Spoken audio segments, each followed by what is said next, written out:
And we are back, reconvening back into open session.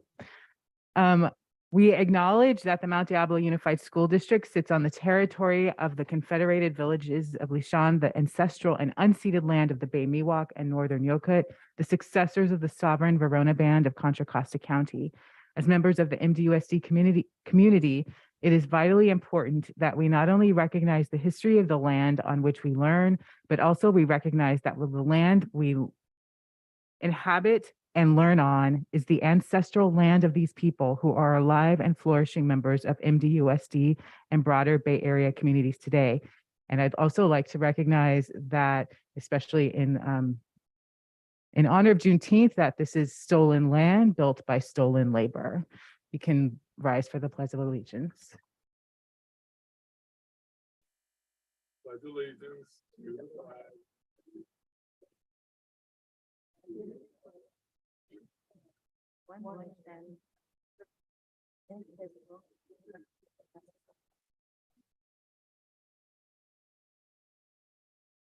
All right. Get back. Review and 6.3, review and potential approval of agenda of minutes. I'm sorry. I would make a motion that we approve the minutes. Second. Trustee Nava Flores. Yes. This is 6.2.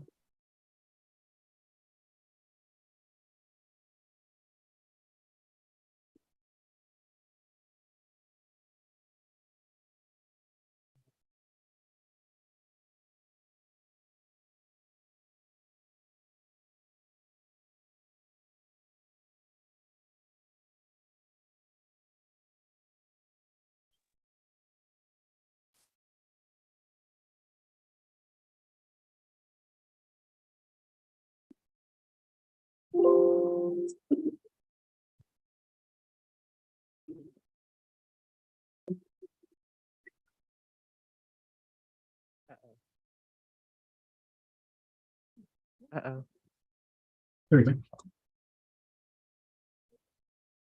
Yeah. Trustee Nava Flores, Trustee Cond, Yes. Trustee Mayo, Yes. Trustee McFerrin. Yes. Trustee Mason. Yes. And I vote yes. That vote passes unanimously. 6.3, approval of review and potential approval of the agenda. I have a couple changes, Madam President. Mhm. I would like to move item 18.4 to 12.4, right after the presentation on the strategic technology plan. And then I would like to pull item 18.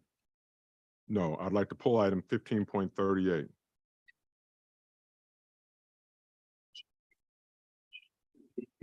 Thank you. Dr. Clark wants to pull 15.38 and move 18.4 to become 12.2 or 12.4. 12.4. Sorry. I make a motion, we approve the agenda with those changes. Second. Trustee Nava Flores, Yes. Trustee Pound, Yes. Trustee Mayo, Trustee McFerrin, Yes. Trustee Mason, Yes. and I vote yes. That passes 5-0 with our student trustee for 2 more meetings concurring. Okay, are we good? Okay, report out in 7.0, report out on action taken in closed session. 7.1, negotiation. The board may discuss negotiations or provide direction to its representatives regarding represented employees pursuant to Government Code Section 54957.6. We received information. 7.2, discipline, dismissal, release, or reassignment of public employee, Government Code Section 54957B1. In a closed session by a vote of 5-0, the board took action to approve the resignation of employee 39828 per agreement. And in closed session by a vote of 5-0, the board took action to non-elect one probationary intern certificated employee and one probationary one certificated employee effective June 30th, 2023.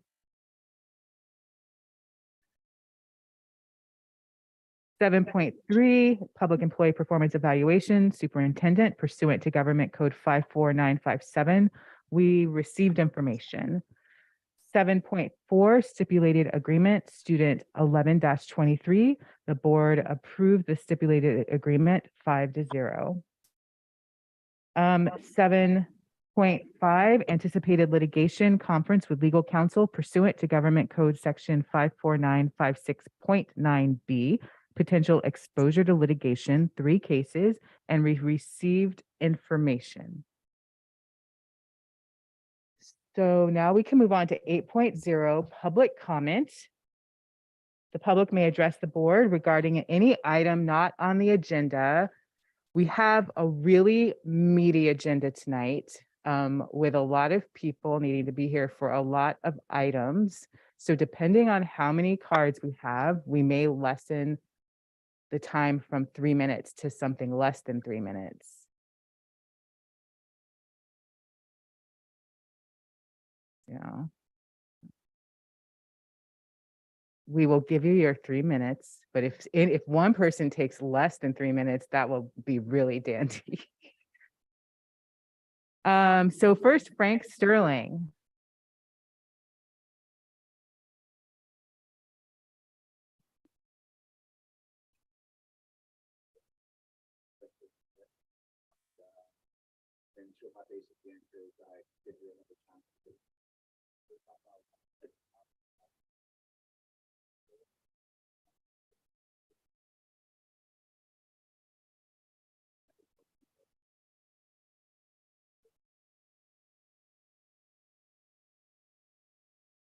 And we're working to get his case reopened. So thank you for that. And I just wanted to do that publicly as well. And I'll write you an email you could send to your team. And also I want to remind you that the KBHS community group is still meeting on a regular basis. And I got a great email from Trustee Flores with some great ideas. And I would just urge you all to consider after your break to let's form the committee. Let's form the committee to take baby steps on how we can utilize KBHS. We don't really know what your plans are still because we haven't formed this committee. We'd like to be a part of the plans for the station, whether it goes to DVC or some other group. We'd like to be a partner in that to help populate the airwaves with content. And so we would encourage anyone to form that committee so we could talk about baby steps to getting on the air and getting some of the kids on the air, public service announcements. There's a lot of people with great ideas. And as you heard from us in the past, it took a long time for KBHS to kind of decline to the point where it's at now. And we could take baby steps to bring it back. It doesn't have to happen all at once to be a full 24-hour radio station of students on the air. We can just step in for a half hour or an hour a couple times a week and just get the ball rolling and get the kids on the air, as well as make some announcements, important announcements for the school. So have a good break, you all, and we'll be back when you all get back. Oh, and I stand with this group of students out here who I've heard their stories numerous times. I'm coming from Antioch, and if you've been following the Antioch police, the way that racism thrives and survives is when people do nothing about it and let people go unpunished. So if there is something happening in the school, I advise people to take it seriously and take action. Thank you. Thank you. Cindy Gutierrez.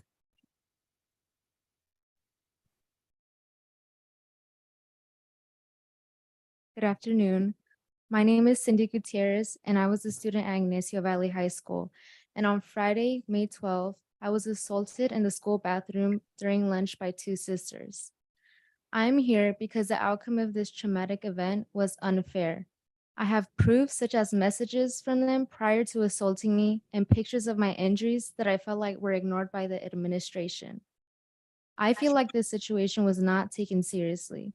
It was a traumatic and painful event, not only for me, but for my family. The sisters that assaulted me did not receive a single punishment. They got away with beating me up, leaving me with emotional trauma. To me, that is a big humiliation from the administration. Their mom works within this district, which makes us believe that the administration was in their favor. They have a past full of troubles and fights they've gotten into, and if you take a look at my school record, I do not have a single bad thing in sight. I graduated this month with the heaviest heart, knowing that justice was not made for what I went through. And knowing that if this occurs to any student, your children, children of your friends, family, or neighbors, justice will not be made for them. I also want to point out the fact that not a single supervisor was in sight while I experienced this. I was the one that picked myself off the bathroom floor and walked myself to the office. All the teachers and supervisors were having lunch in the same room for Teacher Appreciation Week, and students were left clearly unsupervised and clearly unsafe. No student should ever feel unsafe going to the restroom. Even though I have now left Ignacio Valley, I do not want another student to experience what I have gone through because it is truly unforgiving and unfair. Thank you. Anselmo Gutierrez. Buenas tardes. Mi nombre es Anselmo Gutiérrez y mi esposa aquí al lado iba a leer esto, pero no puede. Le gana el sentimiento. Mi hija fue la que pasó ahorita, Cindy Gutiérrez. Ella es ex estudiante de la escuela Ignacio Valley High School. Ella fue asaltada y golpeada en los baños del edificio 200 el día 12 de mayo. Y hoy estamos aquí para pedirle una respuesta al señor director Jonathan Pike, que él en su momento no hizo su labor como le correspondía y él nos mintió al decirnos que no había testigos, cuando él habló con la testigo y él escuchó lo que la testigo le explicó. Lo sucedido y por qué yo digo esto, porque nosotros hablamos con la madre de la testigo. Yo le pedí hacer un reporte de la policía y él me guió por un lugar donde no existe ese proceso. Tuvo todas las pruebas para hacer justicia sobre lo que le pasó a mi hija y no lo hizo, porque las agresoras son hijas de una vice principal, se llama Verónica Picasso, y porque ella tiene un puesto aquí en el distrito.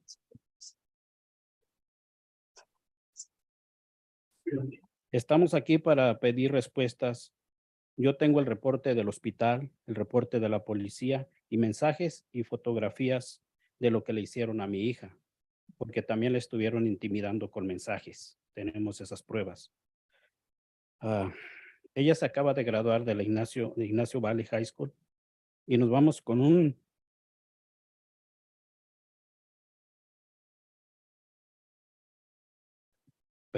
dolor muy grande, porque esto nos deja un trauma que quizás va a ser para toda nuestra vida.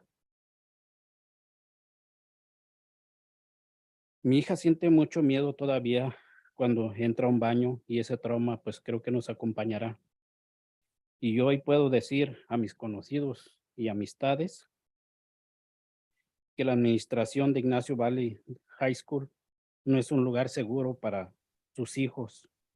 Y estamos aquí para pedir justicia para mi hija y las generaciones futuras, porque no es justo que esto le pase a unas personas y todo quede en nada, que no se resuelva nada. Muchas gracias.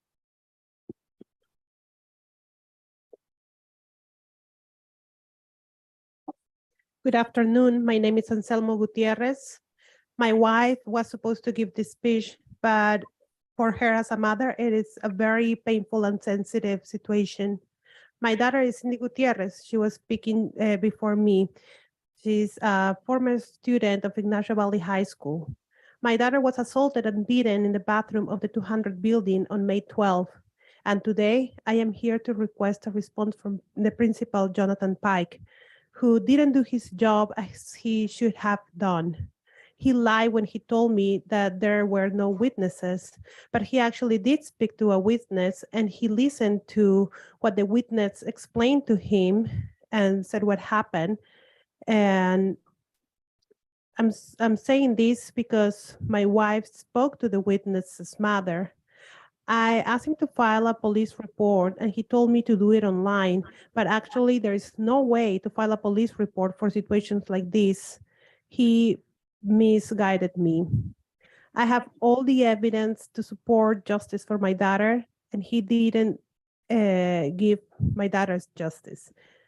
Because the aggressors are the daughters of district personnel. She's a vice principal, Veronica Picasso. And because she has a position here in the district, nothing happened. We're here to get answers. I have records from the hospital, a police report, and messages and photographs of what they did to my daughter. And they also tried to intimidate her and threaten her via message. She just graduated this month, and she and my family are leaving the campus with great pain in our hearts due to Mr. Pike's negligence, leaving a trauma to my whole family, and even more for our daughter to feel fear every time she enters a bathroom. And that trauma will continue with us for the rest of our lives. And today, I can tell my acquaintances and friends that the administration at Ignacio Valley High School is not a safe place for our children, and we're here to demand justice for my daughter and for current and future students. Thank you.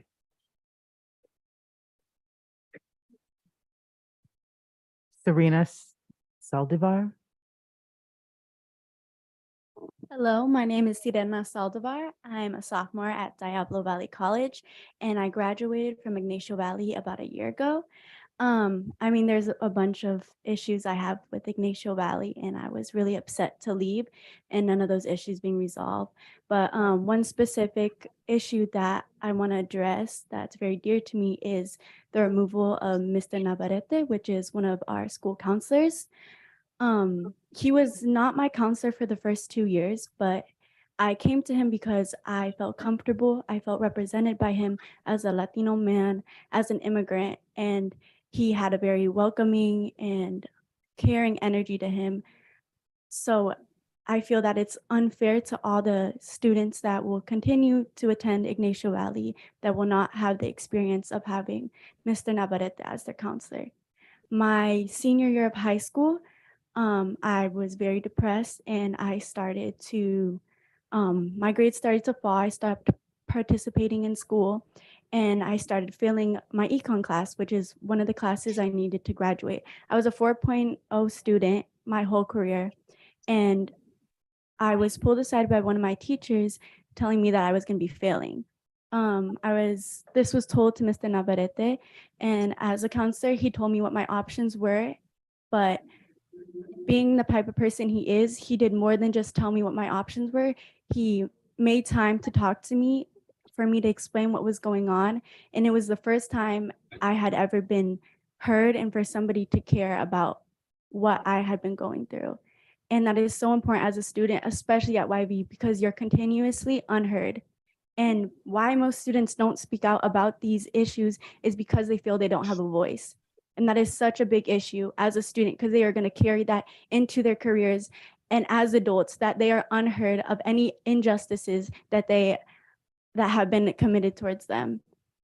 So I please, if we could just ask or somehow get Mr. Navarrete back at Ignacio Valley, it would be so amazing to any other students that will be attending YV. Thank you. Thank you.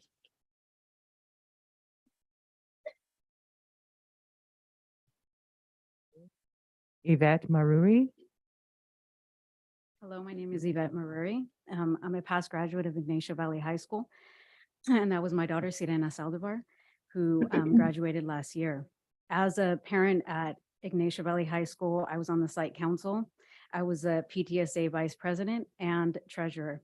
I ultimately resigned as treasurer in protest of Principal Pike and his abuse of our children, and was not allowed to question what happened to a student that Mr. Pike slammed against a locker, a Brown student.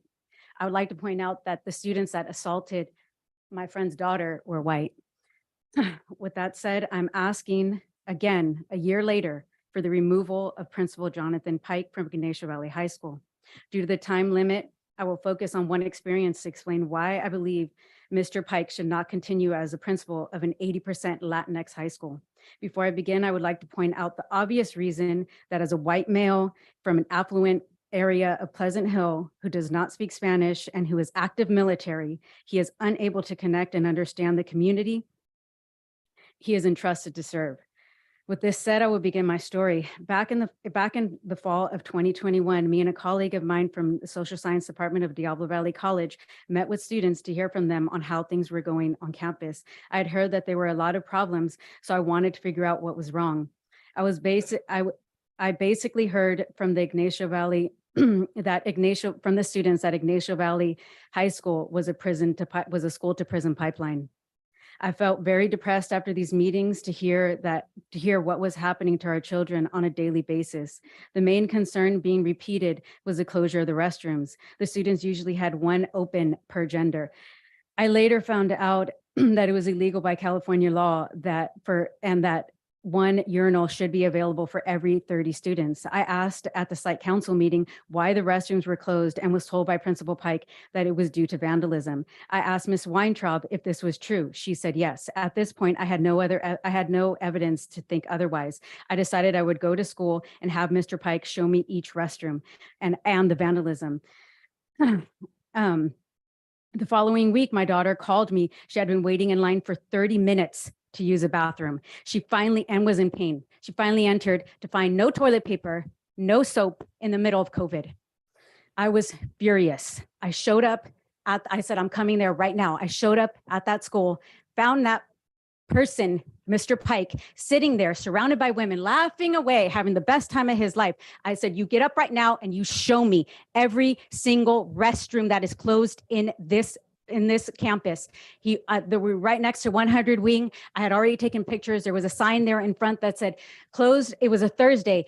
And it said closed until Monday for vandalism. He said, there's graffiti in here.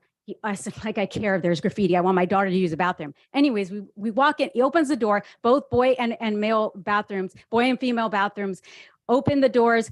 The walls are clean. They had been scrubbed, who knows when. Abusive. He has been abusing our children. Elizabeth Hernandez.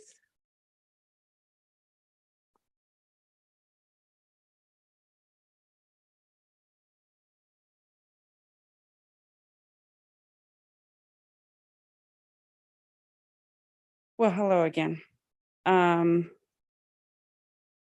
I said hello again, superintendent sorry, and board members. Today I'm here again, obviously to support my friend Gabby, who her daughter Cindy got assaulted. Obviously the administration did not hear. I as well had a little few things that I had to complain about Mr. Pike. Earlier, 2 years ago, my daughter had an incident at another school, and I reached out to the principal to get his backup to talk to the other principal and have something done in regards to that, to the student.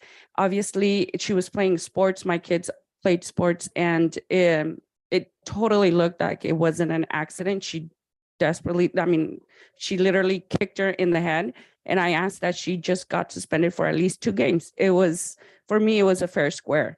Coach said she reached out. Principal said he reached out to the other principal and he was going to CC me. He never did that. I went back. He never, ever replied back at me and just said that the other principal was taking care of it. The other was recently with my other daughter. One of the teachers let the Mount Diablo student basketball team go into the female locker room. They broke into my daughter, took some money, and took her AirPods.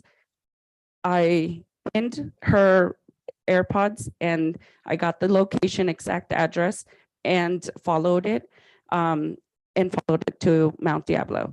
I reached out to the staff, administrators. And same thing, they didn't do anything. So, I mean, where can I get my backup from my administrators for my kids? I have a now 10th grader. Do I feel supported by my administrators? No.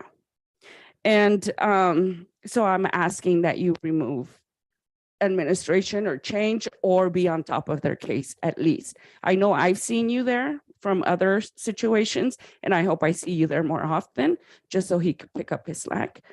And the other thing is about Mr. Navarrete. I was here last month too. I know that you have already removed him, but I ask that you replace him with at least another Latino who identifies in the Latinx community. We are about, as you know, an 85% Latinos, and he communicated with me. He helped my kids, like I emphasized last time, he helped my kids get to a 4-year first generation. I'm very proud of it, and with a lot of scholarships. So thank you.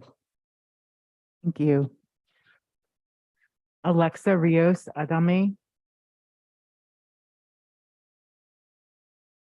Hello, my name is Alexa Rios. I graduated YV 2 years ago, and I'm now a rising junior at the University of Southern California in LA. I wanted to talk about my appreciation for staff like Mr. Navarrete. My entire experience at YV, specifically for college, I was told that I wouldn't get into anything realistically. But in reality, I got into UCLA, UC Berkeley, and an Ivy. I don't know why I'm getting this. I'm so sorry. But I would like to say that Mr. Navarrete made me feel seen, and he understood and helped me get the resources that I could. And thanks to him, I'm now at USC on a full ride, including housing and everything. So I know you guys are just doing your job, but if you could get more staff like him, it would be really appreciated. Thank you.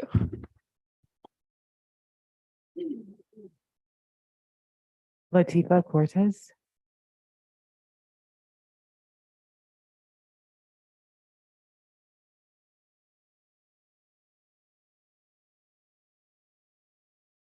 I will be reading this for her. Thought I was guilty without investigating, tried explaining the situation. Does it start here? Okay. Without explaining the situation to the vice principal, didn't allow me to. Vice principal threatened to call the cops on me without informing my parents. Told my mom the day after. She went to her office saying if the problem is so bad, they should have informed her first. Said if did something bad, I should deal with the consequences. So she has nothing against calling the police. They agreed, but they never got back. They figured I didn't do anything and said they couldn't do anything unless I get threatened. They ended up saying they would jump my friend. I informed the VP. She said she would look into it, never updated me. Had a meeting second to last day of school with the vice principal and VP about my safety. Said they could get someone to take me to class, but they couldn't guarantee any of my safety. Later that day, around 6 p.m., a message was getting spread saying they plan to jump me and some of my friends. Said they should join and help spread the word. I emailed the principal. I get he's a busy man, but it was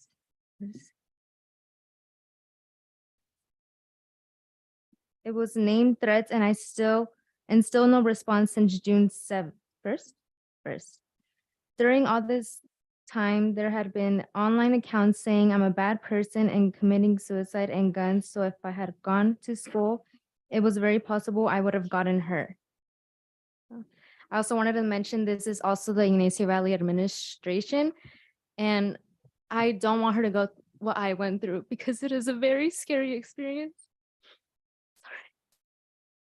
And there needs to be a stop put to this because it's not fair.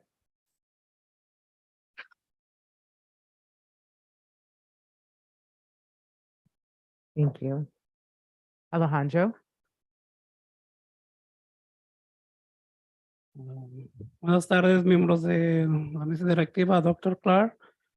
Ok, so nuestra comunidad espera que los adultos en la escuela hagan su trabajo para ayudar, guiar y aconsejar a nuestros niños para que puedan aprender, crecer personalmente, social y profesionalmente. Desafortunadamente, ese no fue el caso del estudiante del 12 grado, Celsa Díaz, estudiante de EL, que la señorita Kelly Hart, su consejera académica, la descuidó. ¿Cómo? Simplemente no la inscribió en una clase que es requisito para poderse graduar, que es Economic. So, el día 2 de junio se le permitió al estudiante caminar en la ceremonia cuando el principal había dicho a los estudiantes que 5 créditos que les faltaran no se les iba a permitir caminar. So, ¿cómo fue posible esto, no? Todo por la negligencia de la consejera. So, hablé con la hermana mayor de este estudiante y ella me dijo a mí que la señora Kelly Hart simplemente le llamó una sola vez, que fue el 31 de mayo del 2023. Durante todo este año escolar académico 2021, 2022 y 2022-2023, con la ayuda de un intérprete por teléfono, que él simplemente le llamó y le dijo que su hermana Celsa no se iba a poder graduar.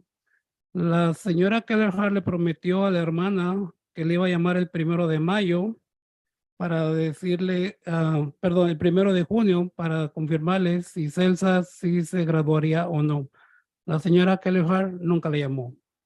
Mi pregunta es, ¿cómo puede esta consejera continuar sirviendo a nuestros estudiantes del Monument Corredor? ¿Qué está haciendo el director al respecto?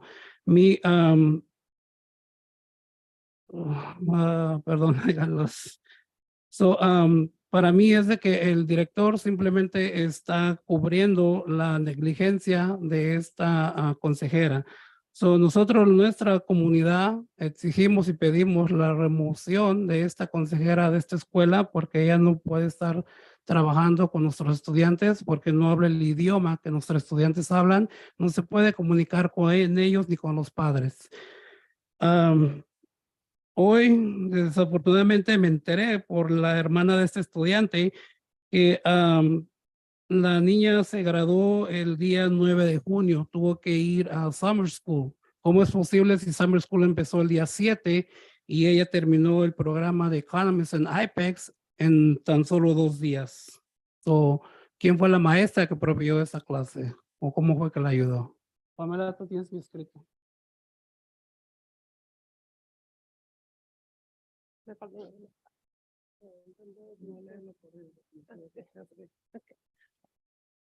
Good afternoon, board members and Dr. Clark. Our community expects adults at schools to do their jobs to help guide and advise for children so they can learn, grow, gain personal growth socially and professionally. Unfortunately, that was not the case for 12th grader Celsa Diaz, an EL student who Ms. Kelleher, her school counselor, neglected. Celsa was able to participate in her high school graduation on June 2nd, but was not given her certificate of completion because she was missing credits. Regrettably, Ms. Kelleher did not provide Celsa with a senior class, economics. Ms. Kelleher does not speak Spanish and cannot connect with the population of EL students at Ignacio Valley High School. I spoke with this student's older sister, and she told me that Ms. Kelleher called her only once on May 31st, 2023, throughout the entire academic year of 21-22 and 22-23. With the help of an interpreter, she informed her that Celsa might not graduate. Then Ms. Kelleher promised her older sister that she will call her back on June 1st to confirm if Celsa will graduate or not. Ms. Kelleher never called. My question is, how can this counselor continue serving our Monument Corridor students? What is the principal doing about this matter? My son has friends who are seniors who told him that if a senior was missing 5 credits, they will not be able to walk in the graduation ceremony. Celsa Diaz was allowed to walk. Why? Was the principal covering for Ms. Kelleher's neglect? This type of event makes us request the immediate removal of Ms. Kelleher from Ignacio Valley High Schools, since we know our EL population will grow for this upcoming year, and we cannot have another student feeling depressed and anxious because of Ms. Kelleher's inability to support and connect with our students. Are we appointing the right adults in the correct places of learning? Let's not have any other student go through this stress, especially as they become seniors. Let's give them the support and best advice they need to be successful so they can attend their graduation ceremony proud and happy of their accomplishments. Thank you. Bethany Helton.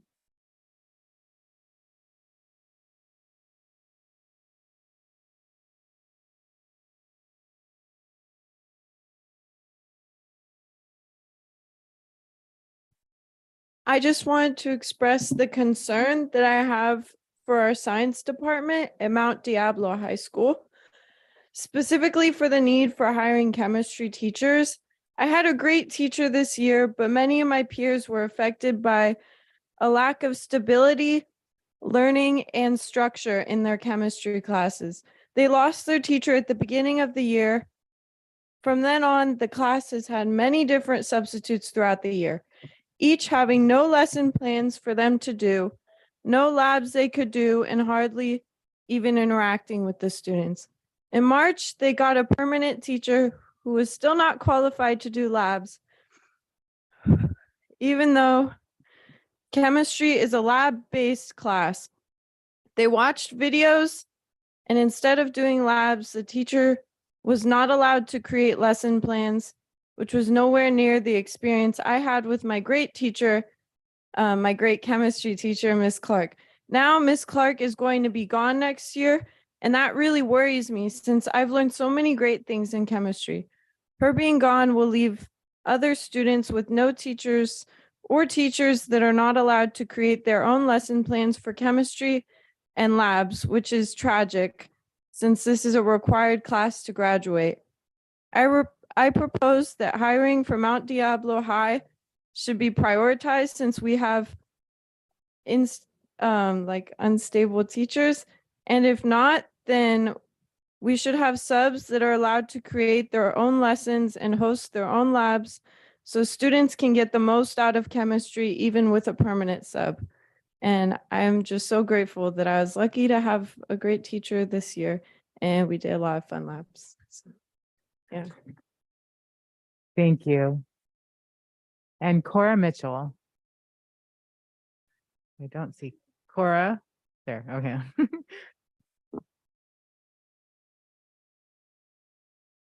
Good evening.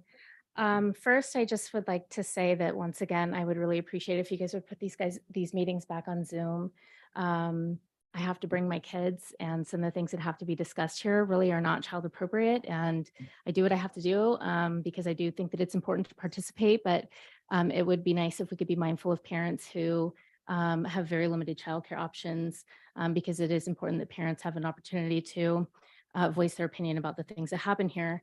Secondly, I heard you say that you received input regarding Dr. Clark's review, and I would be interested in hearing, I know you can't discuss specifics, but just kind of general information about where that information is derived from.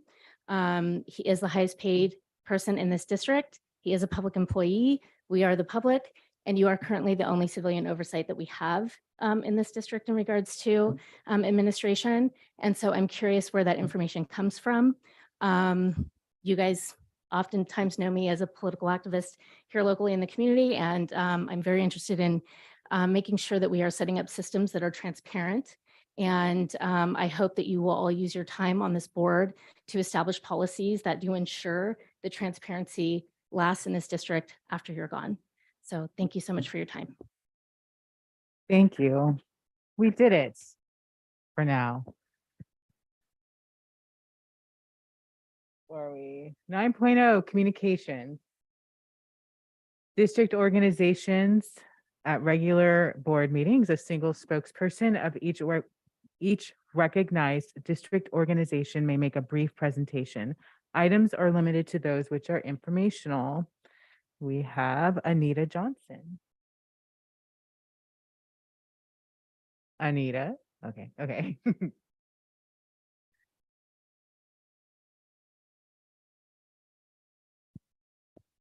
Good evening. I'm Anita Johnson, President of the Mount Diablo Education Association. My pronouns are she and her. Our organization is committed to racial justice, equity, and anti-racism. We are taking concrete steps and dedicating resources to dismantling white supremacy. I will be speaking this evening on multiple topics, so I will keep my first comments positive. Please know that we appreciate the work that you do all year as trustees to provide direction to our district. Thank you for being here, especially on this beautiful summer evening. And thank you for being here, listening, and taking actions to address our concerns every month. I would also like to thank the hardworking staff in the Human Resources Department for all of their work in identifying all the new administrators that will be appointed this evening. I also appreciate the work of the Human Resources staff over the summer to try to fill all of our open positions. Thank you, thank you, thank you. Thank you. Gina Haynes.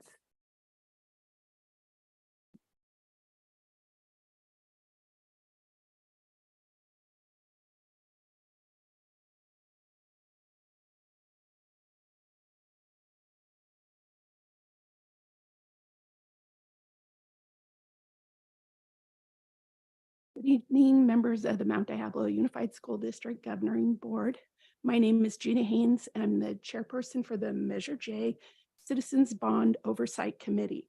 I'm here tonight with the majority consensus of members on the Measure J CBOC. Tonight, I speak for all members of the Measure J CBOC. On May 19th, I sent over official correspondence from the CBOC to the Board of Education with 2 requests. Since there was no response by the board and no action taken at the district level, I'm here tonight to speak publicly about our requests. There are a large number of legal concerns among committee members relevant to Measure J District Bond Construction Program that requires independent legal advice. Legal advice from the district legal team is a conflict of interest and no longer gives this committee independence required by Ed Code Section 15278, establishing an independent citizens oversight committee. As a part of our desire to promote transparency, good faith, and do the job that the public has entrusted us to do, we are formally requesting the district take action on the procurement of a special independent counsel for Measure J CBOC and establish a budget for such expenditures. In addition, the Measure J CBOC would like the board to consider an effectiveness and result audit. The audit performed in the past for bond expenditures is a compliance audit and is very limited. The audit includes only whether the district expended Measure J bond funds for only their purposes approved by voters and only on specific projects developed and approved by the governing board. Because the Board of Education has awarded about 1/3 of the bond money approved by voters in November 2018 as a design build energy service contract. So there was no formal bid process. It was not competitively bid. And the contractor, Schneider Electric, has promised to provide a certain energy savings from this project that is not guaranteed. We believe in more accountability that effectiveness and result audit can provide. It was apparent during the facility master plan update that the district facility needs will require another bond in the not so distant future. So there is a need to maintain good faith in that process now.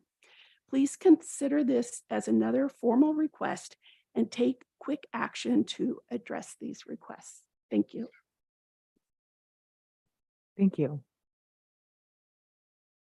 Madam President, on this issue, we are now in receipt of the letter and we will be working with the Bond Oversight Committee and addressing their requests. And we will bring forth any items that come from that to the board if approval is necessary. Thank you. 10.0 recognitions and resolutions.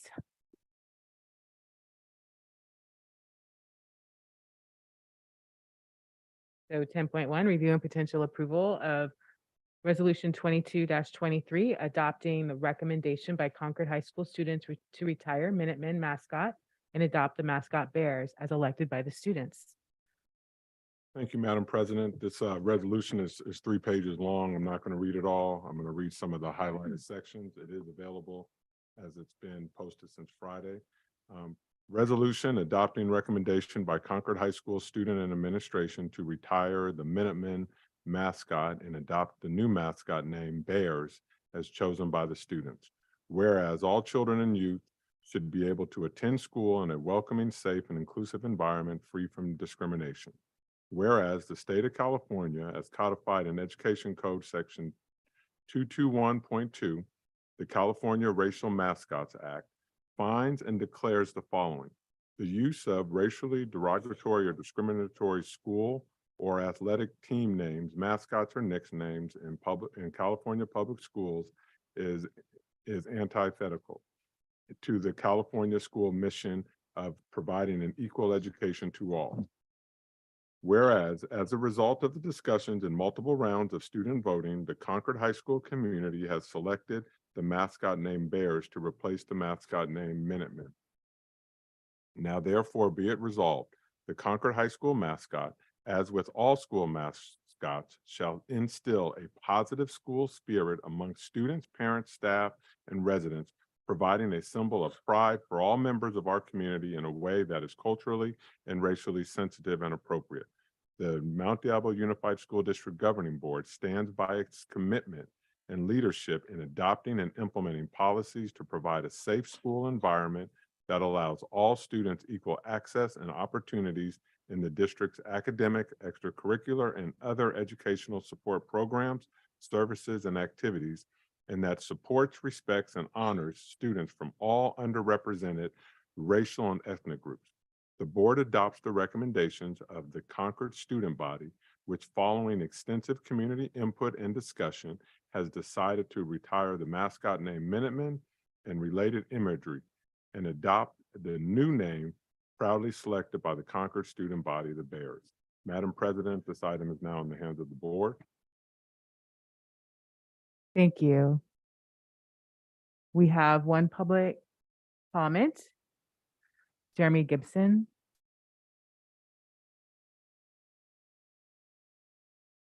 How everybody doing today? Great. Good, how are you? I'm blessed. I just drove from Napa. I stay in Berryessa. I graduated Mount Diablo High School in 2004. Went to Diablo Valley College, got my associates, and then I got a full ride scholarship to Idaho State where I got my bachelor's. And I got 5 kids living in a 1-bedroom that I built on the right next to Berryessa. I'm actually, it's ironic that you guys are talking about the change of the mascots, because that is my proposal. That I put together a petition already on change.org for changing the Mount Diablo mascot. I had no clue that you guys were changing the Minutemans.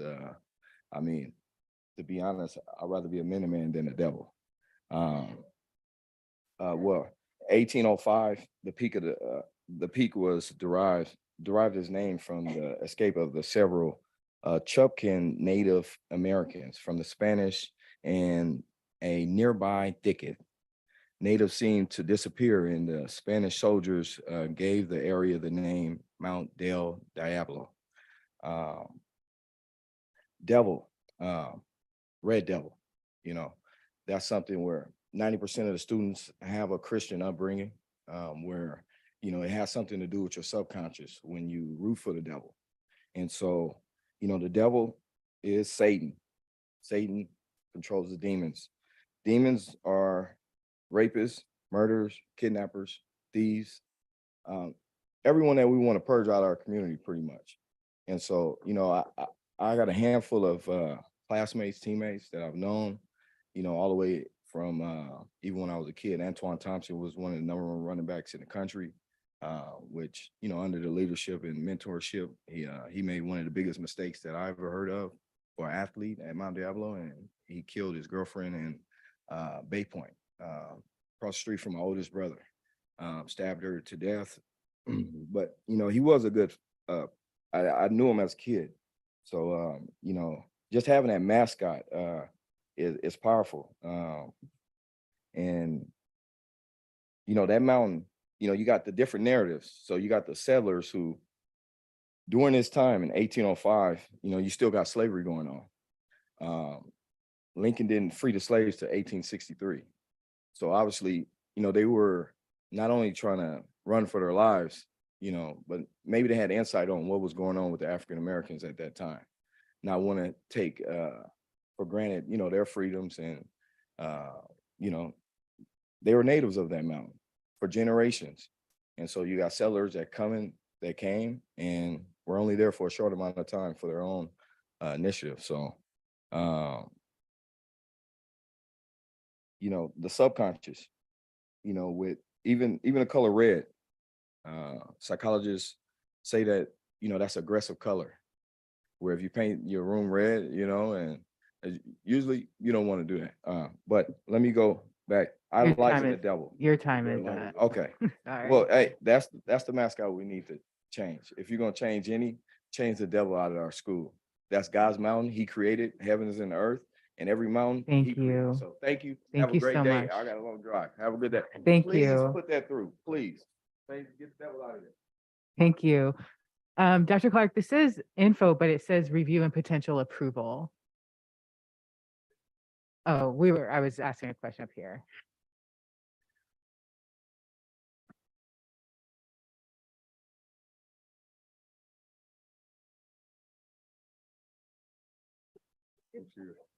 Let's see that far. No, I'm sorry. Thank you so much. But yeah, thank you.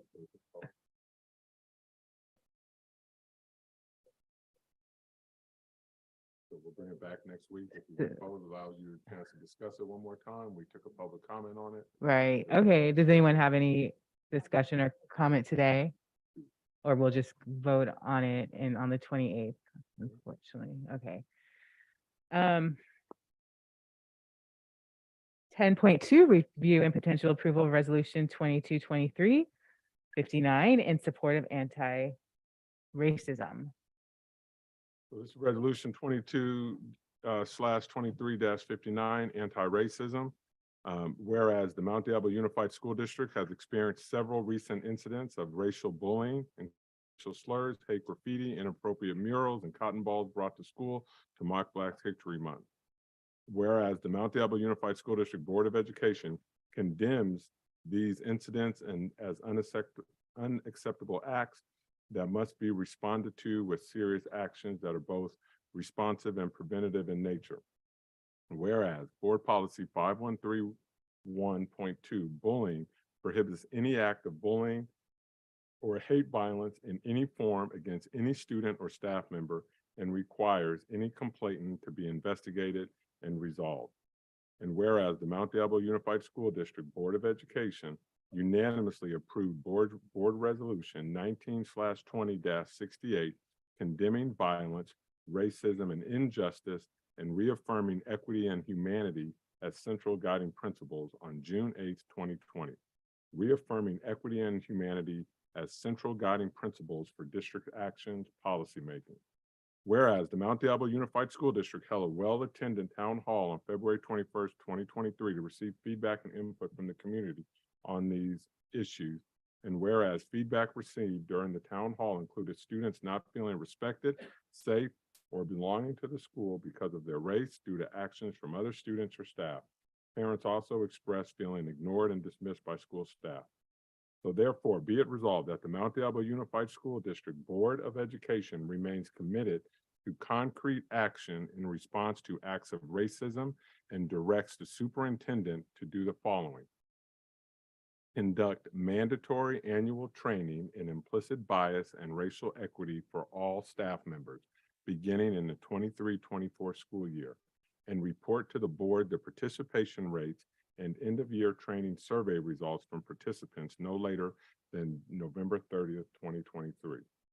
Provide teachers and staff members responsible for curriculum development with the necessary training to sensitively select and or design curricular resources that elevate the histories and cultures of systemically marginalized communities, and report to the board the training participation rates and end-of-year training survey results from participants no later than January 31st, 2024.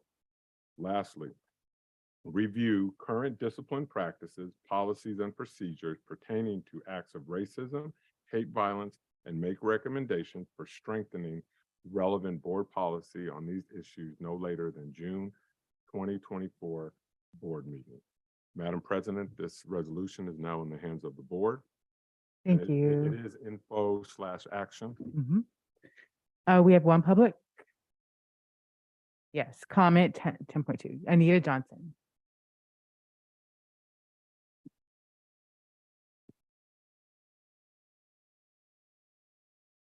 Hello again. These are real nice words. This is a great resolution.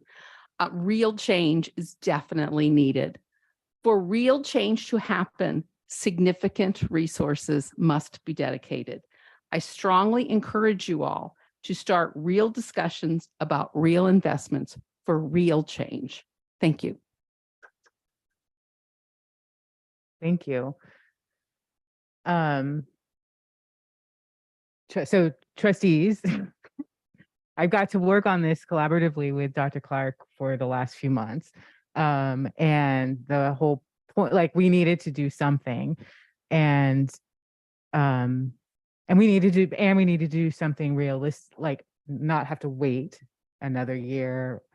So we needed to do something that we could do now, and by having clear, what would I call it, points of checking in, of evaluation, of that, it would it gives us clear timelines of when we will continue this discussion and develop further action, and to do, as Anita just said, real investments, real actions. I already forgot the words that she said, but she said real resources so that we can spend the next year, because our timing is very limited this year, to do things that are meaningful, impactful, long-term, long-standing, not one-time shots, because personally, becoming anti-racist, acknowledging and working on my own anti-Blackness has been is a continuous journey, and I'm Black. So it's especially a continuous journey for people who are not Black, and especially for white people who don't experience the same things as any person of the global majority. So I would encourage your support of this resolution. I did make it info or action so that we can talk about it, and if we need to push the action to our next meeting, we can. And I'd hoped that, though, Trustee Khan would be able to participate, which is why we have the option of doing the action today. Through the chair. I don't feel like I need to wait, but I'm willing to wait if the rest of the board is interested. I've been advocating for some time for training for everybody who works here, because I think that makes a statement about who we are, and I think that's important. So I would be willing to make a motion, but I will wait until we hear what other folks think. As a student that is a part of this district, everything that was said here, everything that President Nzewi said, everything that Superintendent Dr. Clark said, it's what we need.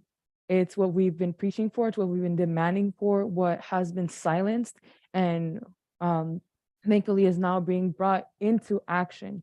As a student board member, and as a student, and also as a person of color that fits into many intersectionalities, I'm very proud and prideful of this resolution. And I want to thank President Nzewi and Dr. Clark for working on this and implementing this and bringing this into action. So I am also on board on passing this resolution tonight. I also want to say thank you to President Nzewi and Dr. Clark for drafting this, this resolution. And I think that it sets up a framework so that we can, in fact, pass it tonight and continue to work on the details of it over the course of the coming year with the benchmarks that you've put into place here. So I really appreciate that. Thank you.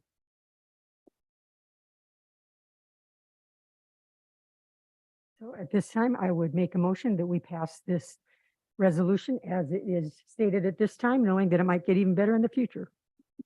Madam President, I move. Oh, second. Thank you. Trustee Nava Flores. Yes.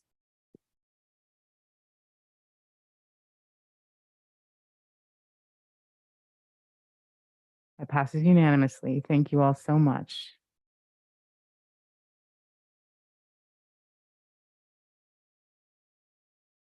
Ten point three, review and potential, we're almost there, everybody else in the audience. Review and potential approval of resolution 2223-60, declaration of need for fully qualified educators.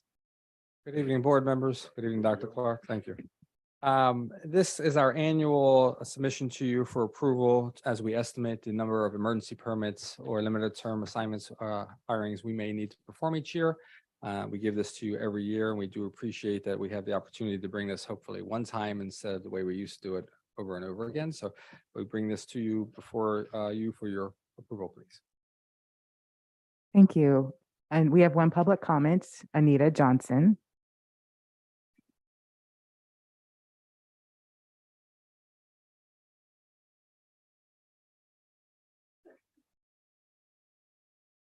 I really did plan to get here early and get a seat in the front row, but these people all got here before me. Yeah. Is there room? Oh, there is. Okay, good. I'll sit next to John. All right. So I understand the need for this resolution, and I understand that you will need to hire teachers who do not have credentials. That's what this means. I am not suggesting that you don't approve this. However, I want you and everyone else to realize what this means. This says that you will probably need to hire as many as 55 teachers who do not have credentials. That means that you won't be able to fill all of the teaching positions with credentialed teachers. Now, when we were in bargaining and we proposed higher salaries, your team said, we're sure we can fill all of the positions. We don't need higher salaries. I don't think that you did that because you don't value credentials. I think that you got some bad information on what it takes to really hire teachers this year. And I really recommend that you make sure to get credentialed teachers by increasing the salaries for teachers. And I also think that it's just realistic to prioritize which positions you want to fill, because in the fall, you will have some teaching positions. Some of the vacancies will get filled with teachers who have credentials. Some will be these non-credentialed teachers, and some of these teaching positions are going to be vacant all year. So I'd really encourage you guys to have a conversation.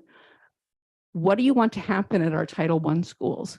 I suggest that you prioritize those and put the credentialed teachers there. I'm not saying that somebody deserves to have a vacancy, but it's certainly not our children in the Title I schools.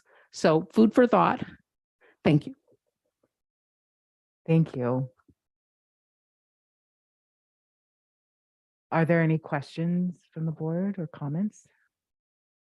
Entertain a motion. Madam President, I move to approve resolution 2223-60, declaration of need for fully qualified educators. Second.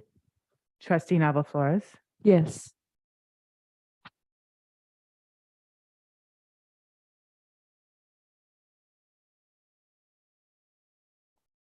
Thank you. And that passes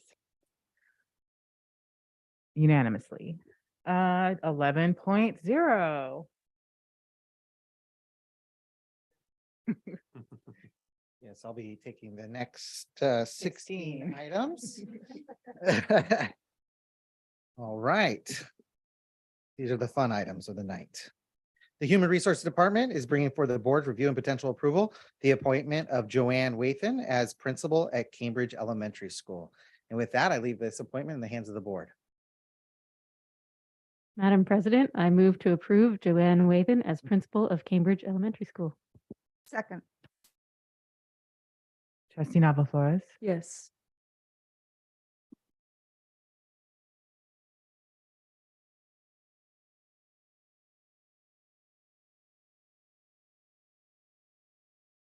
congratulations.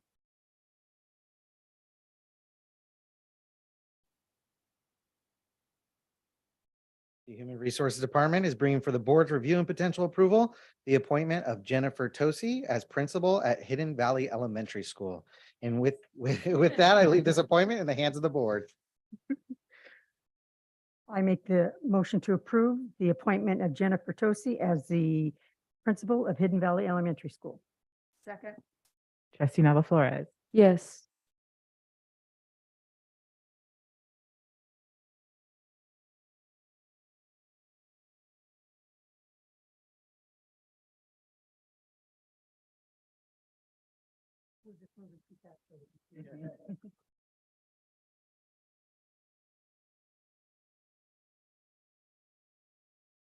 it's not doing anything. I mean, we're pressing our vote and it's not doing anything. This is no reflection on you. Yeah. Should we do a voice vote? Okay, I got trustee Nava Flores, trustee Cound, Yes. trustee Mason, sorry, Yes. sorry, trustee Mayo, Yes. trustee McFerrin, Yes. and I am a yes. That is funny. Next up, we have the appointment of Leah Dubinsky, who's previously been appointed by the board. She will be the next principal at Meadow Homes Elementary School. Great.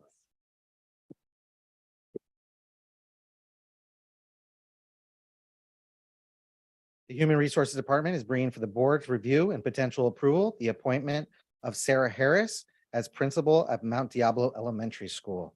With that, I leave this appointment in the hands of the board. We had the principal at Meadow Homes, we appointed with no school assignment previously, and now she's been assigned Meadow Homes, so we didn't have to vote on that. Okay, so no No. action was needed on that. So no one. action was Okay, needed just on to that clarify. one. Thank you. It was like an announcement. So can I get a motion on principal, soon to be principal Harris? For 11.4. 11.4. I move that the board approve the appointment of Sarah Harris to serve as principal of Mount Diablo Elementary School. I'll second that. Trustee Nava Flores, Yes. trustee Cound. Yes. Oh, sorry. Are we voting? I mean, is it working? Okay.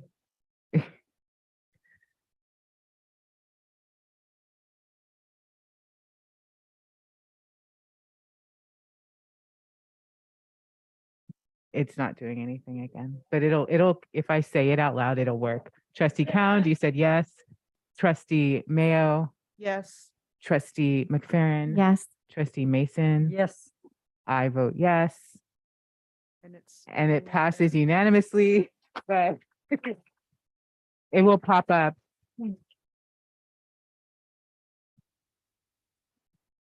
Oh, there it is. Oh, there we go. Right. See, look at you.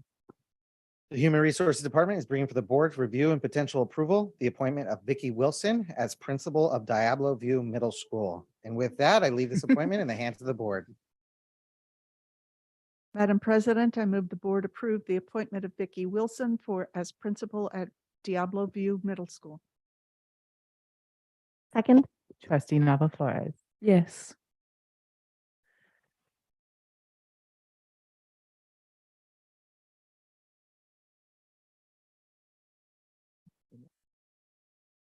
welcome, congratulations.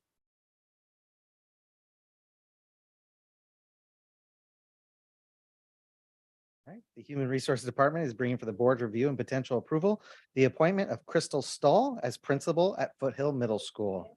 And with that, I leave this appointment in the hands of the board.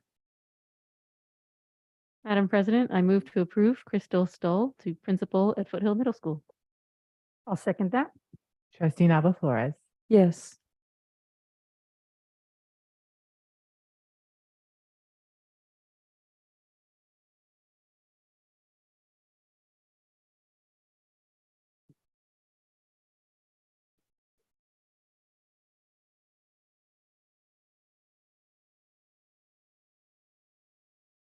Congratulations.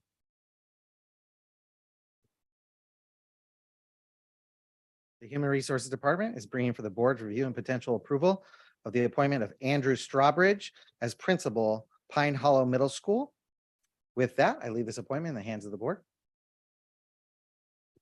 Madam President, I move the board approve the appointment of Andrew Strawbridge as principal at Pine Hollow Middle School. Second. Trustee Nava Flores. Yes.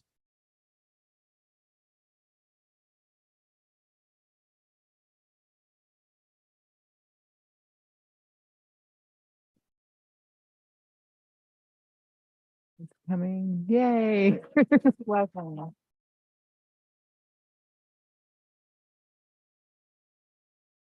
The Human Resources Department is bringing for the board's review and potential approval the appointment of Lori Clark as principal at Riverview Middle School. And with that, I leave this appointment in the hands of the board. I make a motion to approve the appointment of Lori Clark as principal at Riverview Middle School. Second. Trustee Nava Flores. Yes.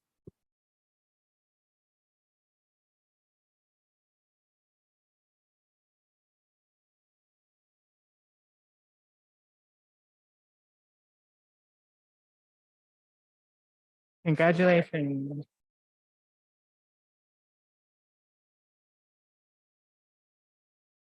The Human Resources Department is bringing for the board's review and potential approval the appointment of Mitchell Broxton as vice principal at Hidden Valley Elementary School. And with that, I leave this appointment in the hands of the board. Madam President, I move the board approve the appointment of Mitchell Broxton as vice principal, at Hidden Valley Elementary School. Second. Trustee Nava Flores. Yes.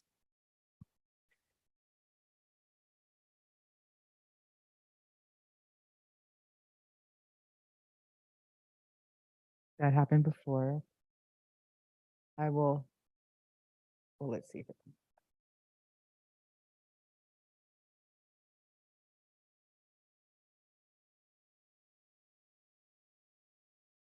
There we go.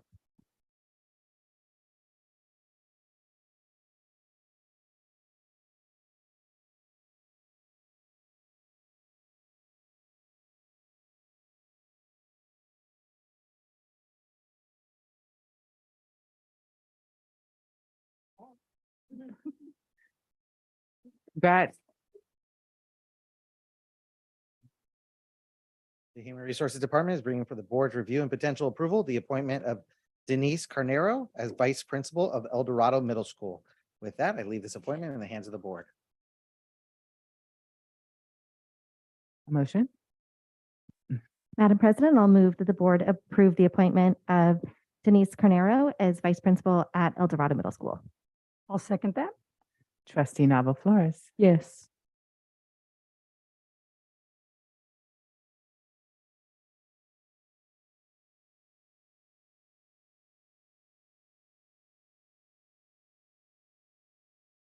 Congrats. The Human Resources Department is bringing for the board's review and potential approval the appointment of Tatiana Peko as vice principal at Riverview Middle School. With that, I leave this appointment in the hands of the board. I make a motion that we approve the appointment of Tatiana Peko at Riverview Middle School. Welcome to the community to both of you. Second. Trustee Nava Flores. Yes.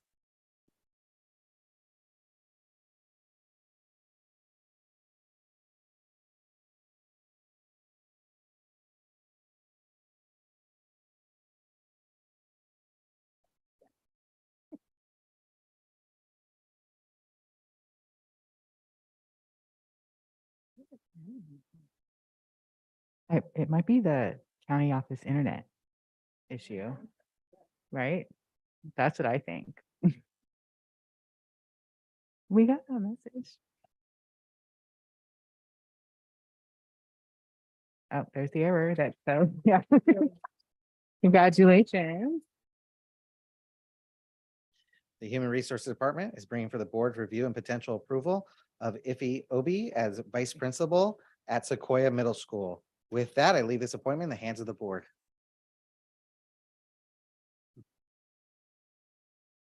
Madam President, I move to approve Iffy Obi as vice principal at Sequoia Middle School. Second, Trustee Nava Flores, yes.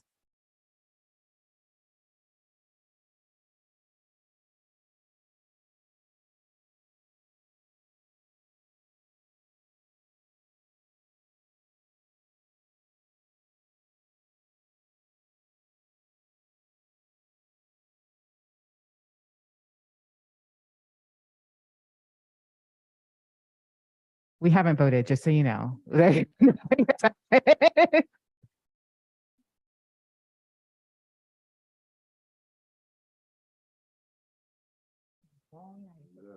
I Wait, know. did I pronounce your name correctly? Ife Inwa. There we go. There we go. It's coming. Uh,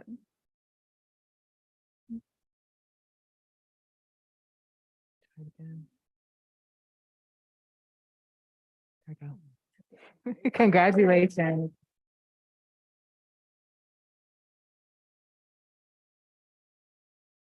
The Human Resources Department is bringing for the board's review and potential approval the appointment of Katie Sanchez as vice principal at College Park High School. With that, I leave this appointment in the hands of the board. Madam President, I move the board approve the appointment of Katie Sanchez as vice principal at College Park High School. Second, Trustee Nava Flores, Yes.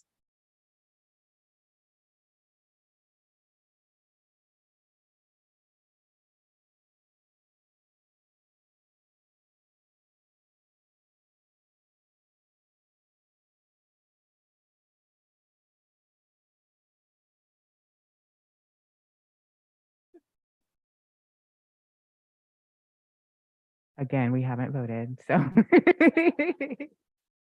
I know. Here we go. Yeah.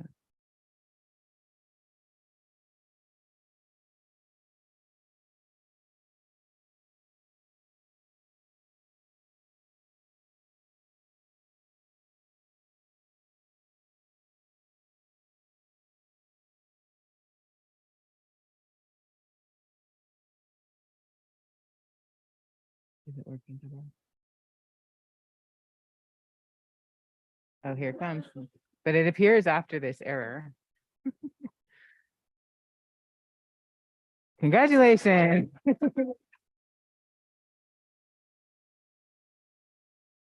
The Human Resources Department is bringing for the board's review and potential approval the appointment of Elizabeth Mingelsdorf as vice principal at Mount Diablo High School. With that, I leave this appointment in the hands of the board. I don't think you can. I'm sorry. Madam President, I move that the board approve the appointment of Elizabeth Mangelsdorf as the vice principal at Mount Diablo High School. I'll second that. Trustee Nava Flores, Yes.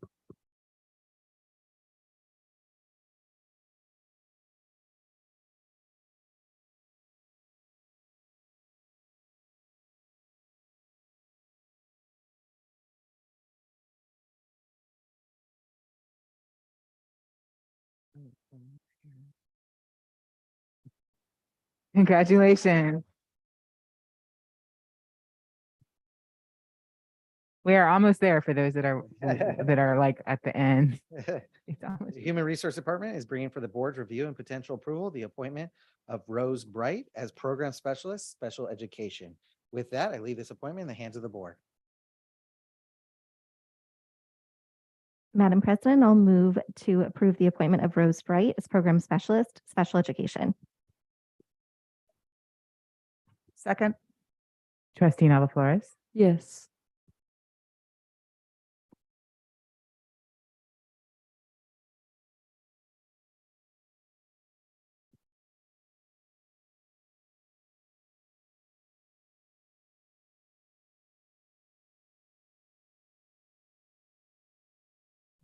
we voted. There's going to be an error and it's going to pop up. Oh, there it is. Yay. Congratulations. The Human Resources Department is bringing for the board's review and potential approval, the appointment of Christina Nelson as Program Specialist, Special Education. With that, I leave this appointment in the hands of the board. Madam President, I move the board approve the appointment of Christina Nelson as Program Specialist for Special Education. Second. Go ahead. The second was from trustee Khan. Trustee Nava Flores, Yes.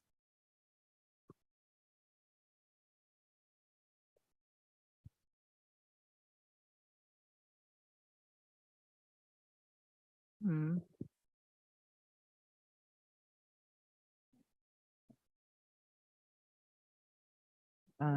I'll do a voice vote because it went on to the next. Oh, here we are. Wait, maybe.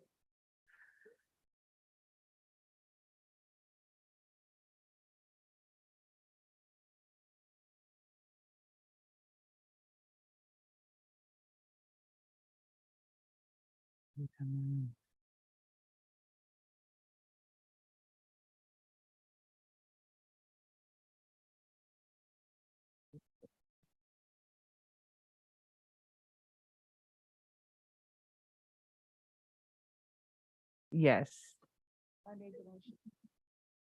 And trustee Cal made the second. And yeah.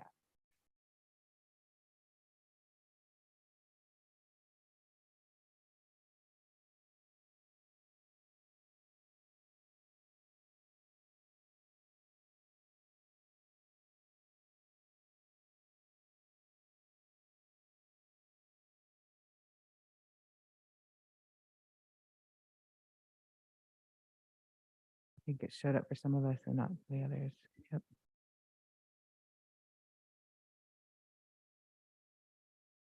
All right, congratulations. And then just for the board, we have 2 administrators that have been approved previously with sites to be determined. And I wanted to share with you that Leaf Utler will be the new principal at Strandwood Elementary School. And Madison Benz will be the new vice principal at Cambridge Elementary School. Great. Thank you so much and congratulations. Yeah, so I just want to say, I want to congratulate all the new faces out there and some of our other faces who either stepped into new roles and really stepped up. I think it's a real testament of our district that we had so many internal folks come up and just really want to welcome those new folks. There's some familiar faces out there and I'm really excited to see that.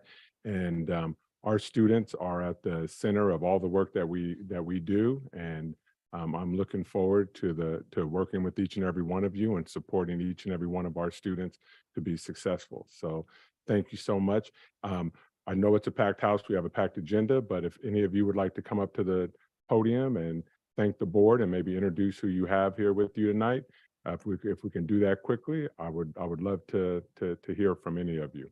So don't hold back. If anyone wants to come up to the podium right now, here's your opportunity. Or if you want to pass, that's perfectly fine as well. All right. Welcome aboard. And oh, here we go. Or It was for the new administration. just for the people who were just appointed. Yeah. Thank you. So love but thank that. you. I love initiative from students. Did I miss something? Yeah. Yeah. Yes. Good. Dear board members and Dr. Clark, I would like to thank you very much for this opportunity to serve the community of Diablo View Middle School as their new principal.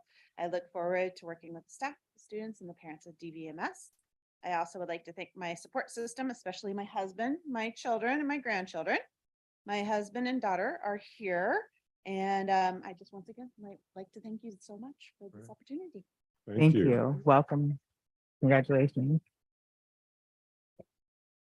Yeah. Thank you, everyone. Thank you, the board and Dr. Clark.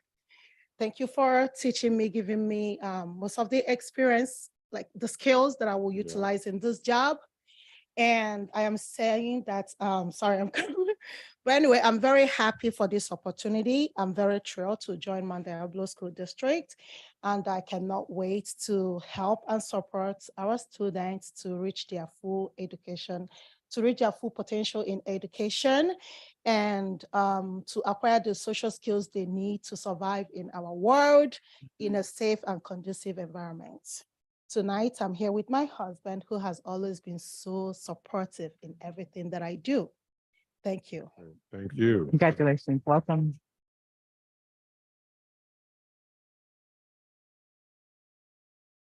All right, for all the new folks, if you want to come on up, come on, don't be shy. We are literally come on. just people. We're here all night. Yeah, we are here all night. Yeah.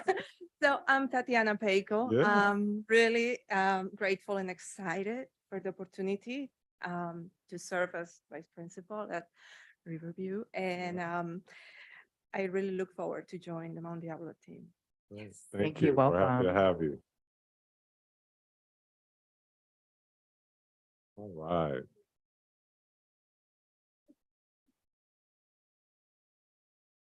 Hello, I'm Crystal Stull. I just wanted to thank the board for this opportunity. I am very excited to serve the Foothill community in a new capacity, and I will keep it brief because I know you have a long night. No, what we'll do. Don't you have someone here with Do you you? have people? Crystal, Ms. Stoll, don't you have someone here with you? Yeah, there you go. My son, my husband, and my dad. Oh, Yay. great, good. Yeah. There we go. Couple more coming on up. Come on. So once again, I'm Sarah Harris. I'm the new principal at Mount Diablo Elementary. And I just have to say a sincere thank you for entrusting someone who's done secondary, had the privilege of working with one of your board members, where I kind of thought everyone in this district was crazy. Thank you. Yes. I'm honored, and I'm so excited to be joining a district that is working towards complete inclusion of kids. He's not here with me, but I have a 6-year-old who I fight every day for. He's got special needs, so I cannot wait to join the partnership at Mount Diablo and show this district what I have to offer. So thank you again. Thank you. Welcome.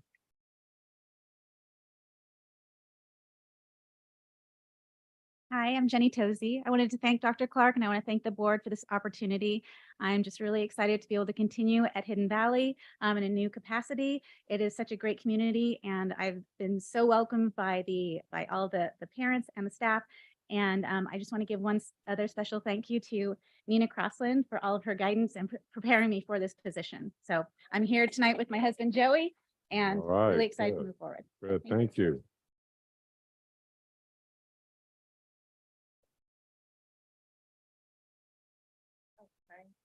Good evening, board and Dr. Clark. My name is Joanne Wathen. I am the new principal at Cambridge Elementary School. I'm so excited to continue my work there in a new capacity, and so grateful to Lourdes Boleche for preparing me for this opportunity. So thank you so much. Great, thank you.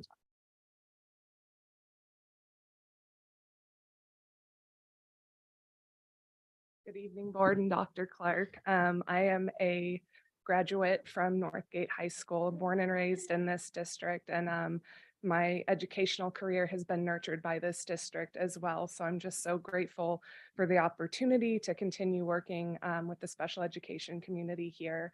And I can't wait for this next step in my career. So thank you. Didn't I talk to you in the parking lot the other day? Yeah.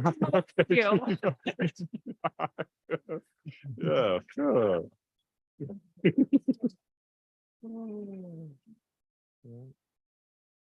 Good evening, board and Dr. Clark. I'm Lori Clark, not related.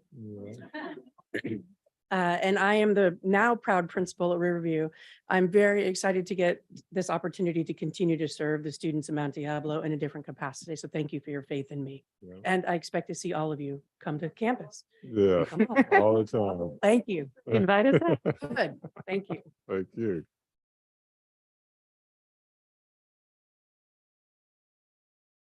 Figured I must come up if I'm the last one. So here I am. So yeah. I want to thank you guys for the opportunity to continue just the work that we've been doing at the secondary level. I'm really excited to cut my commute in like third. That's only 4 minutes, so it's really nice.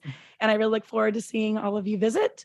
And I can't wait for my next role. So thank you so much. And I'm so glad that our next Mount Diablo Elementary principal is amazing. So thank you. And then don't worry, we'll make up that commute time with basketball duty. Fabulous. all I love that it. I type love it. I'm stuff.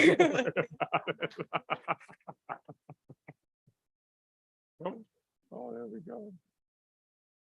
Good evening, I'm Rose Bright, and I thank you all for the opportunity to work serving the students who participate in special education here in Mount Diablo Unified. I had a chance to work with the team multiple times over the last school year, and they're such an exciting, dynamic group. I'm just really grateful for the opportunity to join them. So thank you all. Welcome.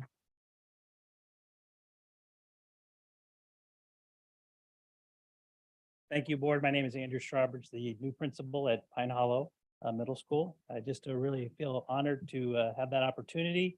I'm thrilled to meet the community, build relationships, and really create a Mustang family. My family's back here. Too bad you're not charging. We probably make a lot of money today. But I was really upset I couldn't bring my dog. So but thank you again, and hope to see you guys around. All right. Thank you. Hi, my name is Elizabeth Mangelsdorf, and I'm the new VP at Mount Diablo. I want to thank Dr. Clark and the board for allowing me to come into this position. I also want to thank my former colleagues at Sequoia Middle School, because for the past 12 years, they've taught me what it's like to be and how I should be an educator. And I also want to say that I will work to my best of my ability to create an anti-racist and equitable environment at Mount Diablo High School.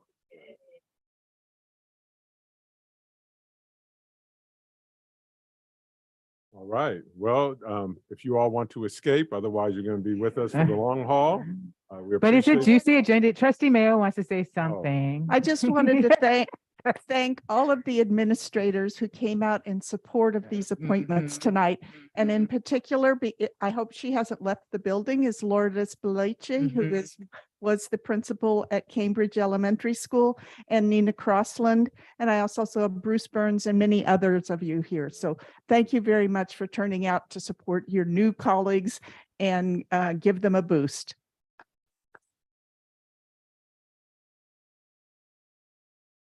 You're really missing out on a juicy agenda.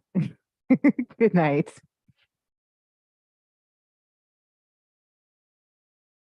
She's there. I mean, I just saw her.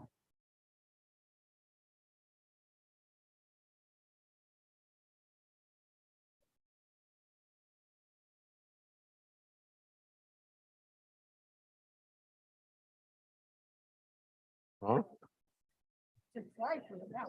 There we go. Ms. Aguili and Ms. Sachs.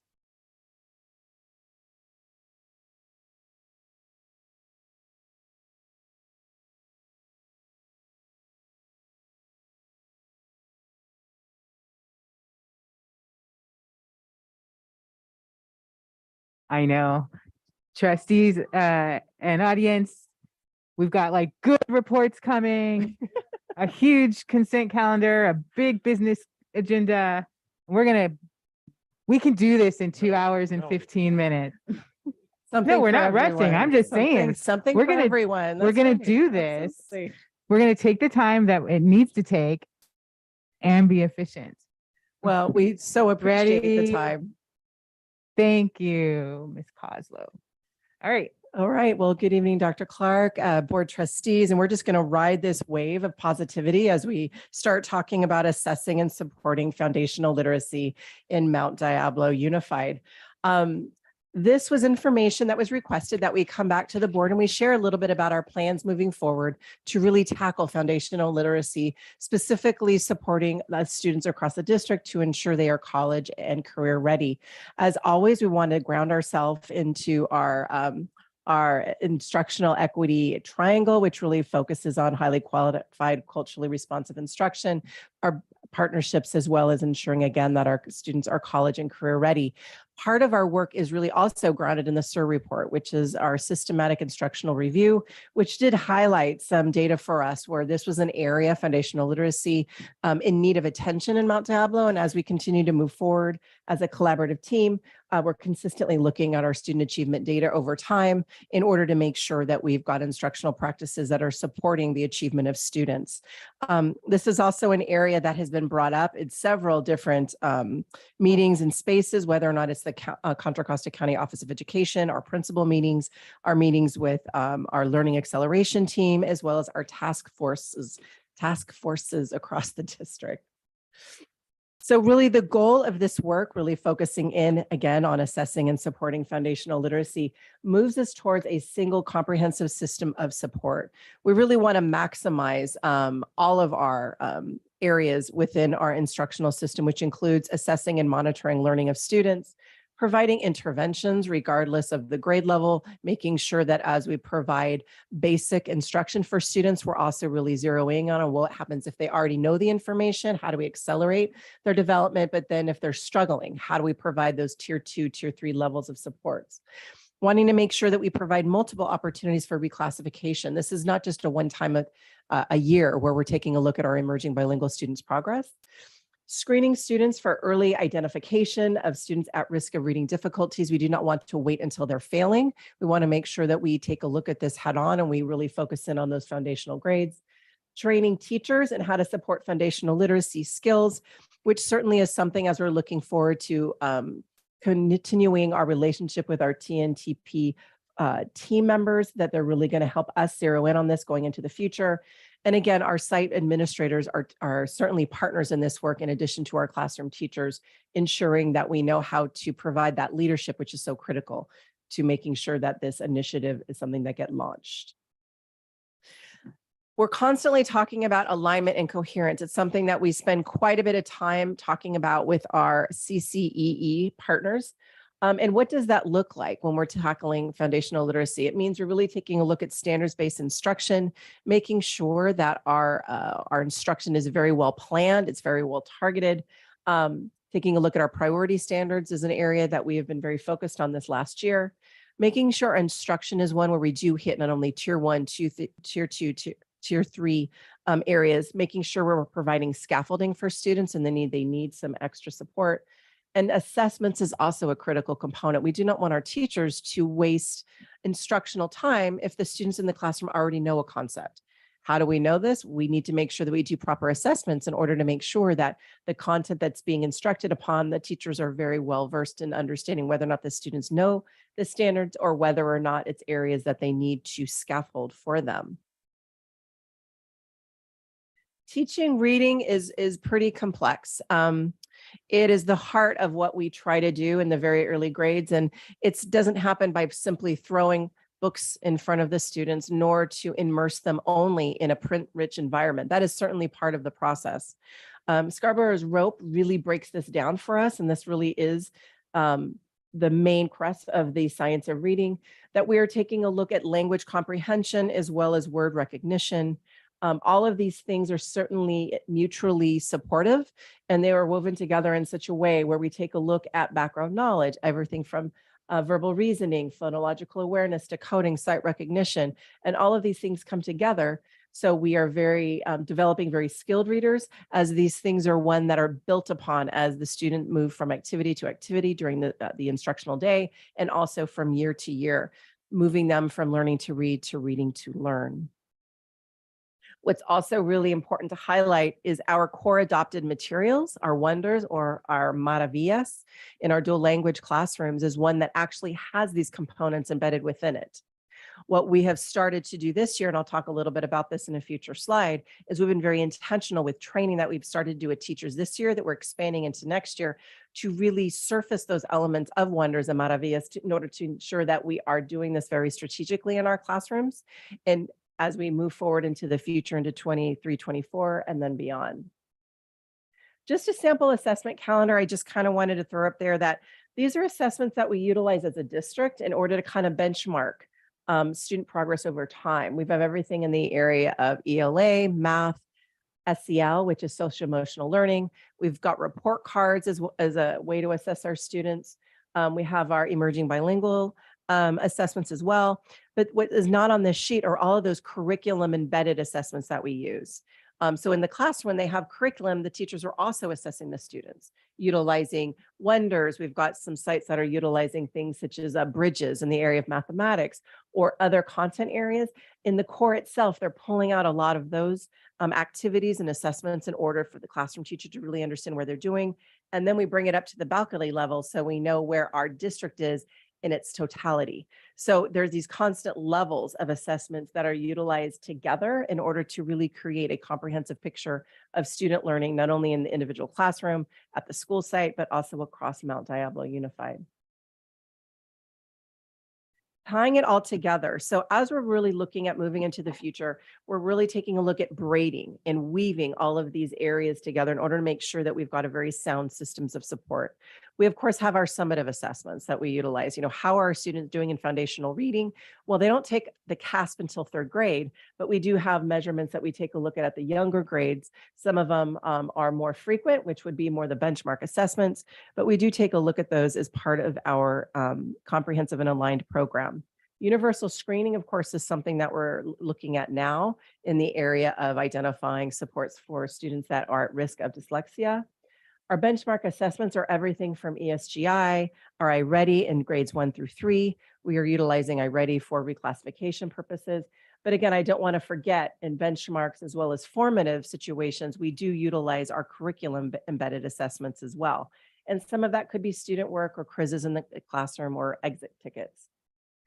I would like to kind of share a little bit about, we have had this year K through 1st grade teacher training, which we've titled Unlocking the Science of Reading. And really that has been a phenomenal activity where we've had 22 teachers from 13 sites meeting together, no less than 5 times during the year, where they meet with our TOSA, who's really focused on early literacy. And they've been unpacking Wonders. They've been taking a look at the Scarsborough rope, pulling out those areas that are certainly so important for foundational literacy, pulling out those aspects of our core adopted materials, and really utilizing these methods in the classroom in between the meeting, coming together as a professional learning community, sharing best practices, and then also embedding some new assessments such as DIBELS. That is something actually that they have connected with Bel Air's early literacy block grant work, which actually is going to be talked about later. But we're excited to share that as we look to next year, we're going to expand that group. We're going to double the group of teachers for the 23-24 school year. Of course, continue training with our dual language schools, because it's not just about learning in English, it's also about learning to read and to have support for Spanish language arts. So that'll continue. Looking to next year, we are also been identified as a district to participate in Project Arise. And this is really something that we are connected with the County Office of Education, as well as all of these groups, California Department of Ed, TNTP, the UCSF Dyslexia Center. All of these mutually supportive groups have come together, and we've identified a couple sites that are going to be going deep within the area of foundational literacy as kind of pilot schools. And they're identified Rio Vista, Walnut Acres, Wren, and Ignacio Valley Elementary, which is going to be really exciting because we've got a very diverse group of schools. We have schools that only have English only programs as well as dual language programs. So we're very, very interested to see how that is going to, what the results of that are going to be. And again, what makes this wonderful is also that they're allowing us to maximize the use of Wonders within this group. So they're focusing on the instructional methods and at the same time allowing us to really maximize our materials. And then lastly, really, we're looking at providing site leader coaching on how do you lead this work at your school site? How do you carve out time? How do you incorporate this into walkthroughs? How do you make sure that your either grade level planning time, your staff meeting planning time is focused on this work? So all of these aspects are going to be coming together to create a very robust system of support for our early, our foundational reading and our youngest scholars.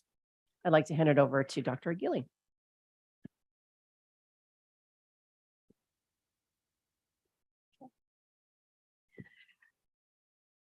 And taller. All right, so I wanted to point out that the most important thing I think about this work is that Wing D and Wing C, colloquially, are both really united in this work, which I think is really important, because as the person who works with students identified with disabilities through both 504s or IEPs, I almost feel like it's too late.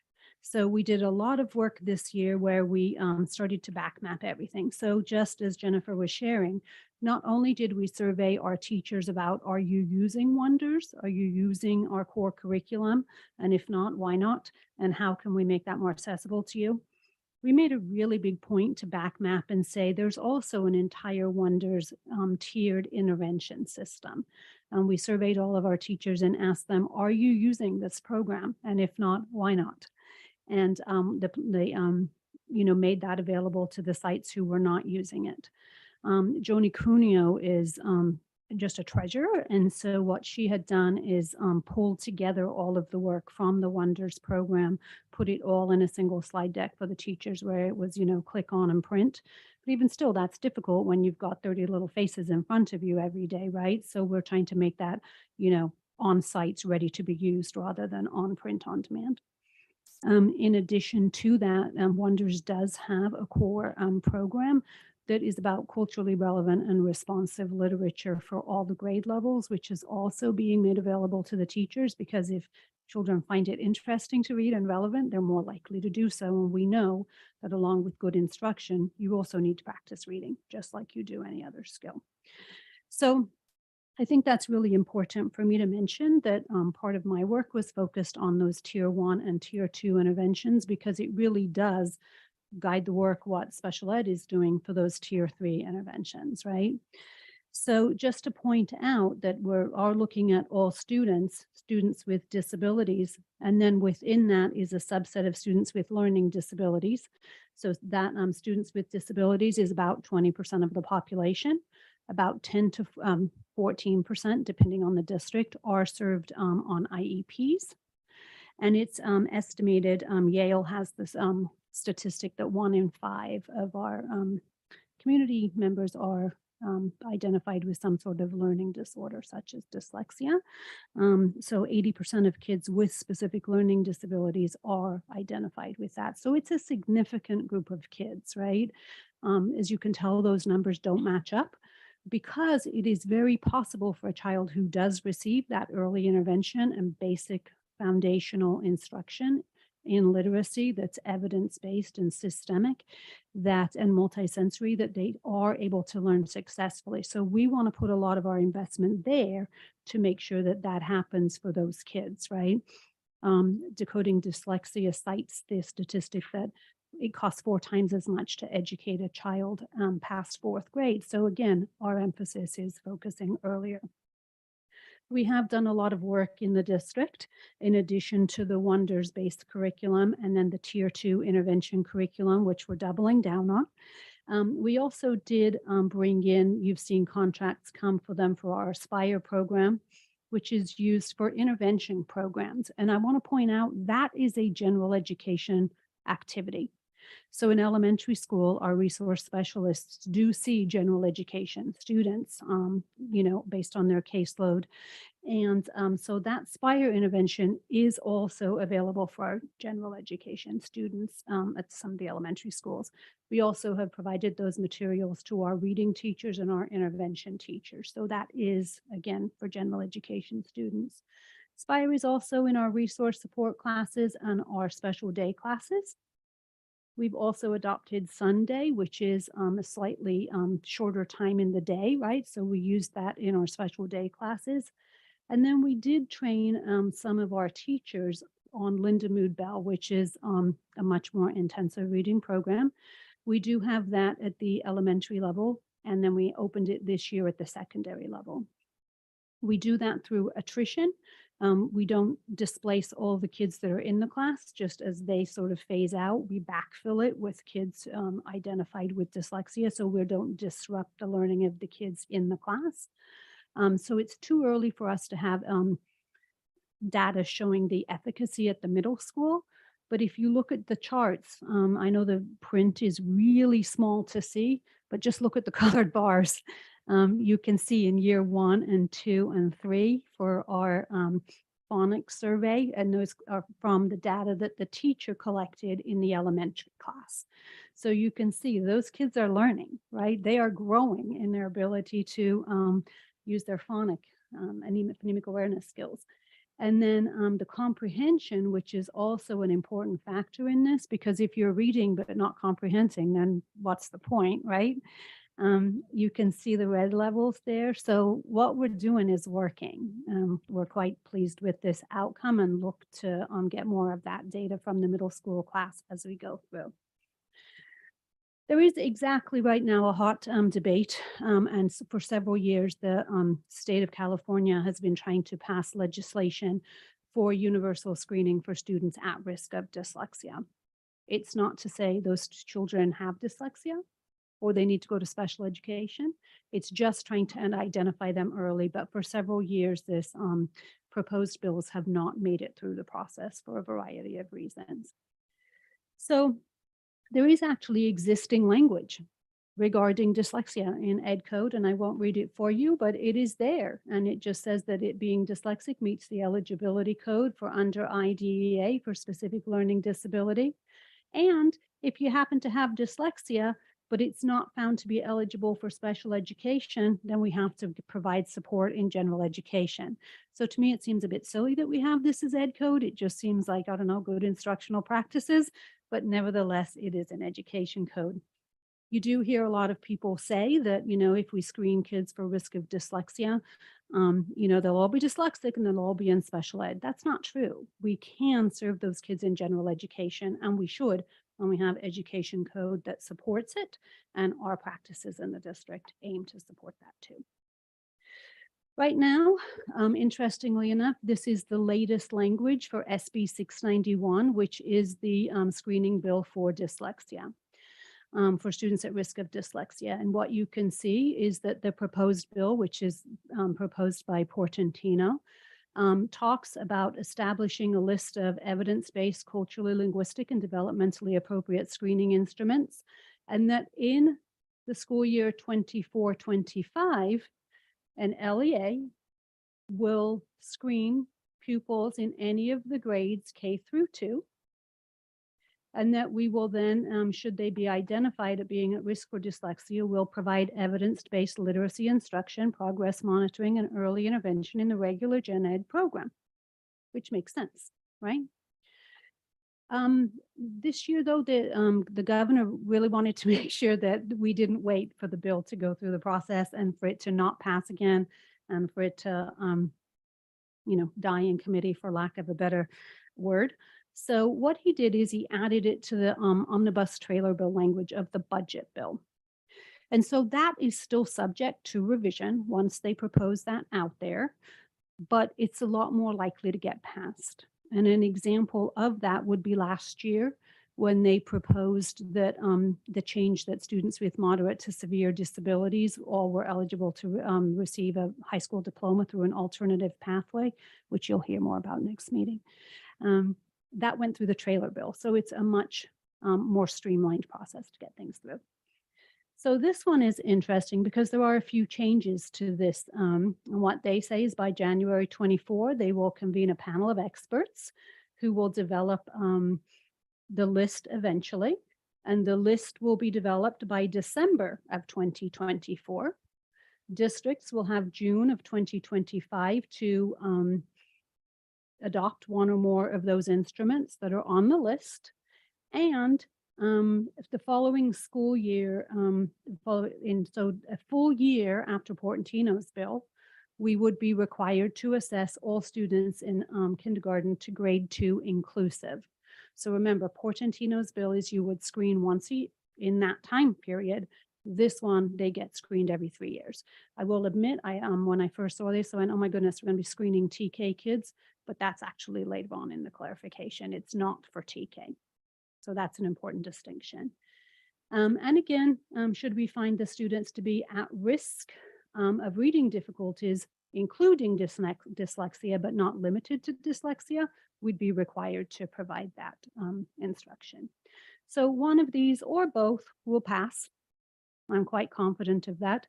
But regardless of that, we don't have to wait for them to pass. We can just move anyway. So that's our goal. The thing, though, that is a problem is that in the trailer bill language, there's this component that says this cannot be used for any high stakes purposes, including all of these things. and reclassification of English language learners. So our goal was to have one test, right? We would just have one test and be done with it. That is still our goal, right? Right now, the test we use for reclassification is iReady. There is not one person in the district who is sold completely 100% on iReady and saying we're married to this for all eternity. What we're saying is that it's what we have right now. It's a known entity. We can compare it against the results of the other screeners. Remember, we're a full year or 2 years ahead of everybody else, right?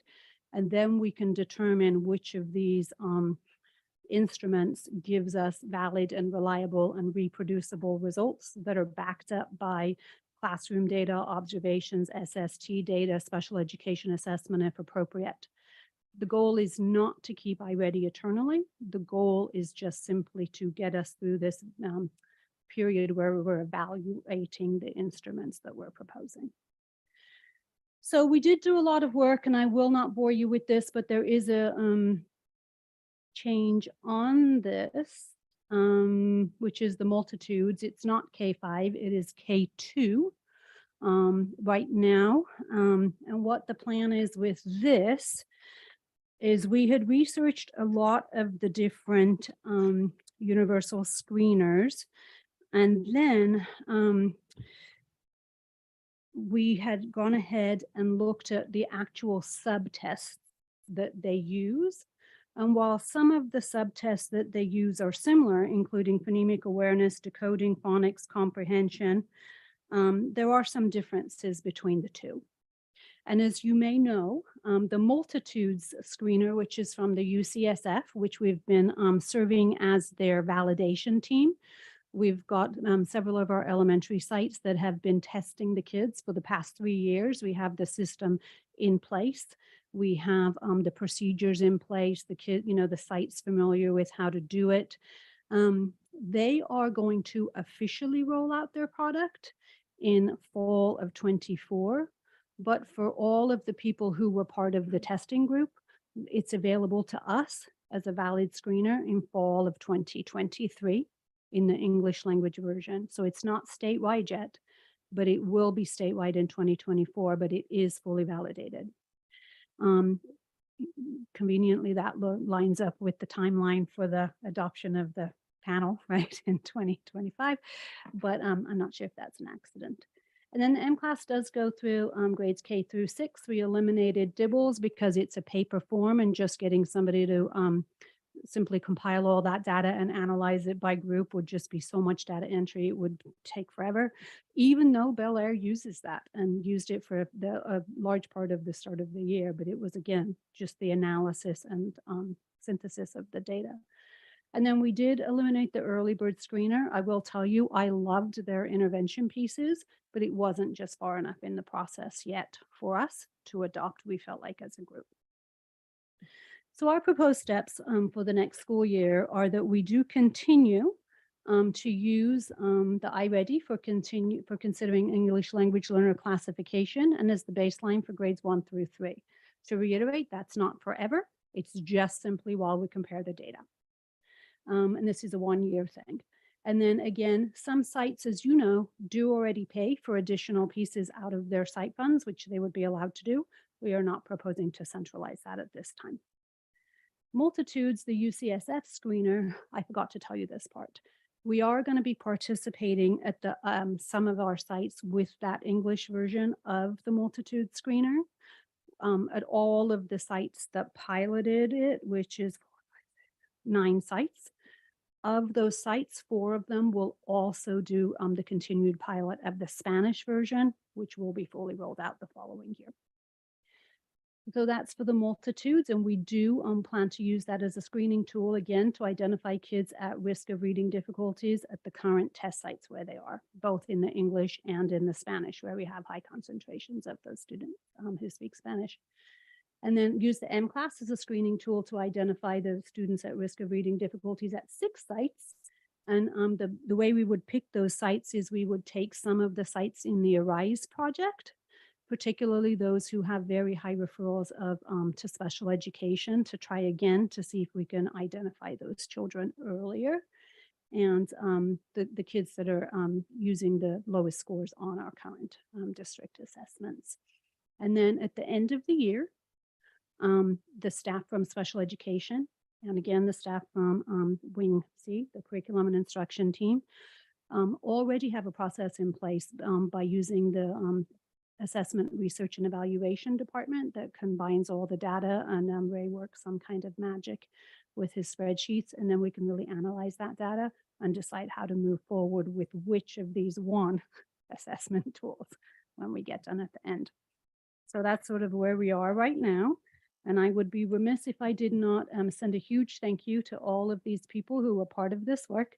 Our Community Advisory Committee for Special Education Dyslexia Task Force team are great. They email me every time I make changes, and I am eternally grateful for them. Their attention to detail is very good. Unlocking the Science of Reading teachers, which we talked about, is the Bel Air group spreading out. Ed Services, Special Ed, TNTP, the Bel Air team, County Office of Ed, and CCEE. This is very much a group effort, and we appreciate your support in it. Thank you. Specifically, Joni Cuneo and Kathy Futterman have been very helpful. Thank you.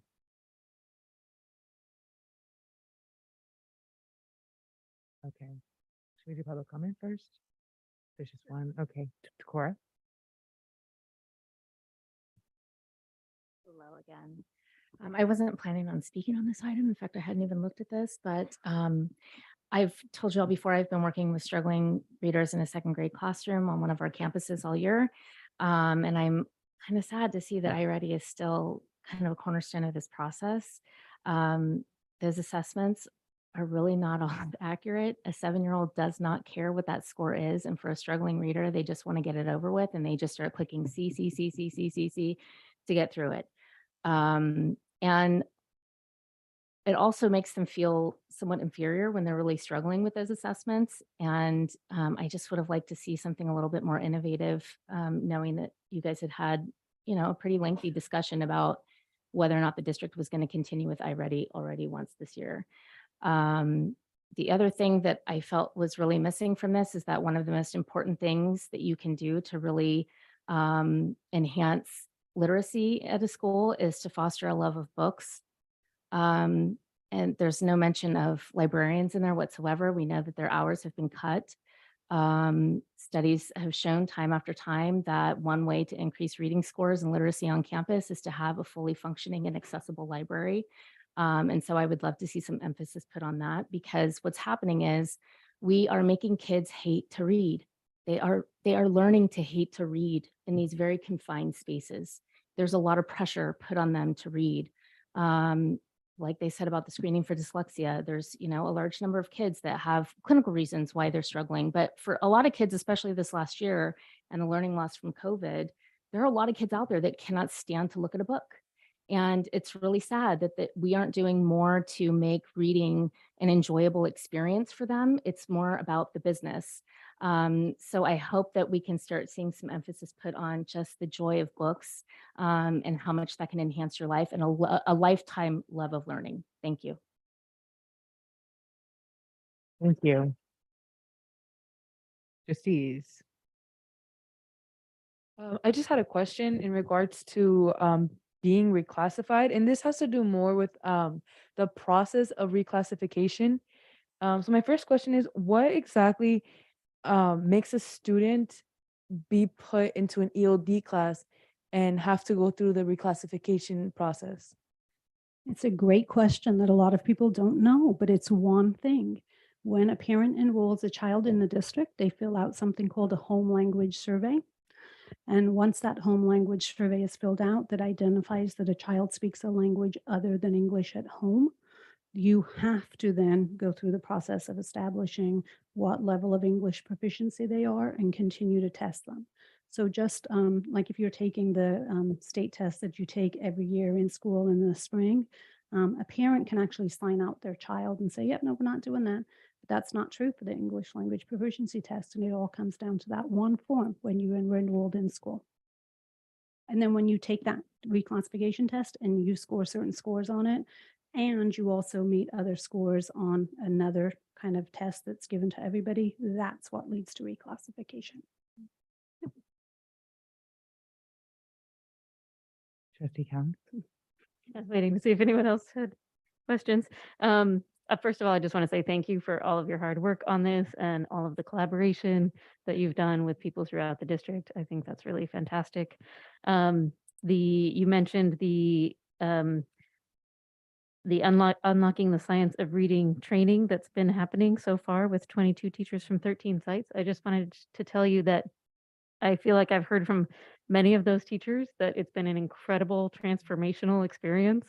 They just are so appreciative of what it is that they're learning there, to really be able to up their game in helping kids learn to read. So I wanted to thank you for that. I noticed you said the goal for that professional development is to double it next year. I guess I'm wondering if that's enough. I know one of the groups had asked for us to assign reading specialists at every school site. So I don't know how quickly we can ramp this up when teachers are saying that it's something that they find so valuable. You know, we have kind of a feed the hungry model. If we have more that are hungry, we're going to feed them. So this idea of making sure that we've got the bandwidth in order to make sure that we've got the training that is required. What they've really appreciated is the size of the group. So trying to train a group of 50, 60 teachers all at once, you don't get that intimacy and that connection of a professional learning community. So making sure that we've got groups that are, you know, usually around anywhere between 25 to 28 is really kind of what we're going for. If we do have additional groups, that's also going to be very, very helpful for us to continue to build this up to scale. But we don't want to forget this Project Arise is focused on the same types of activities and instructional strategies. So we're hitting this a couple different ways.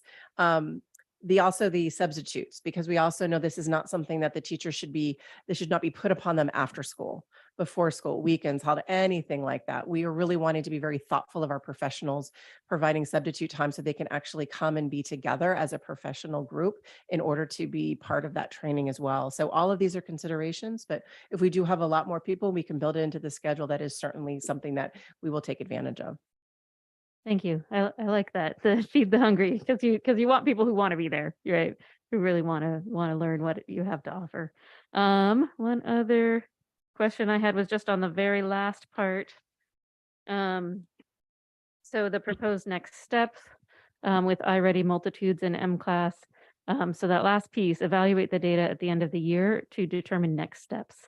I'm wondering is there a committee of people for that? Who's on that? Because it seems to me that in addition to what you were saying about the special ed department and curriculum and instruction and the assessment department, that we would also want to make sure we have our English language learning department, emerging bilinguals involved, because so much of this overlaps, right? Talking about what we're using for reclassification.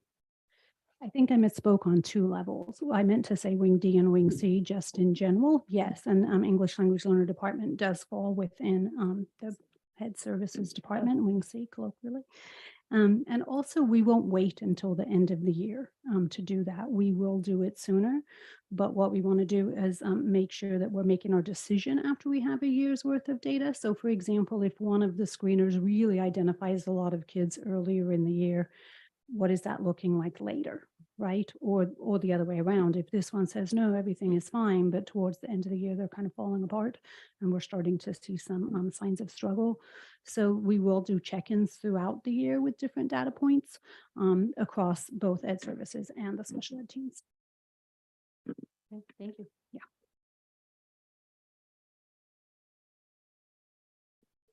Thank you. 12.2 parcel tax. So this item came as a request from one of our trustees that they would like some information around parcel taxes. So what we put together is we put together a presentation of the difference of a parcel tax and a bond, which we have bonds in this district. We don't necessarily have a parcel tax. So District Attorney Alvarado is going to take this item. Good evening, members of the board. We are going to delve into the wonderful world of parcel taxes. It's a wonderful topic, and I'll try to be brief, although those are famous last words from an attorney, but we will do the best that we can. When we discuss parcel taxes and when we discuss any source of funding, really, when it comes to local funding as opposed to state funding for our school districts, we have to go back all the way back to the revolution of 1978, or that is the border revolt, where Prop 13 was passed. And what Prop 13 did is it essentially placed a cap on many revenue sources of local nature that were available to school districts. It did a number of things, but for our purposes, what we need to remember is that what Prop 13 did essentially is it required a supermajority. First of all, it required the school districts to go to the borders in order for us to be able to put tax measures into the ballot. And number two, it also required that the borders approve such a measure by at least a 2/3 majorities. So that is a 66.67, I believe, percent of border approval required in order for us to be able to implement these measures, including all special taxes.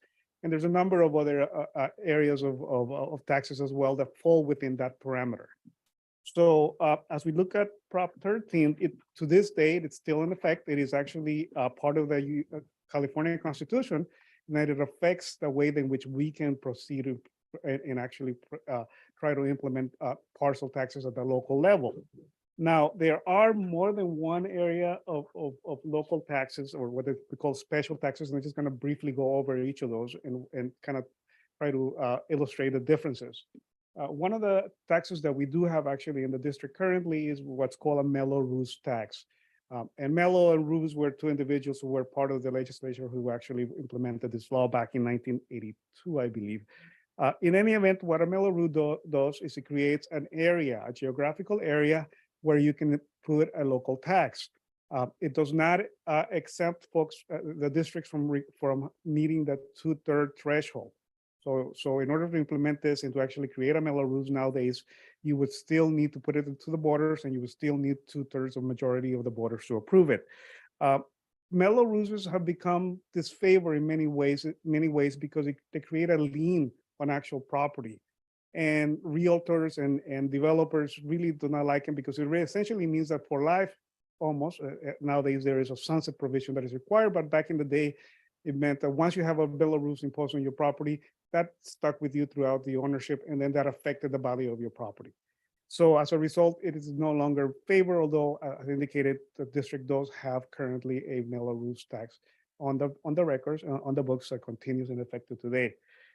The other potential avenue of funding would be sales taxes. Now, sales taxes, as you know, are limited, and there has been only one district in the history of California that actually successfully passed a sales tax, and that was San Francisco Unified School District, which subsequently it was overturned and it's no longer in effect. Finally, there is bond measures. Now, back in the day, bond measures were subject to the same supermajority requirement. That meant that you have to have a 2/3 requirement of voter approval in order to get implemented. That changed with the passage of something called Proposition 39. What Proposition 39 did is lower the threshold under which you can pass a bond measure to 55%, provided that you created as part of it what we call a BOC, which is a bond oversight committee. There are other requirements that you have to meet, but that's basically allows you to lower that threshold from 2/3 to 55% in order to pass a bond measure. Now, what's the difference between a bond measure and a parcel tax, you may ask? Well, a parcel tax, and it's very simple right there, put it in red. Parcel tax are for programs and people, bonds are for buildings. So, and there you can, and I don't want to go into details, but essentially, these are the requirements by which you can pass a bond measure and where you can pass a parcel tax. So what has been the effect then of what was then Prop 13 back in the day, and then versus the effect of Prop 39 that was subsequently passed? Well, what's happened is that the revenue sources for California schools have essentially dried up since Prop 13 was passed. And there was a huge decline in the available funding that is available for schools since then. California went from being one of the top 10 when it comes to per pupil spending back in 1975 to being one of the bottom 10 today. Essentially, all sources of local funding have dried up, with the exception of bond measures that have been passed since then, as well as parcel taxes that have been passed and have actually met that 2/3 threshold. Now, when you bring in a parcel tax, you have to actually conduct a polling. You actually have to figure out whether you can actually bring it. And in fact, most school districts in California have never brought a parcel tax to the borders because polling indicates that they are not likely to prevail. There's only a few districts that have actually successfully brought them, or have even attempted to bring them. And most of them are located in the Bay Area, and some of them in Orange County in that area. Most of the districts are located in affluent areas that are politically liberal, and where there is some incentive from the borders to actually accept a taxation, accept a local tax. In California, as you can see, most of it is gray. That means that most of those school districts have never brought a parcel tax to the borders. And those that are in yellow or orange show that those where they has been successful, located primarily in the Bay Area, with a few other scattered areas. This is in comparison to bond measures. Construction bond measures have been successful since Prop 39. And as you can see, most of California school districts, and those are all the little school, all those are like the boundaries of all the existing school districts. Bond measures have passed. There is a significant success rate. We have ourselves passed bond measures as well, but parcel taxes have not, for the most part. And again, there's a lot of work that goes into trying to bring forth a parcel tax. But as you can see, the little scattered blue dots, it simply has not. It is not a reliable and has not been a successful for the most part. Even for those that are brought, the success rate is approximately 50 to 60%. Those are that are actually brought following the studies as to whether to even conduct the parcel tax. As a result, parcel taxes account for less than 1% of funding for schools in California currently. From looking at our success rates here in Contra Costa, the last one that I'm aware of was in Martinez. I don't know whether it's currently expiring or is about to expire. That was the last one that was successful in Contra Costa. I'm not aware of any others. I know that there were several attempts that have been brought and that were not successful. They were not passed. So that is the law as of 2021. So again, a school district brings a parcel tax, very, very difficult to put it forth. In 2021, there was a case in San Francisco, right? So this is a very interesting case because it's actually kind of gone under the radar. It's a little bit obscure, but it made a significant change in the law. And this is where we are today. So in this case, it was passed, it was a measure called Measure G, parcel tax measure that was brought on behalf of San Francisco Unified School District. However, it was not brought by the district. The measure was actually part of a citizen initiative that was created in conjunction between San Francisco citizen parents and the union and union members and employee unions that sponsored and brought this measure to the borders. Again, it was not sponsored by the district, and although there were some discussions between the district and the union members as they were, bringing it forth, the participation by the district was very limited, right? So the question came to the court, and the court was very basic. Does this mean that by the way, the Measure G, a local initiative, passed with, I think, 60% of the voters, right? 60% of the voters, which is below the threshold of 66.7% required for a supermajority under Prop 13, right? But above the simple majority that would normally be required for a citizen initiative. So the Court of Appeal had to decide, does this mean that is this parcel tax that was passed with this measure, is it subject to Prop 13 and the supermajority requirement, or is it subject to the simple majority requirement that applies to citizen initiatives? So the board looked at the court looked at the issue. They looked at the fact that San Francisco Unified School District did not sponsor the tax measure. The San Francisco Unified School District did not take an official position on the matter, and in fact was sort of like a bystander to this issue. And the Court of Appeal actually decided that this was a issue of a local citizen initiative that can pass with a simple majority, right? So this is a fundamental change in the law. And the issue was then, of course, appealed to the Supreme Court. The Supreme Court actually did not take up the issue. So in essence, what they did is they tacitly approved the ruling without really making an opinion on the matter, right? So what does this mean for us? And what do we learn from this case? Number one, a district-sponsored initiative on a parcel tax still requires a two-third majority, supermajority under Prop 13. And from what we learned, it's unlikely to prevail in Contra Costa. Or at the very least, we would certainly have to do a lot of our homework in order for us to determine whether we even have a chance of prevailing. Polling would need to take place before we even begin the signature gathering process, right? That's a district-sponsored initiative. On the other hand, if a local initiative may be more successful in Contra Costa and elsewhere, provided, of course, that the San Francisco case remains good law, right? So for that to happen, then there would have to be an initiative conducted by citizens where they gather signature. The district would take no action in favor of such an initiative and certainly would not sponsor it. District funds and resources would not be utilized in favor of this initiative. There would not be any use of staff time, materials, equipment, or district communication channels to attempt to persuade the voters for the initiative. And the task of gathering signatures, et cetera, all of the groundwork that needs to be done to bring forth a political initiative would have to be done by a citizens committee, not by the district. So that is where we are. Now, there is, and I should warn you that there is a legislative initiative to overturn this case. Citizens Against Taxation, the same folks behind Prop 13 there is, I believe, a Senate bill that is out there to essentially overturn the case. And the Supreme Court has not spoken on the matter. So again, this is a snapshot of where we are now in terms of what the law is or what potentially is. It isn't guaranteed that it will be the case going forward. But that is a summary of where we are. So as we are looking at the issue of parcel taxes, we have to consider the fact that it is exceedingly difficult to get one, but there is this potential window where we can work with our community members, perhaps our labor partners, in having an initiative being put forth by the citizens of Contra Costa as opposed to by the district.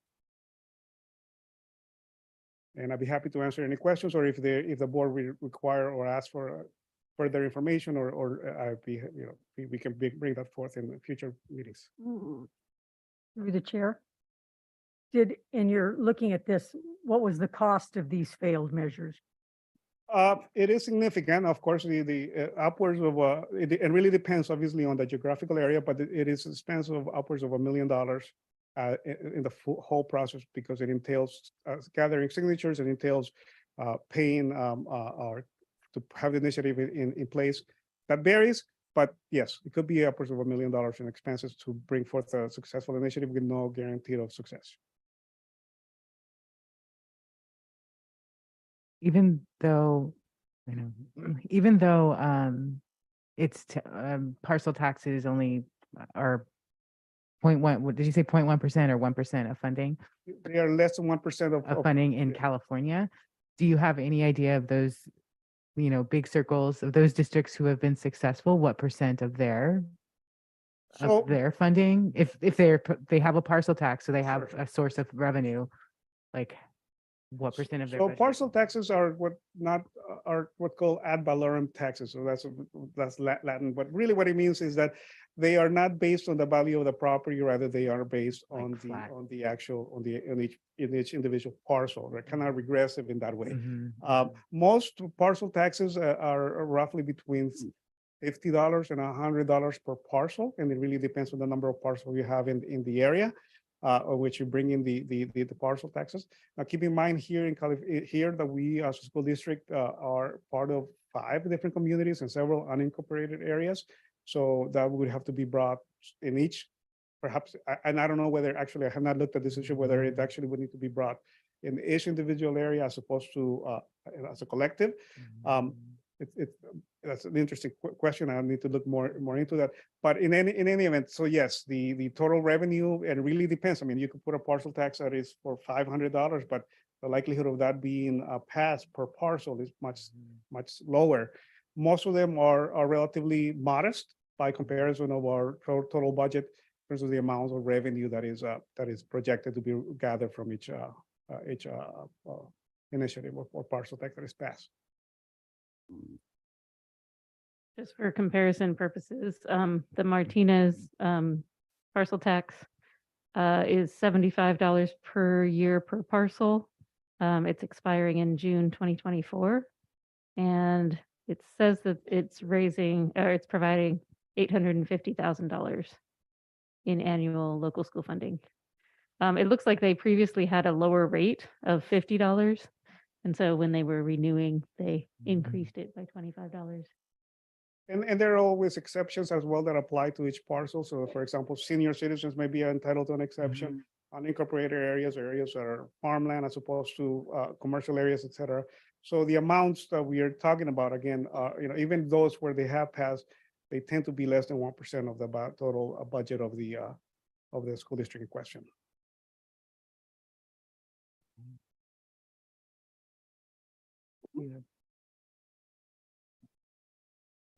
And Mr. Alvarado, I'd like to thank you for this presentation. Kind of hearing about the San Francisco model is really interesting. It's kind of hard to think how that could serve as a model for us, given that, like you mentioned, we're present in 5 different cities. I am really interested in the possibility of kind of us doing our homework. I think you called that conducting a polling. And so I'm really interested in that. It's something I'm hearing a lot from our community. And so I'm hoping that we can have an update on this kind of once we hear from the community in our next meetings. Okay. So a question on that, if it was going to be the local citizen initiative, does that mean since the district cannot be the one leading it or any district materials used, if there's polling done prior to by the district, like that the district paid for that polling, then would that make it therefore not a local citizen initiative? Right, that is an interesting question. Of course, if the district were to conduct polling, it would be for its own parcel tax, which it can choose to proceed or not proceed on it. If there were to be, I would suggest that if there were to be a citizen initiative parcel tax, that any polling and or information gathering for that petition or for that measure would have to be conducted by them exclusively, and we would not be able to share or to provide. Well, perhaps they would request it, but certainly it would not be through district expenses at all. So it would have to be done completely separately, even if it is in parallel tracks. We have 2 public comments. I'll take if there's. Did you have anything to add yet? Okay, Cora Mitchell. Hello again. To say that this presentation is a disappointment is really an understatement for me. I'm incredibly frustrated that once again, something is being put back on parents to essentially take ownership over. As much as I do remain involved in this district, I have a full-time job. I'm raising 2 kids that I'm responsible for. And the thought of having to do all the footwork and research to do this is frustrating because we pay millions of dollars in administrator salaries.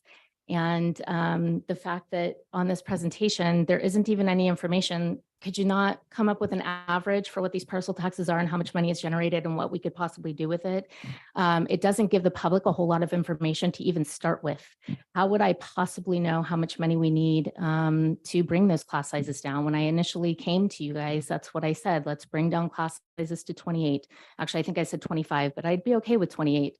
How do we get music back in 4th grade? How do we bring back the librarian, sports at the junior high level? All the things that we've been missing out on, we have no information about what that would cost. We don't even know if it's feasible if we did pass a parcel tax. So, this was kind of a Google search presentation. It doesn't really give us any information about what's happening right here and how do we fix it. And it just doesn't leave a lot of faith that we're doing all that we can to save this district. It's been failing for so long and it's getting worse. And I don't think any of you are unaware of that. But if we don't start doing something dramatically different, and really try to work together. I don't know. I really don't understand how this is the limited information we're brought back with when we have a pretty short time frame if we did want to get this on the next ballot. So I do hope that you instruct them to go back and at least give us that information, if nothing else, knowing that they wouldn't even be able to work with the public on this because it would be considered using their expenses. We need something to go from here if they're not going to take it on, although I do think you should. Thank you. I'm sorry that I disagree with you to an extent. It is disappointing to hear that, like, it is a Google search. It's one that I didn't have to do, but that we got the insight and expertise from our lawyer that I wouldn't have had otherwise. And it's the start. Like, we need to know what the heck is a parcel tax. And that's what we asked for. And I'm really glad that we got. And that we now know what information is needed. I think we do share your sense of urgency as I'm going in my head through this. Okay, is this a primary election which is in March, or is this a general election? Well, it said that it could be either, but which I wouldn't have known. So I'm really happy for this information. And I don't think it's unreasonable what we got today. I think it's reasonable to do further research of the things that you suggested. But I guess my bottom line is, I think it's a little unfair of some of the words that you said. Yeah, exactly. So. And I just want to remind this board that we haven't taken any formal action on this. We have not decided that we're going out for a parcel tax or another bond. And a question was asked to bring information forward about what it was and what it wasn't.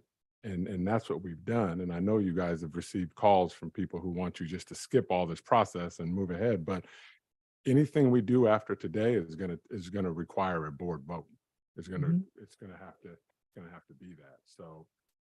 So again, it's an informational item, and I don't know how this person just thought that we were actually moving forward with a parcel tax, and I don't know where someone would get that from. So thanks. Anita, it's your turn. Hello again. I appreciate that this is a topic for discussion on the agenda tonight, and I appreciate the overview that Mr. Alvarado provided. And I understand from the presentation that doing a parcel tax run by the district would be difficult. And I understand that this whole citizens initiative idea looks really appealing. That's what I got from the presentation. This ruling about San Francisco came about a while back, and I researched it as soon as I found out about it last year, because I was ready to do it right then. You guys know how much this school district needs lower class sizes, and that the parcel tax is the only way to do it. So I got on the phone immediately with CTA and their political department, and they put the brakes on because they explained. I'm sorry. What did they put the brakes on? They told me not to get excited, not to do it this way, because as Mr. Alvarado pointed out, these initiatives are always subject to challenges through the voters, and there is a bill in the legislature right now to make them illegal. So CTA's advice was don't invest in something that is probably not going to really work. And even if it did pass, it would be voided probably. So as much as reluctantly, I went back to the drawing board, or back to my original work, which is advocating for a district-run parcel tax. But when I saw the presentation today, I decided to do some more research, and I went to Martinez and spoke with the County Office of Education. And they explained to me that they have already had somebody from our district inquire about doing this. And so they have already researched it. And the way that it was done in San Francisco was as a municipal tax and it worked in San Francisco because San Francisco has the same boundaries, the school district, the city, and the county. It's all the same boundaries, a lot of the same governance structures. Our district has at least 5 cities, depending on how you count, and 1 unincorporated area. And so the folks down at the County Office of Education explained to me that if we were going to do this, we would need to run a vote in each of the 5 cities. We'd have to work through their elections office and do the petition through them. And they would have to conduct a vote of all of the voters in that city. So for example, the citizens of Martinez would be asked to vote on a parcel tax, which everybody in the city would have to pay, and the proceeds would go only to 1 school. Or the proceeds would all come here to this district, but the citizens of Martinez would only see it impact 1 school in their city. Similarly, in Walnut Creek, everybody in the city of Walnut Creek would be asked to vote on this with full knowledge that the money would not go to most of their schools. And these folks down at the County Office of Education were realistic and told me what I already knew, which is this is not likely to pass in that scenario. Yes, the voters in Concord might pass it because all of Concord goes to our schools. So it might work in Concord, but the voters in Concord are not going to pay for a parcel tax that would then support schools in Walnut Creek and Martinez and Pleasant Hill. So maybe it would pass in Concord, but even that is a possibility. So then I asked them about for equity. Go ahead. We're over a minute over, Oh. and it's really, I know. We have a time limit. I know. Shoot. And your information is really helpful and I Okay. appreciate it. And my struggle in my head is that we've cut people off Sure. today. Okay, let me skip to the end Mhm. and say the only way to do a parcel tax is for the district to run it. I agree with Dr. Clark. Nothing has happened yet. And this board needs to vote and it needs to be an agenda item. You guys need to direct staff to run a poll because that's the first step. And our students desperately need lower class sizes, and this is the only way to do it. Thank you. Thank you. Trustee Mayo. So I'm not a know-it-all, but I'm going to be a know-it-all. When we talk about the district running a parcel tax, the district would pay for putting the parcel tax on the ballot, but the district itself could not promote a passage of the parcel tax. There would have to be a citizens committee that would work to fundraise and do all of the get out the vote activities for the campaign. So I guess in my mind, when we say the district has to run it, and I apologize for using your terms, Anita, that's not the situation. It's the wrong descriptor.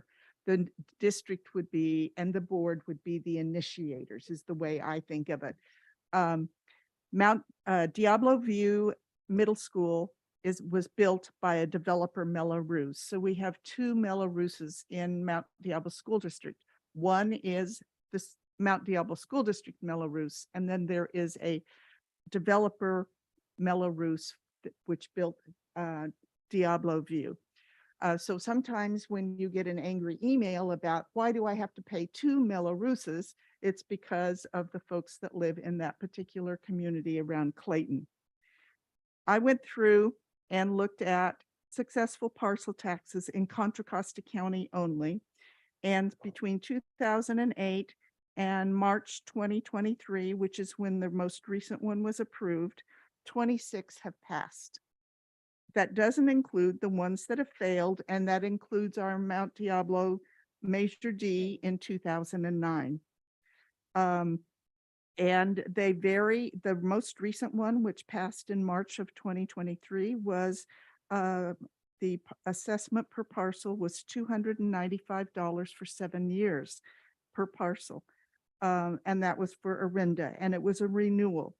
Yes, the statement is very valid that the most of the successful parcel taxes in Contra Costa County are from our Ohio wealth communities.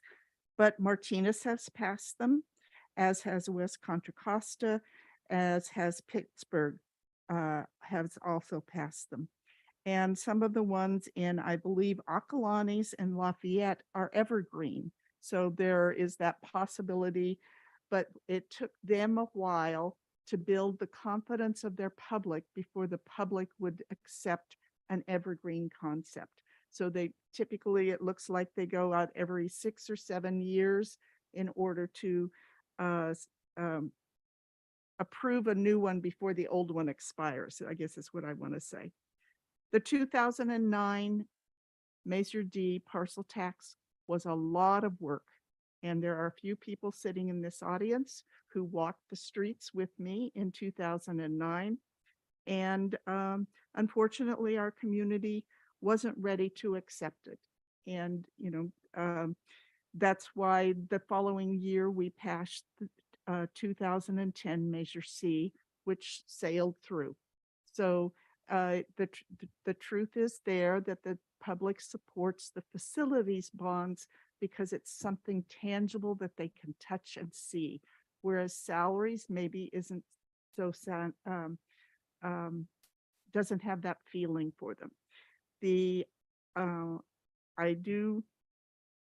Before the board would move further, if the majority of the board wants to consider exploring things more, I would want every person who advocates for it to think about whether they would be committed to the entire effort from the moment people say, I support it, until the night that the vote is counted, because it takes 125% of your time and energy to pass any kind of facility bond or parcel tax.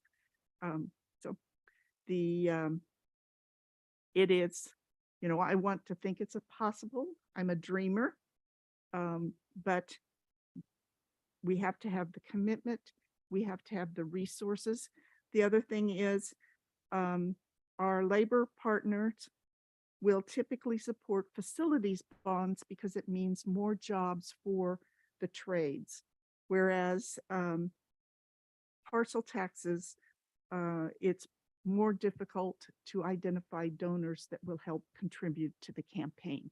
And, that is another important element as you're considering a parcel tax, is whether there is enough commitment from business and labor to help with the initiative. And by labor partners, you mean like broadly, not like our folks who work here. Okay. Trades and labor. Right.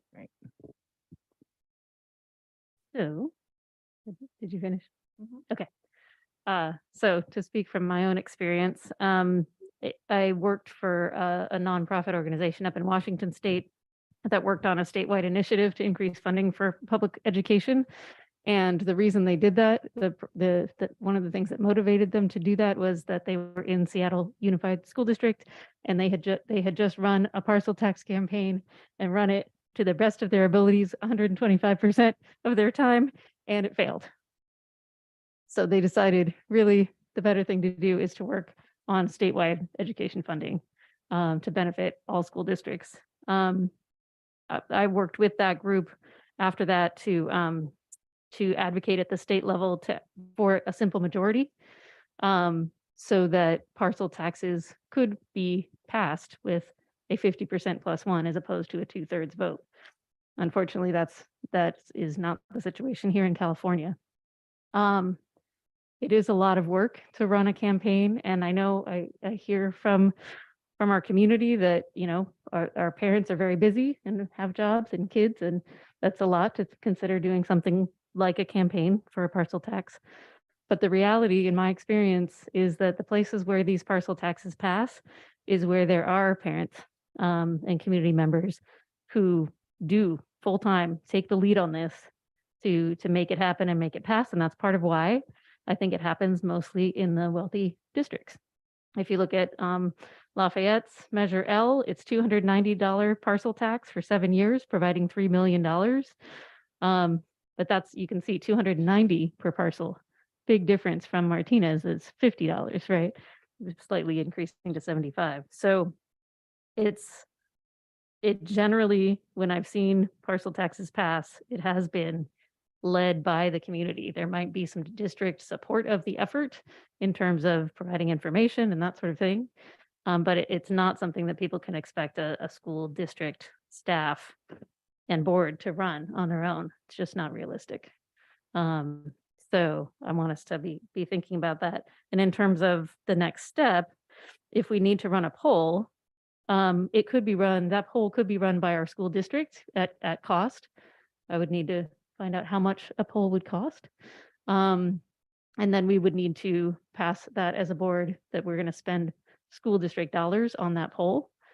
But the other way that a poll could happen is with partners who would need to be part of the campaign anyway.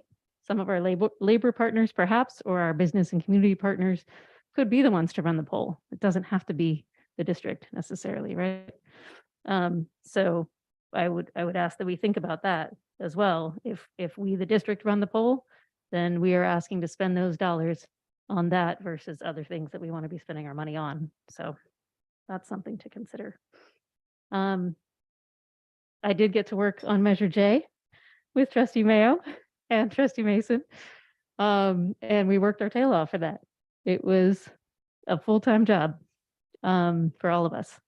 And one of the main reasons that Trustee Mayo and I were able to spend the amount of time on that was because we happened to be unopposed that year on the ballot. So we didn't have to run our own campaigns. I directed my entire grassroots campaign for my own spot here on the school district board. Immediately, all of them, took a 90-degree turn and said, will you all work with me on Measure J? And that's how we got it passed. And we did pass it with an over 70% yes vote. And we worked with our labor partners. We worked with Medea, who put a lot of money, time, effort into that goal, right? We did get some funding from the building trades because, to Ms. Mayo's point, it's a facilities bond. And when it has to do with facilities, they're more likely to engage. I also think it was a little bit different climate then.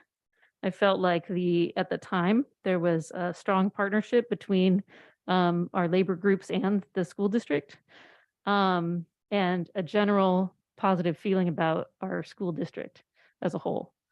I'm concerned of how a poll would turn out at this point in time, frankly, because over the course of the last year, there's been a lot of questioning of whether this district is trustworthy in terms of our management of funding.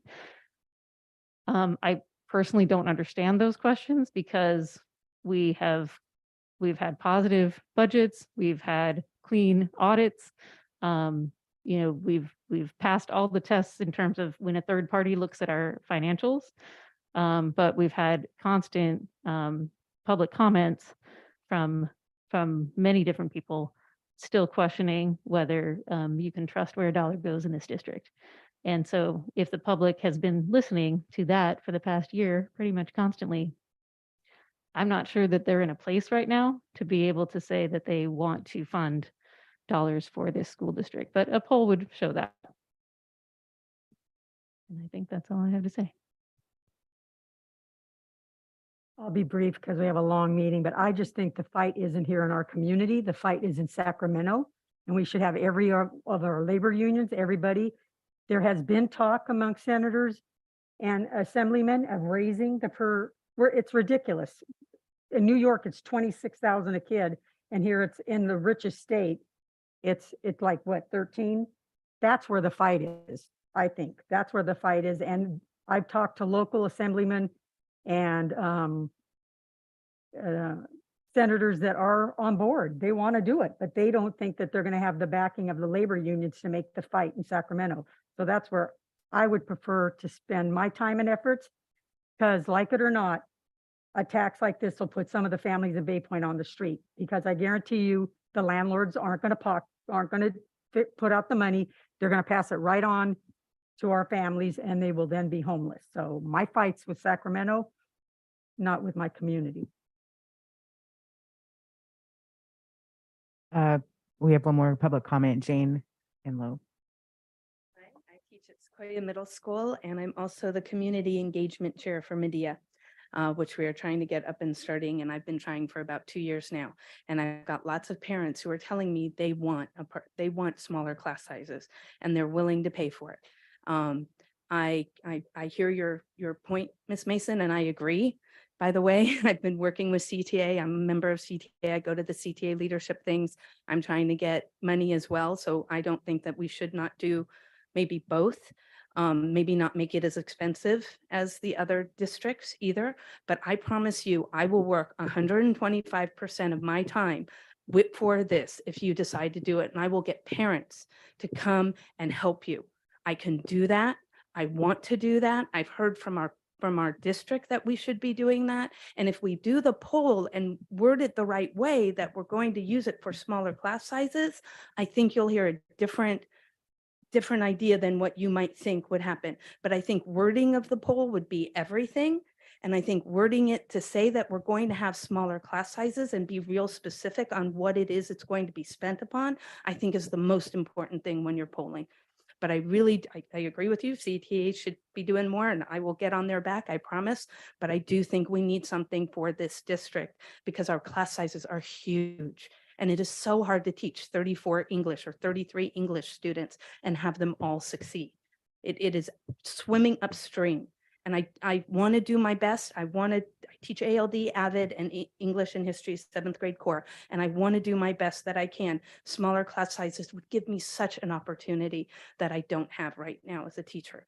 So I promise I will work with you. I've got labor. I talk to labor constantly. I will get those trade unions to support us. I promise I will fight for you guys, and I will fight for this parcel tax 110%. Thank you.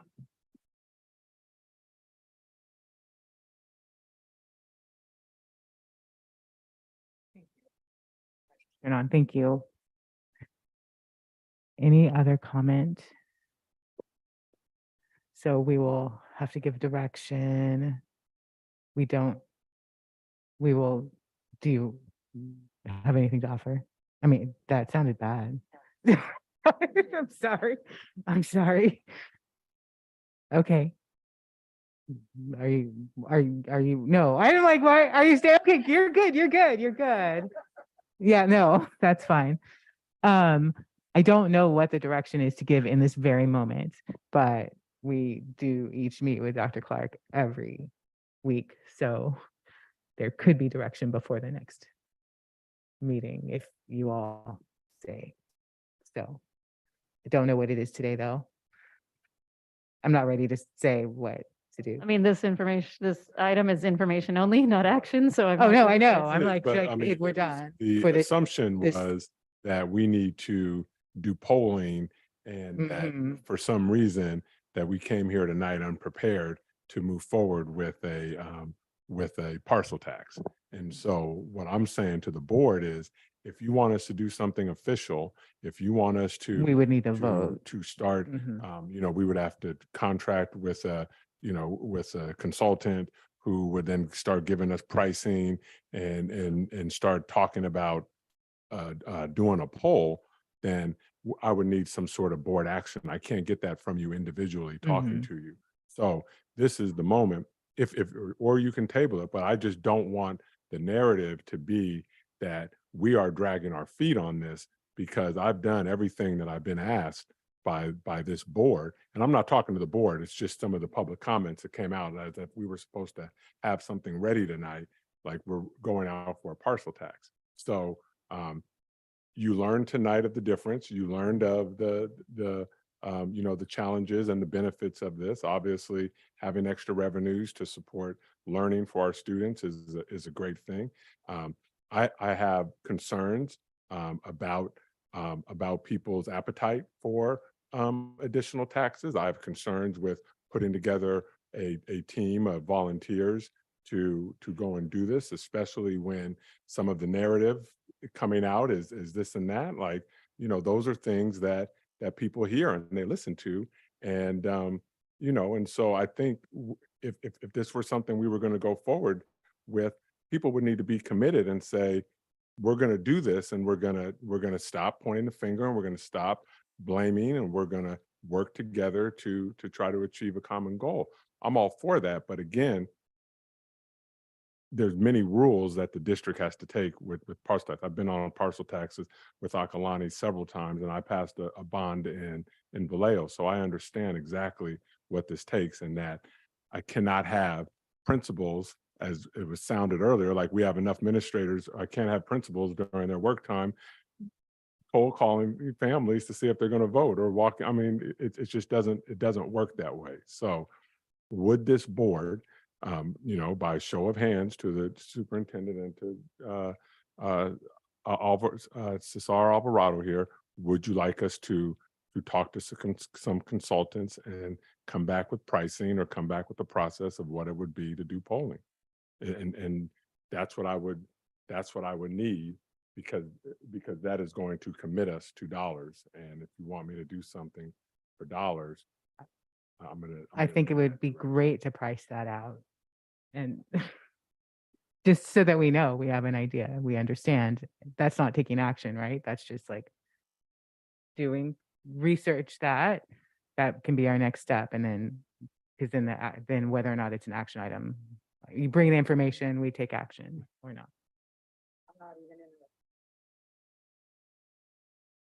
Okay. No, I know, but I'm interested in the price. I'm interested too. I just would like more information. So You were gonna. So what you're interested in is the price of polling. Should we Mhm. move forward with polling? The So- price, so then we. Price, coming back with Yeah. full Sure. presentation. I'm or open to something that. like that. Yep. Yep.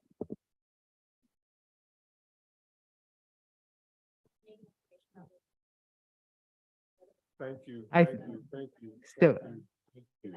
Thank you. I think for us, I think at the moment, what I'm interested in is the cost of polling, to understand, like, that's the first thing we would have to spend on and commit on. And that would help guide us. So thank you. Sorry for yeses. Yeah. You don't have You're to off the hook. commit. And We will look at that now. thank you for the comments and the questions. I mean, the comments and additional information to everyone that provided it. All right, 12.3. Presentation on the draft revision of, to the district strategic technology plan. Welcome. Did you see that?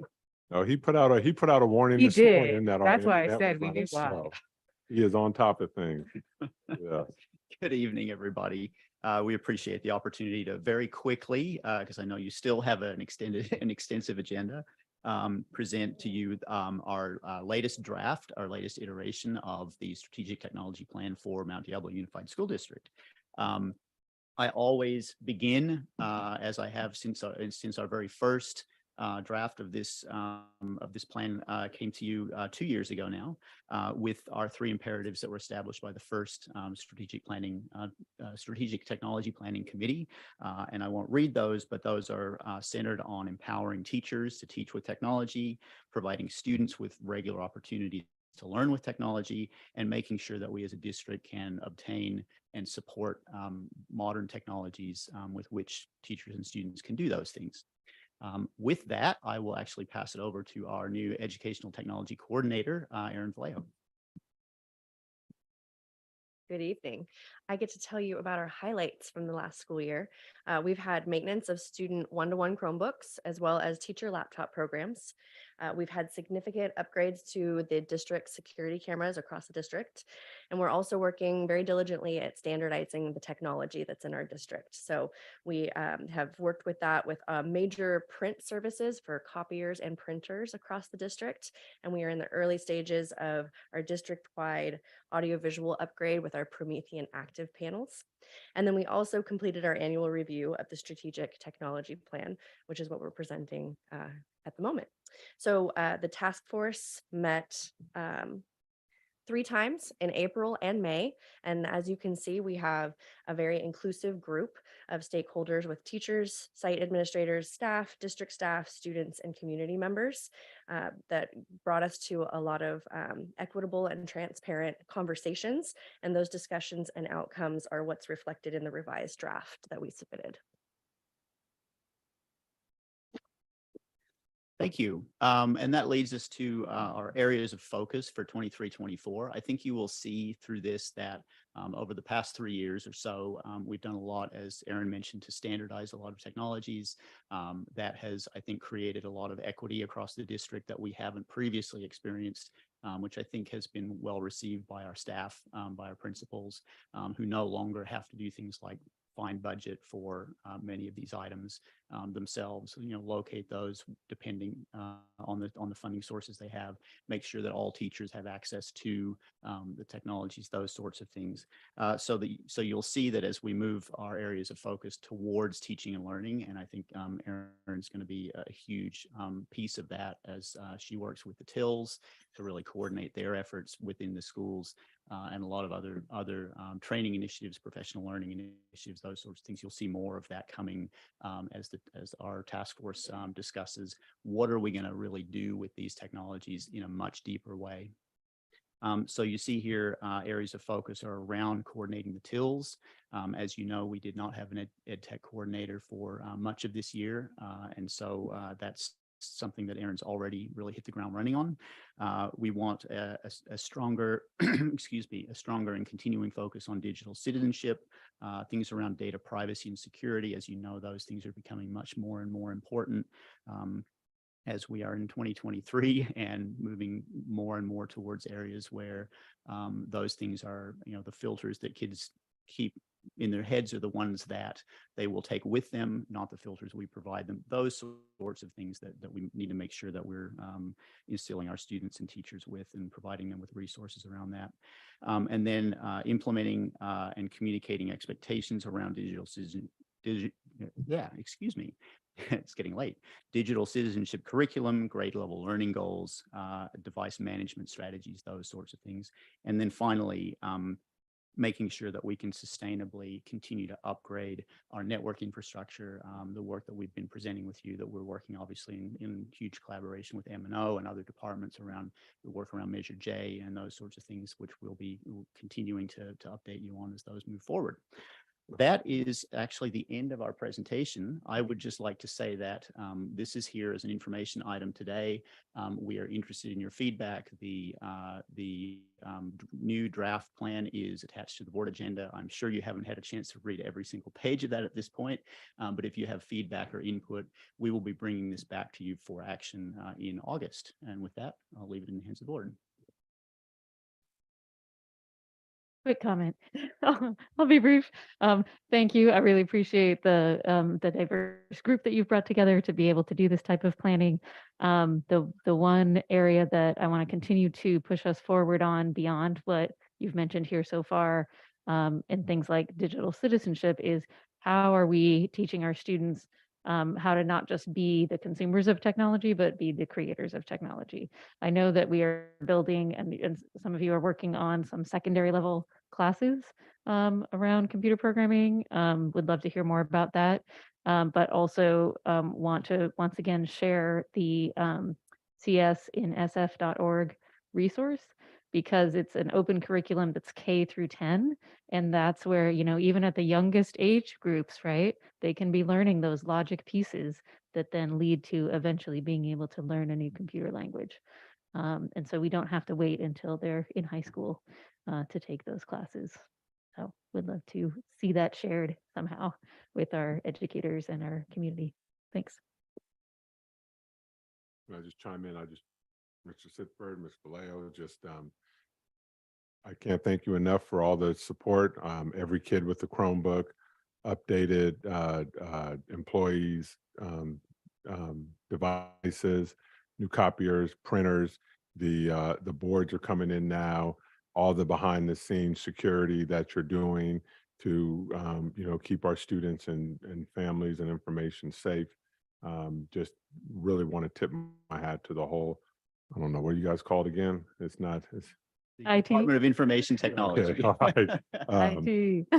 IT. Yes, just very, very appreciative of the work and again, it's not the technology that our students necessarily need, but technology as a path for them to get to the information and to the learning that it's going to take, and the work of your department and this board from allocating the resources to that is really benefiting our students. So thank you. Appreciate the work. Thank you, Dr. Clark, and Yeah. we appreciate that, and we enjoy doing it. Yes. Thank you so much. Whoa. Yeah. Oh, 12 point, we have an extra one. 12.4. 12.4, this Right. is, I was giving Mr. Humphrey and Ms. Filios the thumbs up. So this was the Bel Air presentation. We know that, and again, they can explain it, but Bel Air has reading grants, and they've been doing a whole bunch of neat things out at the school. And I know last year, I think they were the last agenda item on this very, very long meeting that we have. So I used my executive power and I moved you guys up. I know it's 9:20, so but still. So let's turn it over, share some news with us on how things are going out with the grant, and more importantly, the student learning out of Bel Air Elementary. Thank you, Board of Trustees and Dr. Clark. And yes, we appreciate being moved up to the 12, so thank you. As you are aware, Bel Air Elementary School is a recipient of an early literacy support block grant through the state of California. And as a part of the requirements of the grant, we do have to report each year on our progress. And so we're here to report and ask for approval for the report before we submit to the state. Thank you. Okay. So the work at Bel Air in early literacy is firmly grounded in our district goals as well, that all students will receive a high quality education that's standards based and prepares them for the future. And it is an equity issue. Early literacy does affect a student's trajectory for the future. So we believe passionately in this work as vital and important at our elementary site. Bel Air's SIPSA goals are part of your presentation here, and we would like to point out that the SIPSA goals mirror the LCAP goals, and that at Bel Air, at the time, Principal Humphrey dedicated goal 4 specifically to the early literacy support block grant and the work happening at the school through the grant. You can put, thank you. Oh, are you doing that? Thank you, friend. These are the current demographics of Bel Air Elementary. You'll see that the school serves a very diverse population. It is one of our Title I school-wide program schools and is 100% amazing. We absolutely agree. So the next slide, these are the big picture goals that were articulated in the LAP, the Literacy Action Plan that was submitted to the state. So goal 1, the collection of valid and reliable literacy data for grades TK through 3, looking at our assessment instruments and training teachers in being able to use the instruments and collect the data and then analyze the data. Goal 2, the systematic use of cycles of inquiry, the Plan, Do, Study, Act model to analyze the data from those assessments and inform and adjust instruction. The lead literacy team from Bel Air and I have been participating in PDSA cycle training through Sacramento County Office of Education, which is the agency that the state has tasked with or given the opportunity to train us up in these practices. And then goal 3, the site wanted to look at the data collection and make a determination if a supplemental foundational skills program would be beneficial to complement our adopted text of wonders. So these are the highlights from this year. You want to talk about it? If you want me to keep going. You got your role, do it. All right, I'll keep going. So the site continued utilizing DIBELS as an assessment tool and piloted MClass, which is an online version of DIBELS assessment where data can be put in real time as the student is being assessed. And the MClass pilot provides information on where there might be gaps in the student's learning so that the teacher can then plan instruction for that. And then we also continued the use of the iReady assessment. So those two assessments complement each other to give us information about a student's progress in reading.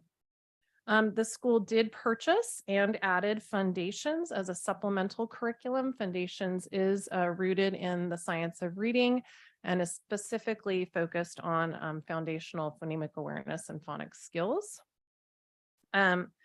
They restructured and reestablished small group instruction, and as part of the grant did have reading intervention teachers as personnel on site. Again, our PDSA cycle training for our team, continuously looking at the data and looking at what it meant for instruction. Support for learners through the reading intervention teachers, and support for teachers through the presence of the literacy coach, paid for 30% through the grant, and then also the program specialist paid for part-time through the grant as well. And then some new and exciting pieces to start that home to school and school to home connection for literacy, but sending home leveled readers at open house, and also looking at buddy classes with older students and the kindergarten classes.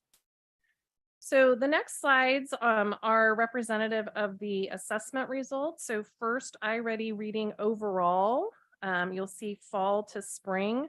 There were increases at all grade levels, in particular kindergarten, first and second, with a smaller growth at third grade.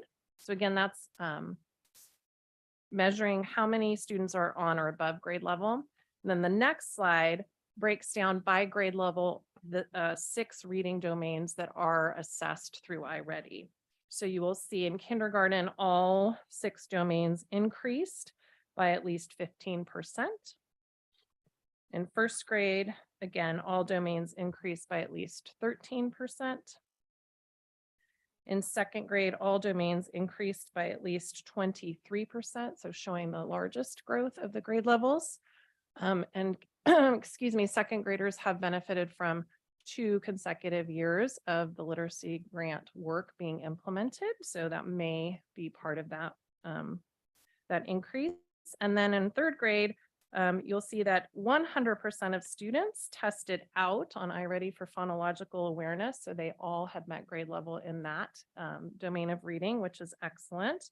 And then you'll see that there are some modest gains in literature comprehension and then bigger gains in the other domains in third grade. The next slide is the DIBELS MClass at and above and at benchmark rating, and we'll see in all of 4 grade levels there is growth, again with the greatest growth coming in kindergarten and first grade.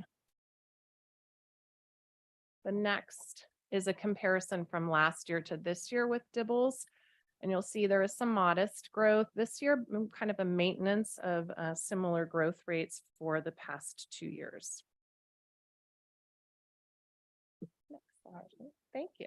Do you want to talk? Do you want to do this part? I'll wrap. Yep. Okay, I'll have you wrap it up. Okay, so in this year, our second year, this is an overview of how the budget was spent from the grant.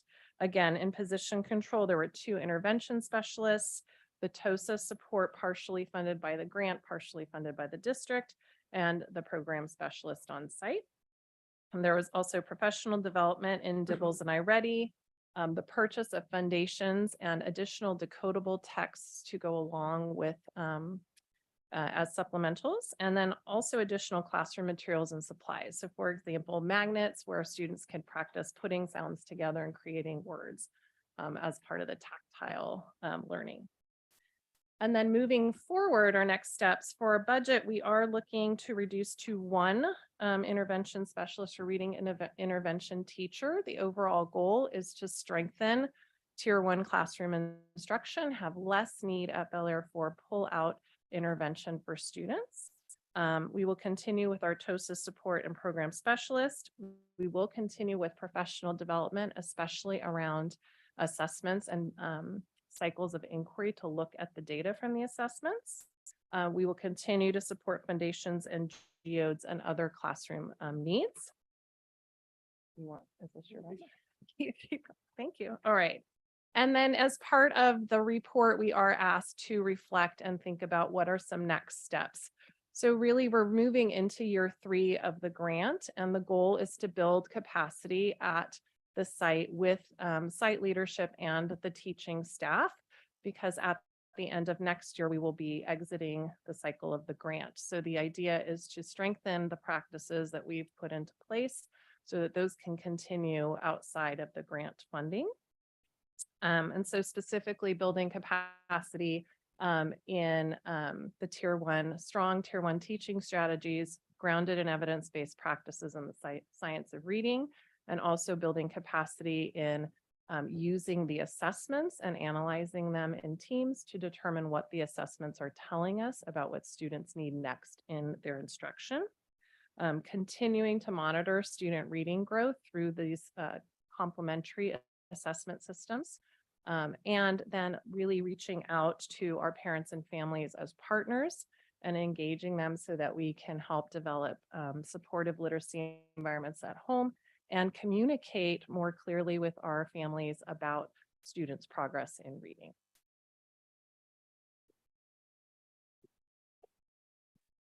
Just to add a couple of pieces, as Jen and Wendy presented earlier in regards to the STIR report, talked about consistent data for K3 and regularly discussing that. That is work that Bel Air is currently doing and has been doing. It's not perfect. There's still plenty of work to be done, but we do engage in the PDSI. They do engage in the PDSA cycle. We look at data on a regular basis. We look at strategies on how to change or adapt the small group instruction that we have in the classroom. I can't say enough about the teachers at Bel Air. They work really hard and they work smart and hard at the same time. So they're not just spinning their wheels. They're really focusing on making sure they can reach the needs of the students. Foundations has been great. It is a great program that we've added. Setup. I thought I was not going to make it out of there because setup takes some time. You have to break up all the magnets and number them, and it took a minute or so. But once they had it in place, they were rolling. And they were constantly asking, can I have more time to collaborate with my grade level team? Can I have more time to work on the program? So the work is definitely in the right direction. I anticipate a question about M-Class. So I'm going to address M-Class right now. M-Class is the digital version of Dibbles. It is saving an immense amount of time. The paper is the same thing as a paper screener, except after the paper screener, now you got to take that home or wherever, and you have to enter all of that into Amplify. That takes a lot of time that teachers were not enjoying. So by doing this in M-Class, the way Bel Air did it is like a second grade class would come into the library. We would have a variety of screeners and they would come in, sit at the computer, their 1-minute tests. Within an hour, we'd have all 5 or 6 tests, depending on the grade level, done and in Amplify, so that the very next day, teachers could go ahead and start using that data right away. What we have done this past year is really try to focus on how we can replicate this. So how can the rest of the district be as cool as Bel Air, right? And be as amazing as Bel Air, right? It is something that can be done. There's going to be a couple challenges because you're going to have to pull people, right? You're going to have to make use of the resources that you have in order to get the students through the library to finish all the M-Class assessments, but it's definitely something that can be done. Preguntas? Sorry. No, I was like, oh, that's the end. Thank you. Questions, comments? Trustee Cowan, you raised your hand first. I do have questions. Okay, thank you. Fantastic work. It's so exciting to hear about how it's going. So thank you so much. The reason you're using Dibbles and M-Class in the first place was because that came with the grant, right? Weren't all the schools? It was Supposed to strongly use that? suggested, and through the process, they can't really sign on to one because then they're like, whatever. Okay. Yeah, but it was like, hey, here's one that we really, really, really like. Okay, gotcha. So then just looking at your charts here, the way you described Dibbles and M-Class was that they get some very specific, the teachers get very specific information that they can then use. But in the charts, I can see your iReady charts that show phonological awareness, phonics, but in your M-Class, I'm not seeing that. Or we just don't have the charts here, I guess, for that. Right, we only included the above and up benchmark growth for that, instead of domains with Dibbles. Yeah. Okay, but they do have it. Yes. Okay. And then I wonder your thoughts on the difference in the outcomes. So on iReady, overall, like it's saying that kindergarten in the spring was at 58%, first grade was 42%, second grade was 49%. But if I look at M-Class overall, kindergarten's not 58%, it's 31%. So are these measuring different things?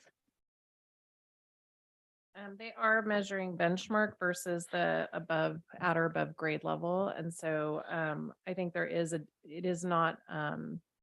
not measuring the exact same thing. It is not oranges to oranges. So benchmark is not necessarily grade level. No, not necessarily. I think also that because iReady is combining all 6 domains into one composite score, I think it works a little bit differently than Dibbles. My understanding of how Dibbles is scoring the students on what they're measuring in this composite score. Okay. And then you talked about the tier 1 teaching being so important. And we did hear earlier about some of the teacher training that was happening with Bel Air and with other schools in the science of reading. I've been hearing a lot about OG, the Orton Gillingham methodology. Just wondering if that's been a piece of what it is that been a piece of your professional development for your teachers at Bel Air. So Orton Gillingham is also, it's based in science of reading. So we're looking less at programmatic pieces, although, Foundations has been purchased, and more at the broader picture of what is the evidence-based practice around early literacy. What does it tell us? What it tells us is that all of those components of the rope need to be wound tightly together. And also that unlike, let's say, the whole language approach, that it is very important that there is intentional phonological awareness, phonetics and instruction, that all those components are happening early on, that students do need to have be taught that those letters have sound correlations, and that those sound correlations are combined to create words that they can then read when they see the graphic representation of it on paper, as opposed to sort of just absorbing reading through whole language. So Okay, so those are aligned, basically. they're very aligned, Okay, yes, not okay. exactly like we're not looking at that program, for example. And then when we look at how to replicate this amazing work, it's how has it been going with would you recommend that we move forward with the rest of the district as far as additional schools getting access to some of the tools that you've had, the foundations, the geodes, the decodable texts? I know that these are all pricey things, but I'm not going to recommend anything to go forward for the whole district. I'm going to stay out of that Okay, realm. okay. What I will say is that how have those been going at your school? right, in my opinion, and not being a literacy expert, which I publicly acknowledge, Dibbles gives Bel Air a really good drill down. Dibbles could benefit, other schools could benefit from using Dibbles. I don't know if every school, I think it depends. But I do know that Rio Vista was also piloting this year. Ms. Heaton was using Dibbles as well. So that piece of it, I do think there are some benefits to it. And in terms of the replication process, I know that if any site principal were to reach out to me, even in my new role, I would be able to have a conversation with them about what that looks like. Okay. Yeah, I was thinking about the other pieces too, because foundations and geodes are like actual books and things, right? Yeah. Okay. There, I think the first step is what was talked about earlier in the presentation by Dr. Gilly and Ms. Sachs about looking at what we already have adopted that has basis in science of reading and being able to pull those components out for teachers and helping train them in how to use those. I think that's a foundation that we can lay across the district without additional supplemental materials at this time, but using what's already adopted and understanding how to use it better. That would be a first step. And then my final question. When you go into this coming school year, it feels to me like if I were a student at Bel Air, I would be doing a lot of testing because I'm doing both MClass and iReady.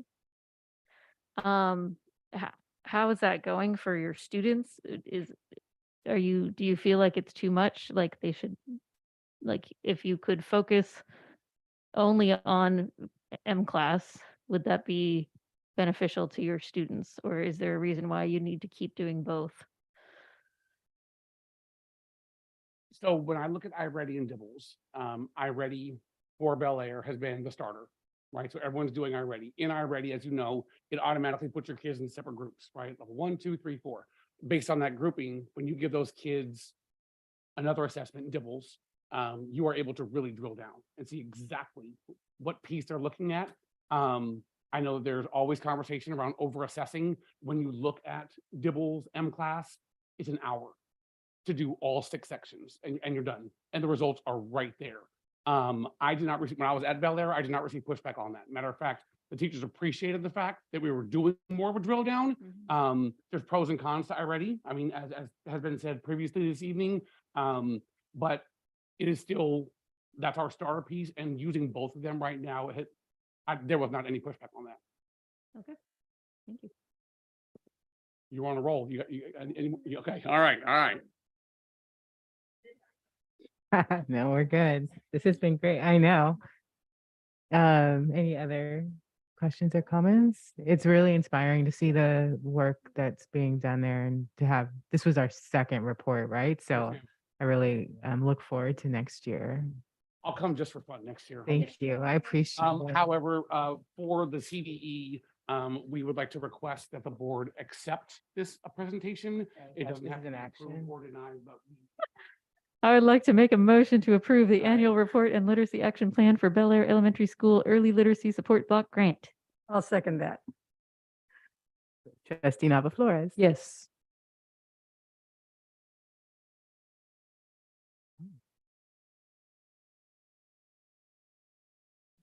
Yay, that passes. Thank you. Thank you. Madam President, as we get ready for board member reports, may I make a brief announcement? Sure.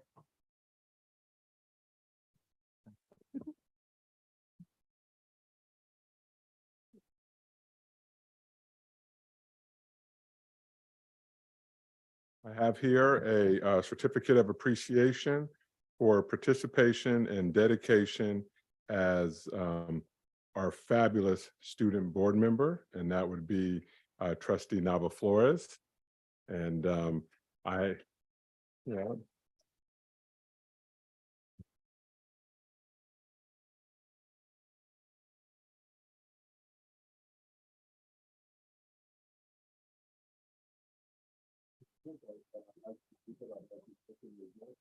of everyone, so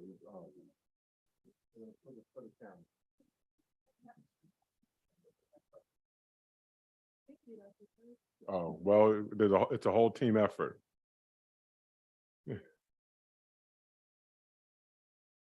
So it is odd that we have an underclass student who is not a senior serve on the governing board, and so Ms. Jaranek here, this is all Laura's doing. She had these sashes made for our graduates, and our other graduates we would give to them before graduation, but since you have a whole nother year until you graduate, I need you to keep that in a safe place. So anyway, that's just a small token of our appreciation of what you brought to this board, your nonstop advocacy for the students of Mount Diablo, and just for the example that you set for everyone, not just the proper way to be a student, but the proper way to be a good human and an excellent citizen. So thank you. Thank you.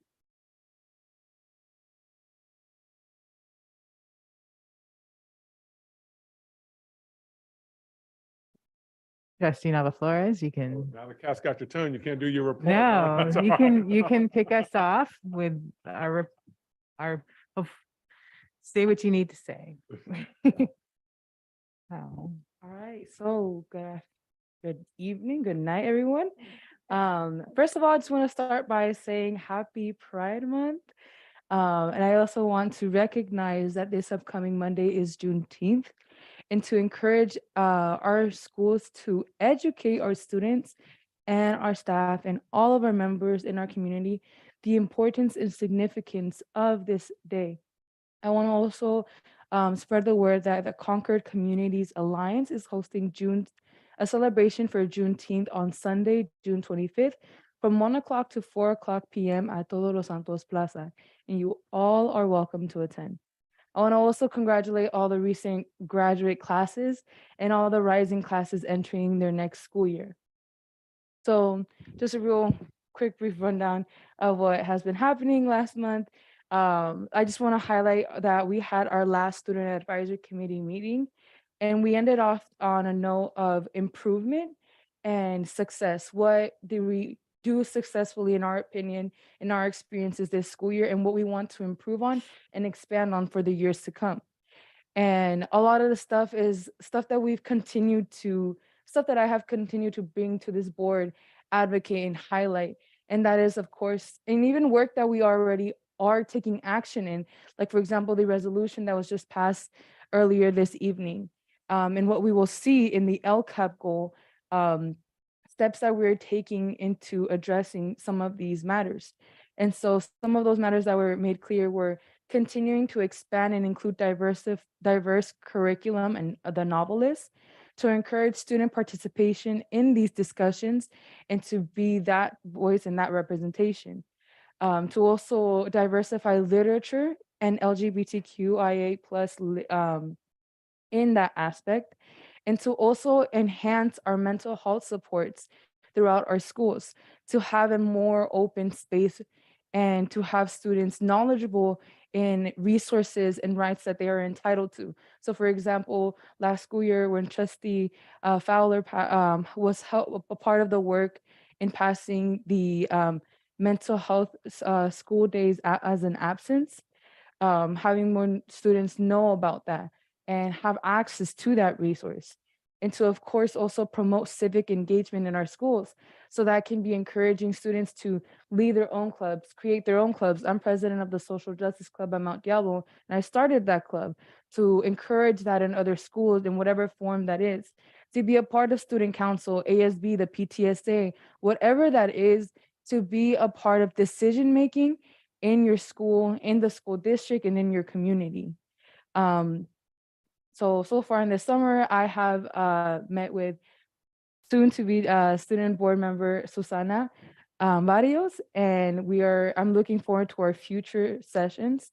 We also, and back in May, Mount Diablo and Ignacio Valley ethnic studies students had a discussion with Mrs. Hartwig and other teachers that will be teaching ethnic studies in our school district in the future.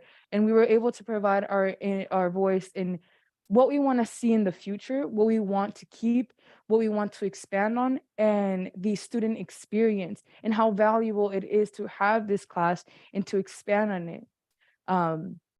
So that's one thing. I also want to just highlight this other work that I've been doing on the sidelines. So I have been working with the Center of Equal Literacy to publish an article on school lunch meals and how that can improve throughout the years and the importance of it for an individual in the school district, but also as an individual as a student in the system, and how school lunch meals have really helped feed my family, feed our community. And that is published and it's ready to go. If you guys are interested, it's located in the equalliteracy.org. Real quick, I also just want to recognize all the continuous learning that's happening this summer. So whether that is summer school, I want to also acknowledge the clubs that are happening through summer school that our CARES program are hosting. Any additional summer programs that a lot of our students are attending. Right now, I am a part of the Upward Bound TRIO program at DVC, and I'm taking, there's a handful of classes, statistics, psychology, social justice, and advocacy. And a lot of our students from Concord, Pleasant Hill, and the Bay Point community are a part of these programs. And it really is an opportunity that we can continue to excel in outside of school during the summer. And I also want to recognize our EAOP, our Educational Outreach Academic Program, specifically Ms. Brittany, who led the program at Mount Diablo High School and has dedicated herself to connect us to summer sessions at UC Berkeley. And a couple of our students are taking a UC Berkeley class and are gaining college and high school credit. I'm taking the Earth and Planetary Science, and I'm really looking forward to gaining that experience and how other students will also benefit from that. I want to also recognize that in the future agenda items, we're going to look over the LCAP, the Local Control Accountability Plan, and want to recognize all the students that were able to be a part of this work, that were able to provide impact, and also family members, and how we were able to get voices from all over the school district, from the high school, from the middle school, and elementary school level.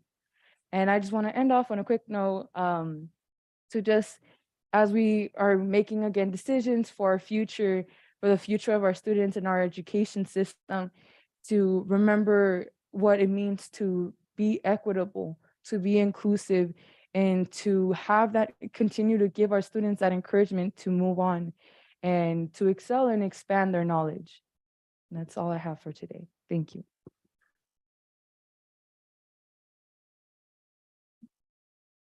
I'll go to Trustee Mason. Yeah. And the end of the year is amazing. There's all kinds of school projects.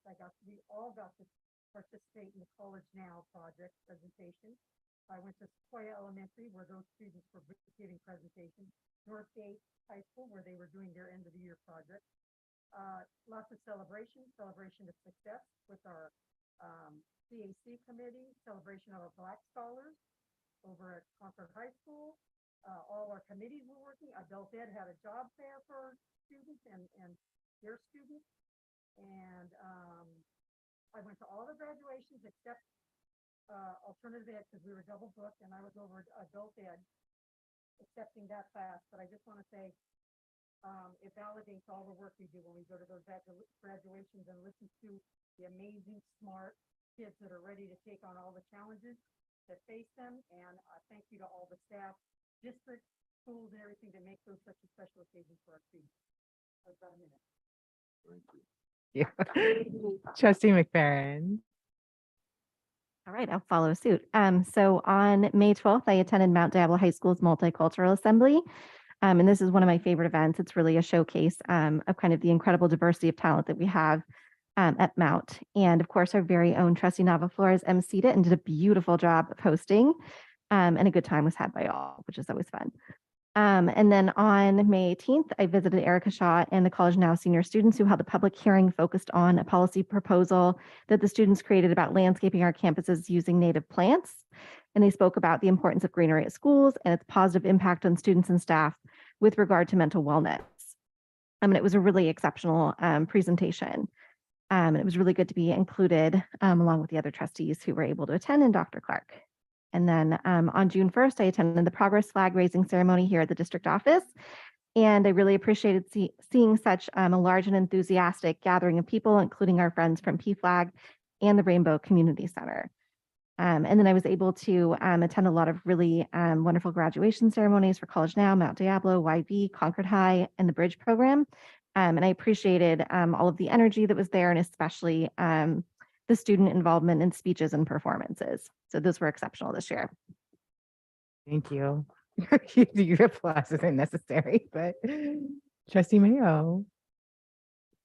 Putting me on the spot. Oh, I did go out of normal order, so. So I attended many of the events that have already been mentioned, including the Medea Awards of Excellence on May 11th. That was an outstanding event. And then the CAC Celebration of Success. I went to the YB High School Robotics Year-End Annual Event. Ms. Cound may speak about that. And the Pride Flag Raising. Attended 8 of the graduations with Mrs.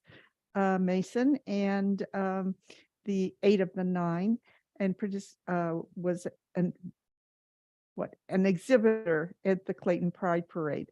I did have an opportunity to do something unique. I was a volunteer for the American Indian Education Program Summer Camp for 2 days, where we spent 2 days outdoors in crazy weather, including the rain and thunderstorm, doing Native American activities with young people between the second grade and 10th grade. And it was a great event. There's multiple PTA events coming up, and the Mount Diablo Education Foundation is having their election in June and updating their bylaws. And there's a CCC SBA planning meeting. You should have all received a survey about what you would like to see in upcoming events. So that's it for me. Thank you, Trustee Count. All right. Thank you all for all of the wonderful things that you went to, especially those of you who made it to like every single graduation. That's amazing. I made it to a few of the many things that were listed, so I won't go through a list. But I do want to say congratulations to all of our graduates. And you're amazing. And as was said, I think the student speakers and performances were just incredible. And I want to say thank you to all the schools and cities who are flying the rainbow flag to visibly show their support for our LGBTQIA+ students and families. The second annual Clayton Pride Parade was so much fun for a bunch of us, and also school board members from all over the county that together marched in that parade. Super fun. This Pride Month, I do want to mention that I am still hearing from parents in our district who have said that the teachers at their school don't know how to use correct pronouns or names, that the training is needed. I know I have also heard that Rainbow Community Center has trained teachers in a number of our schools, and I'm hearing really good reviews about how that training worked. So I do want to recommend that even our elementary schools, we do have students that may be non-binary or transgender even at the elementary school level. So we do need all of our staff to really be fully trained. It was a part of our AR 5145.3 for over the last 5 years at least, that we will provide staff development and training as needed to ensure that they understand the right of all students to a safe environment and regarding accommodations for transgender students. So quick ways to educate yourself. glsen.org has sample documents, like a really great one-page form you can send out to your students before school starts to get to know their names and pronouns and any safety issues they might have.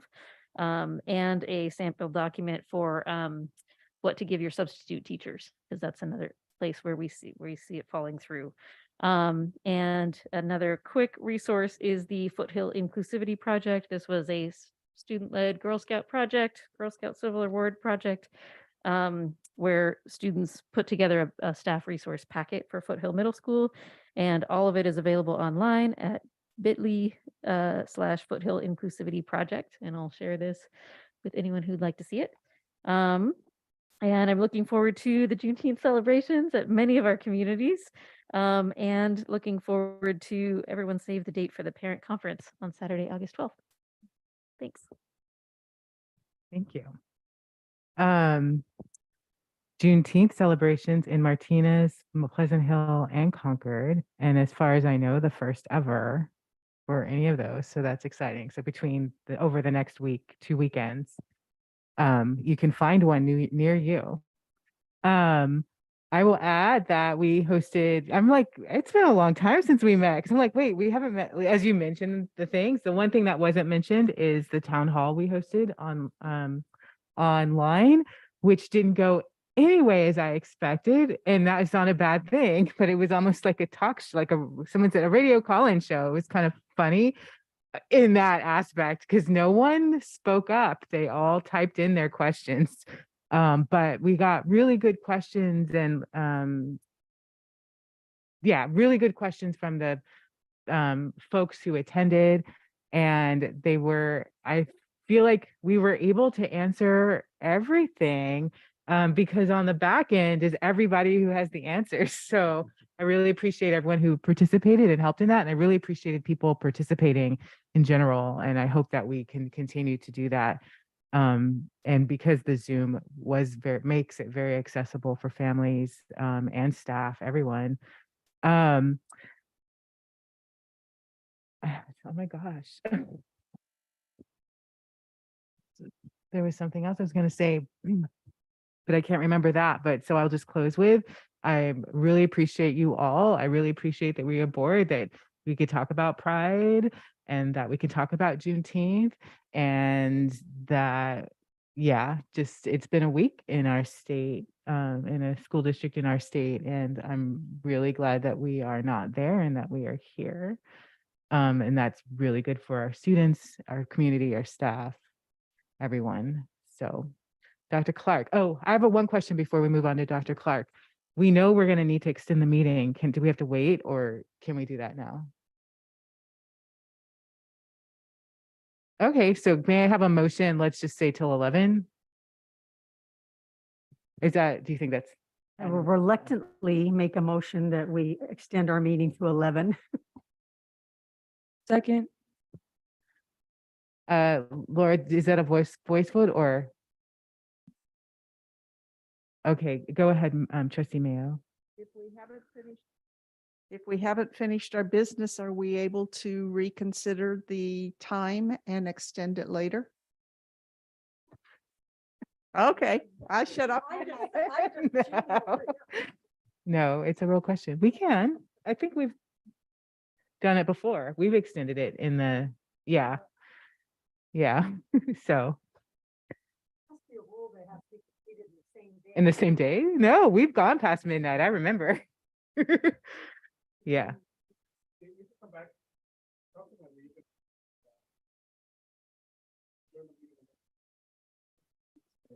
Oh, that's funny. Okay, so let's vote on the, oh, there it is, 13.2. Motion to extend the meeting. And we did that. We did the first and the second. So Trustee Nava Flores? Yes.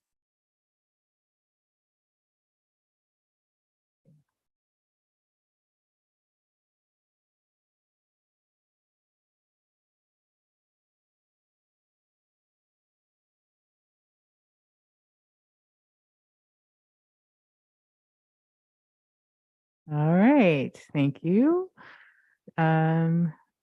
Superintendent report.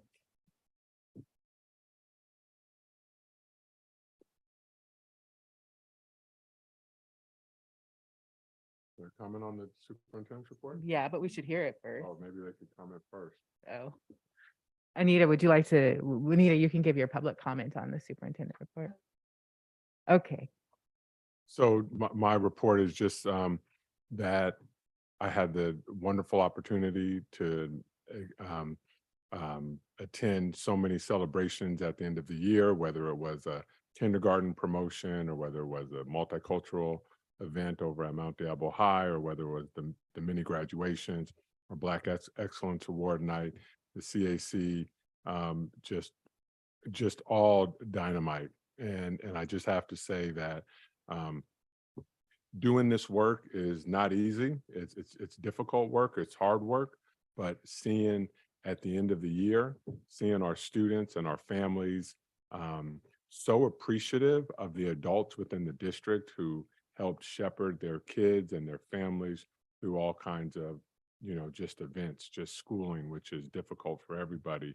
I'm just incredibly grateful and incredibly proud of the 3,000 plus employees that we have in Mount Diablo. I'm grateful for the leadership that this board has established and the direction that you've given me, and just seeing our end of the year activities tells me that we're doing a whole bunch of things right in the district, and we're serving a whole whole bunch of kids. And that is really what is important and is what is the core of our mission. So I knew we had a lot on the agenda tonight. I'm working with Teresa Brandt. We're working on our annual end of the year kind of updates and stuff like that. And we do a little montage of all the different Friday letters and stuff like that. And so I'll be sharing a bunch of highlights throughout the year at the next board meeting, but really just wanted to take this opportunity as we were all able to experience so many emotional and celebratory events, just that hats off to the adults in this district who are really here to serve students, which is why we're all here. And I know we get caught up in 90, consent items and all these other things, but just really proud of what we produced when we saw all those young people walk across the stage. So again, that concludes my report, unless there's any questions. Thank you. No questions.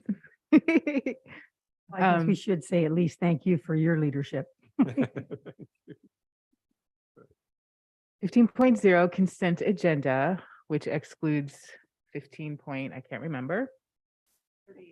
Thank you. Is there anything under the consent agenda that anyone would like to pull or Or have if you a have a question quick about? question Yeah, about quick something, question. probably We don't have to pull answer it. that. I know that Trustee Mason had asked about the 1 day at a time fingerprint requirements. They're going to be providing support over at Ignacio Valley High School. I talked with the executive director, and they all will be fingerprinted. So I wanted to clear that. I know there is an events to the T contract in here. I know you usually vote no on those, and so. They were amendments. Oh, they The were harm amendments. was always Okay, done. all right, good. So. Spend more money Yeah. on it. So other than that, if any other trustees have a question, I could. Or we can have a motion to clarify, Trustee Mason, the vote already happened, and as far as we know, no harm has been done. So, yeah. Madam Um, President, I move to approve the items listed under the consent agenda. Boy, Second. Trustee Nava Flores. Yes.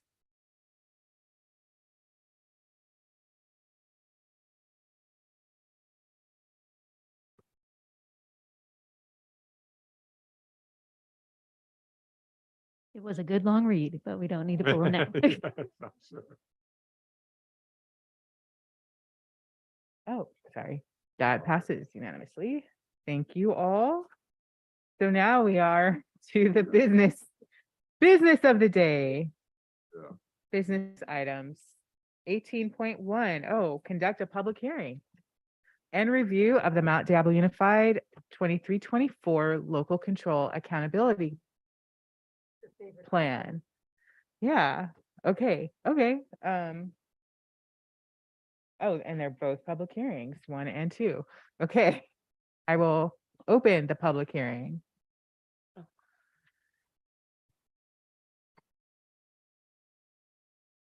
Okay, this is where I get confused. Do you present during the public hearing or after the public hearing?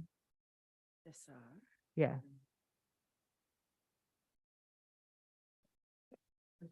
She could present as part of the hearing. So go ahead, Ms. Sachs, and then we'll do the public comment. All righty. Oh, before the comment? Oh, okay. All right, so good evening, everyone. This is our annual public hearing for our local control accountability plan. Part of the presentation has been done. Pretty much year after year, there has not been a ton of updates from the requirements from the state level, but I just wanted to highlight for those in the community who may not have the background with regards to this plan. Each district LCAP must include student achievement indicators, goals, actions, and related expenditures. The creation of this plan actually was brought forward as the local control funding formula actually came into play. Along with that funding structure change, they wanted to make sure that each school district had a plan that was principally targeting the needs of unduplicated students, which actually is in the center column. These students are identified as underserved, in a variety of different ways. Some of these students are identified as socioeconomically disadvantaged, emerging bilingual students, students with unique needs, as well as foster youth and students experiencing homelessness. So the document itself is pretty comprehensive, but at the same time, its main focus is to really be able to highlight the services for underserved students and marginalized students and families. The local control accountability plan must address 8 state priorities, and they are listed there. These are not a choice. They need to be embedded throughout the plan. And districts must have metrics. Either they are directed by the state to have particular metrics, or we come up with our own metrics, which are more identified as local metrics. And we'll talk about that in just a slide or two. The plan itself has different sections, everything from a budget overview for parents, all the way down to the very last part of the document, which has expenditure tables and actions. The last, I would say 25 pages of the plan, or maybe more 15, are all of the instructions. And that is a requirement that the state has to make sure that any community member has access to what the kind of the fine print is with regards to what is required in the document. The budget overview for parents is the first few pages, and I just want to acknowledge that within that part of the document, it might be a little bit confusing about why there's certain budget that are included in the plan and other budgets that are not included in the plan. And again, as I said before, there's some explanation in there, but just in short, the plan itself, the intention is to really focus on marginalized students and underserved students, and not necessarily to have every itemized expense around textbooks and facilities or teacher positions, that sort of thing. They really want districts to be very thoughtful about how are we communicating to our public on the supplemental dollars, our supplemental federal dollars, or state dollars, or programs, and how do they really interact and mutually support one another. So we do try to provide clarity within that first part of the document about why we do not have all $400 million embedded within the plan, and why we just have particular supplemental funding sources.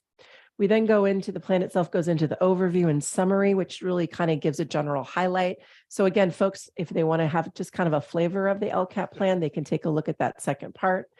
Engaging educational partners.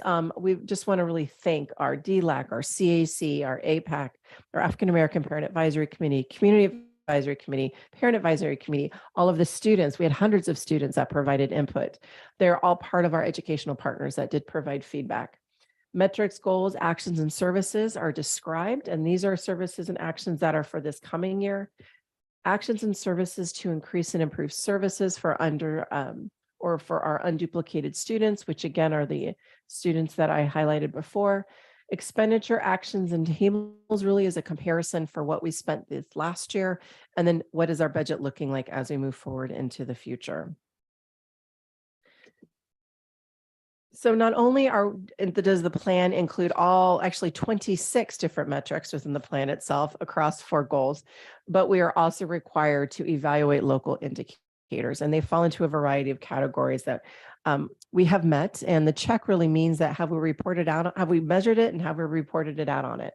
So the first having to do with basic conditions, we call it kind of teachers, textbooks, and toilets kind of indicator, which we talk about it being a Williams facility walkthrough piece of data, our teacher misassignments or assignments, as well as our just textbooks themselves and sufficiency, which brings us to priority 2 with regards to academic standards. Are we adopting textbooks? Are we making sure that we've got Common Core state standards being addressed?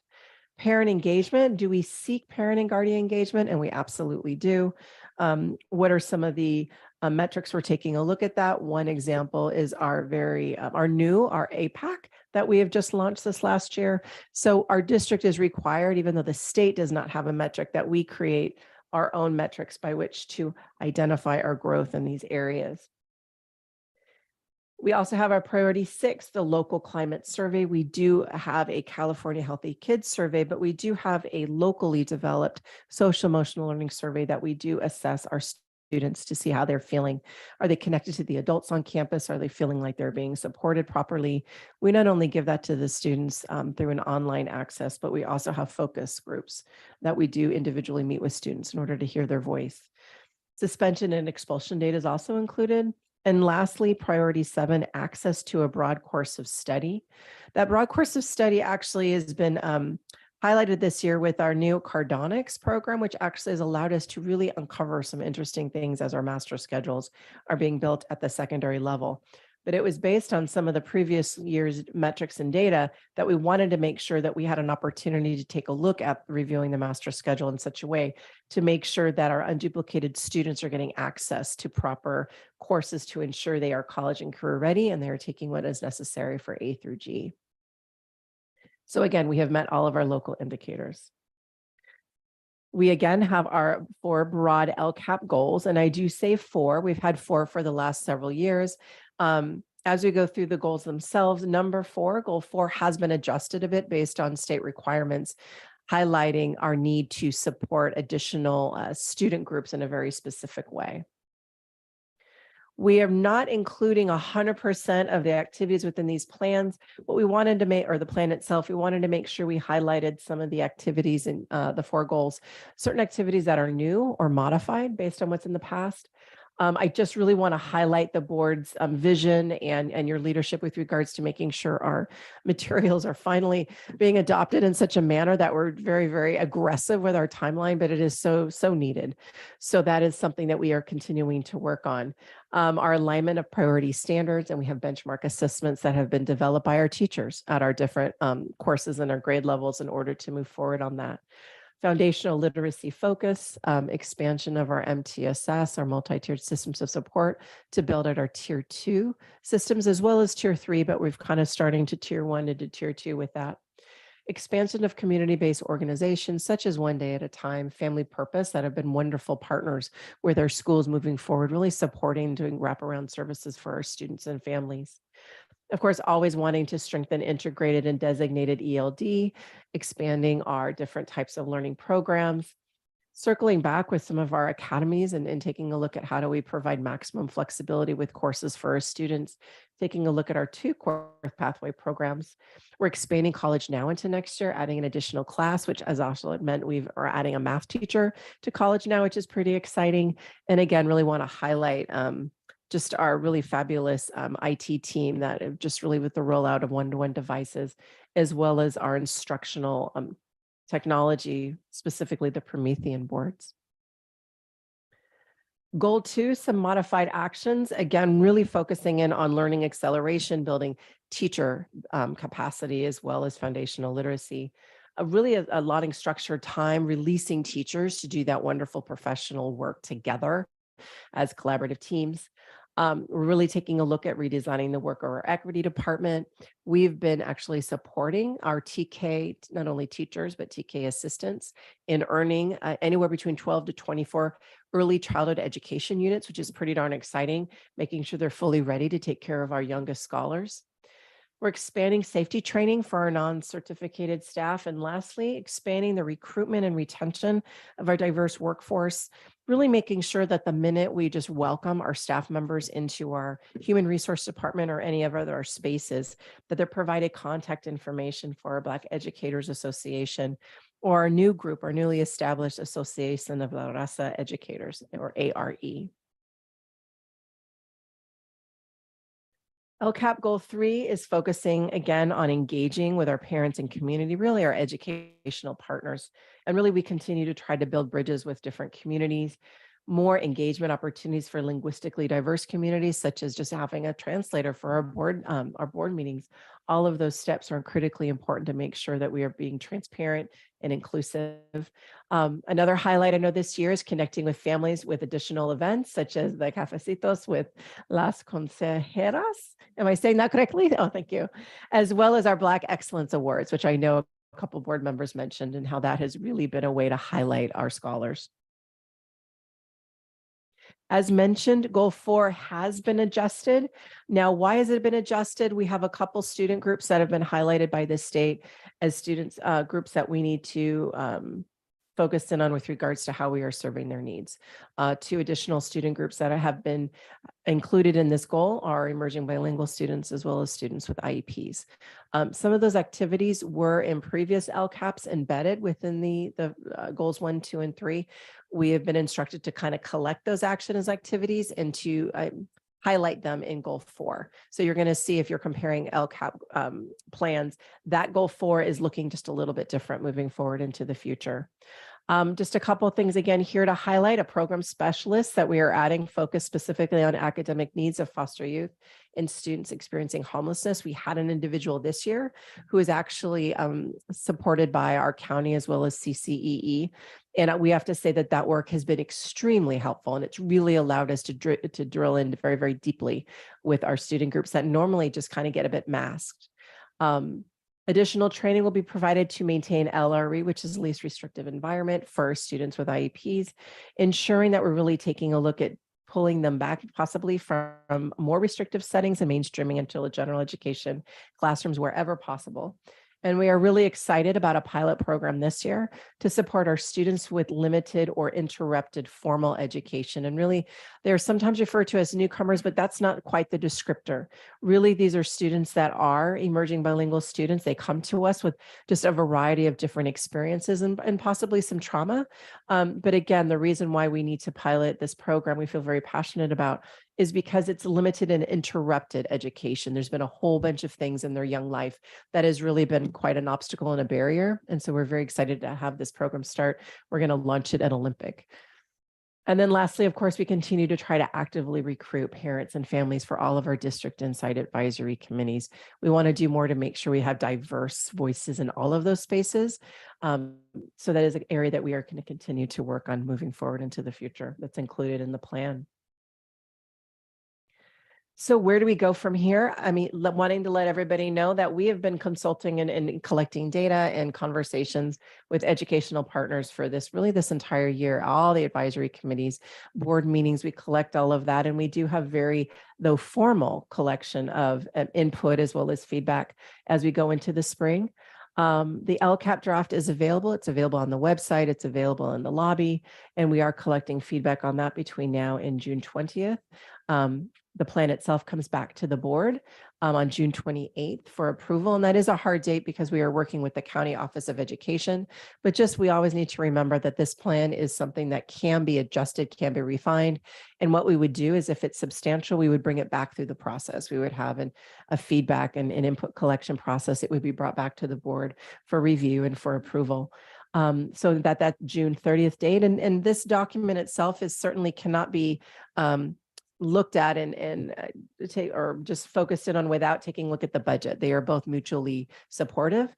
And as I started to talk about the budget and the budget overview for parents, saying there's not all the funding sources included, please know that if you do want to take a look at all the funding the district has, that annual budget will have all that information. And that's why the LCAP goes first, and then the budget presentation and public hearing goes after. If folks would like to take a look at the plans, which are on our website, underneath parents and community, you will see an LCAP tab where folks can just click on, and there you will see a plan in English, a plan in Spanish, as well as surveys in English and Spanish for folks to provide input.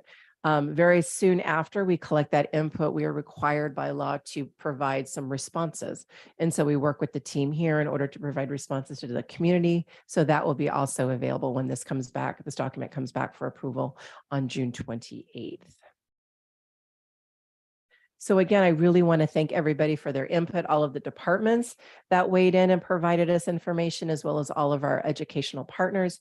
And if the community does have information that they'd like to share and they would prefer not to put it on a survey and just contact me directly, they can always email the feedback to me, and we will make sure that we have that documented. That being said, this is your public hearing for LCAP this year.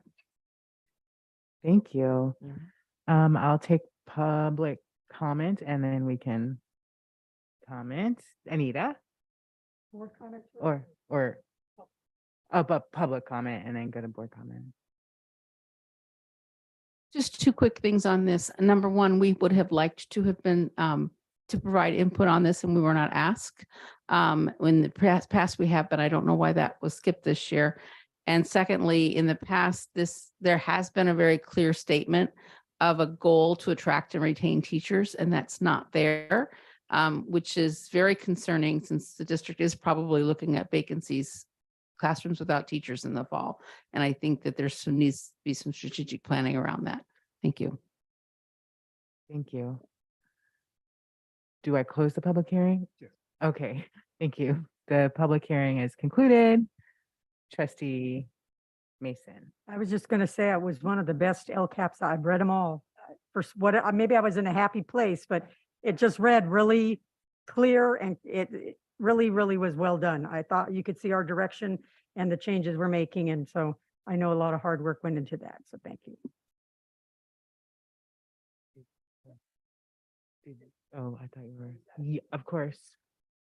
So thank you for the public comment. I just would like to highlight 2.6, recruitment and retention of a diverse and highly qualified staff, where it does talk about recruitment and retention, because we do understand that that is incredibly important to make sure that we've got these very talented adults in our classrooms.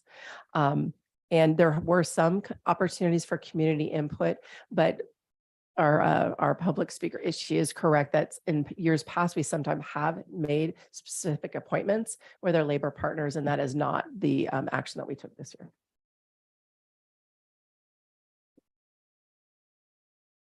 Thank you. That was page 2.6 is on page 44. I just did a control find.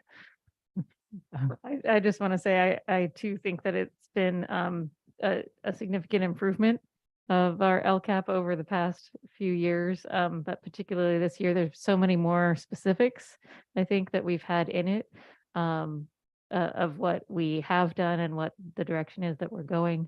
Even from like, instead of just saying expand recruitment and retention of a diverse workforce, we include things like BEA and RAZA, right? And we talk about what specifically we're doing on those things. And I want to just congratulate you, Dr. Clark, and all the staff for being really intentional about our equity goals and our diversity goals. And you can see that in this plan, what we've done this year and what our plans are to come. So thank you.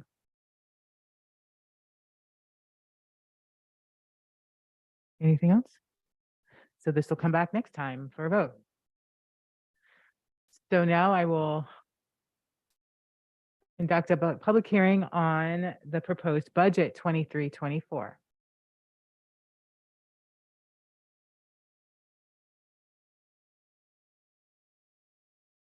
And Dr. Clark will be giving that presentation.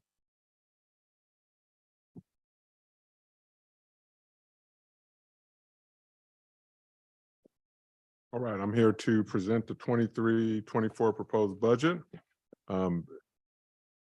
Agenda here, same agenda as we've always used. I won't waste time with that, but I just want to just touch on the requirement. We're required to adopt this budget prior to June 1st.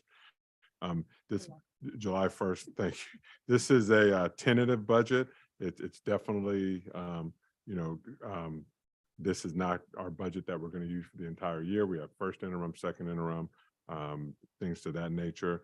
There's also the May revise that impacted this. And we'll be bringing this budget back on the 28th for hopefully for final adoption. And we have 45 days to present any budget adjustments. So that is happening. We also, these were the sources that we used. Of course, school services, that's where we get the dartboard, CSESA, CSBA, and then of course we use our own department and whatnot, works with different program needs and site needs for budget development. Some of the things that were present in the governor's May revise, the COLA, I know that was a big debate going back and forth, but the COLA is 8.22%.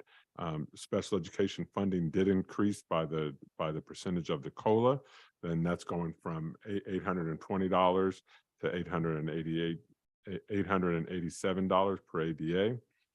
There were reductions in the arts, music, and instructional materials block grants. Our grant that we'll be receiving is right around $8.8 million. And even with learning recovery, with the reductions that took place, we are looking at around approximately $9 to $10 million. It's 9.9, so we'll round up to $10 million. And the reserve cap is set at 10%. So we can't have reserves that are higher than than 10%. This next slide is our proposed budget revenues. So you can see the bulk of our money comes in the unrestricted side, and that is in the blue pie chart down there. You can see 96% of that money is tied up in the LCAP, and a couple other little doses come out in some of those other areas. But then if you look at the restricted, you can see where the restricted revenues are coming from. And so this slide is available to you. These are contributions. We have a $59 million contribution to special education, routine restricted maintenance, 15, and then contributions to athletics and to the Medea reps, and for a total of $76,133,000. And then as you look at our expenditures, you can see we like to focus on the unrestricted side, but you can see our unrestricted expenditures, and then you can also see the combined expenditures, restricted and unrestricted. So the pie charts break it out to where those dollars are going to. You can see certificated salaries, classified salaries, benefits are the bulk in both. Again, approximately 85% of our funds go to salaries and benefits district-wide. And so that's where the majority of our expenditures are going. This is our from our total revenues. This gives a breakdown. You see the unrestricted budget. So I like to, again, focus on the unrestricted side, and you can see the revenues and expenditures and where we're over short and what our contributions are. And you can see that. Again, we're spending down one-time money, mainly in the learning recovery grant. These are this is the multi-year projection. These are some of the things that we have projected down the line. So in 2024, the COLA that again, we didn't just make this number up ourselves. I shared where we're getting this information from. So we have our COLA at 3.94% in 24-25. We have our COLA at 3.29%, 25-26. Currently, this budget was built off of 28,804 students. And next year, we're looking at a 100 student drop. And then you can see in the following year where the decline is also taking place. And our unduplicated pupil percentage is projected at approximately 47% each year. And average daily attendance, we are going to utilize 91.5, and that comes about from a three-year average due to decline in enrollment. So the things that we really pay attention to, again, is our enrollment and our ADA. And so those are two major components to our budget and to the impacts of our budget. So again, we are a declining enrollment, a declining enrollment district, and again, our ADA right around 91.5%. Actually, right now in P2 it was 91.9, so we're right around that average. Some other assumptions: the unrestricted state and local revenues, those are projected to stay flat, and are projected to our restricted federal revenues are also projected to remain flat, and restricted state and local revenues are projected to remain flat. Contributions projected to increase by about $3.2 million each year to cover increases for step and column. I want to just highlight that this is mainly in special education. This isn't our regular step and column for for all of our employees. Step-in column for all of our employees for certificated and classified staff is 1.75%. And STRS and PERS, again, it's projected to remain flat at 19%, but then it will be increasing in the out years. And that's something that obviously we've known about, and we have to take that into consideration. And unrestricted salaries, certificated costs for the expansion of TK, and classified costs increasing for positions funded with ESSER 3 in 2023-24. And then I have the notes there for the restricted salaries as well, and that's coming out of the Learning Recovery Emergency Block Grant. Health and benefits, again, I had that in the previous slide, but they're projected to increase by 5%. Supplies, we made the adjustments made for LCFF supplemental fund, the consumer price index being applied to both 24-25 and 25-26. Oh, I didn't push that forward. For one, and I was getting that. And then other operating expenses, we've had to again make those adjustments to LCFF supplemental. Of course, you're not going to be able to read this, but this is our multi-year, our MYP. I'll just, with this highlighter, I don't know if that works on the screen. No, but if you look in the, oh. Okay, so if we look at the first column, the unrestricted column, it comes down, what we want to look at is the 1,335,489. So that's when you apply all of our revenues and expenditures. And so that's where we come out there. If you go below that, you can then see our ending fund balance. And then you also see the commitments that we've already taken on, the textbook adoptions, legal settlements, and LCAP supplemental and deferred maintenance. So you can see that there. When you go over to 24-25 and you go down the unrestricted column, that $1.3 million in the next year, you see that now is at a deficit at $6.273 million, $6,273,000. And so that's something we want to pay close attention to. And then also you have the ending fund balance below there. And then on the unrestricted side, in 25-26, you see that deficit goes to $8,482,000. So those, I just want to point that out. That's our deficit spending, where the expenditures are outpacing the revenue by that much. Of course, we have our reserve and we have our ending fund balance, but I just want to remind everyone that ending fund balance is one-time money. Once it's gone, it's gone. And I have a slide on that actually. There goes our slide on components of the ending fund balance.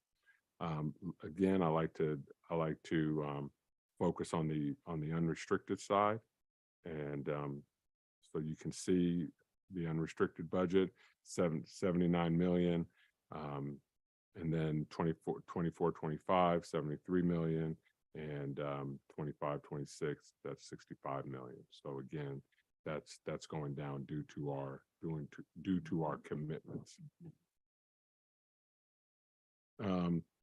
These are our commitments again. The textbook adoptions that we've been committed to, legal settlements. There's some laws and legislation out there that made us have to create this pot here, and so we do have to put dollars into this fund for legal settlements that the district has to deal with, the commitment for the LCAP supplemental carryover, and then our deferred maintenance for school site improvements. Oh, I didn't hit the slide. There we go. So future considerations and risks. These are things that, of course, we just want to just bring to everyone's attention. The economy poses risk to local budgets, and the continued declines in enrollment and student attendance are of concern. Expiring funds or spending down our one-time resources.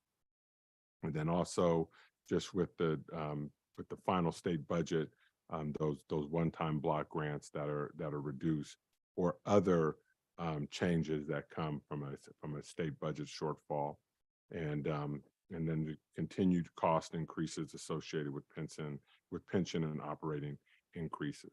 So again, these are just things that we want to be aware of. I'm not saying that the sky is falling or anything like that, but we definitely want to monitor these things close, because these are the things that tend to impact our budget the most.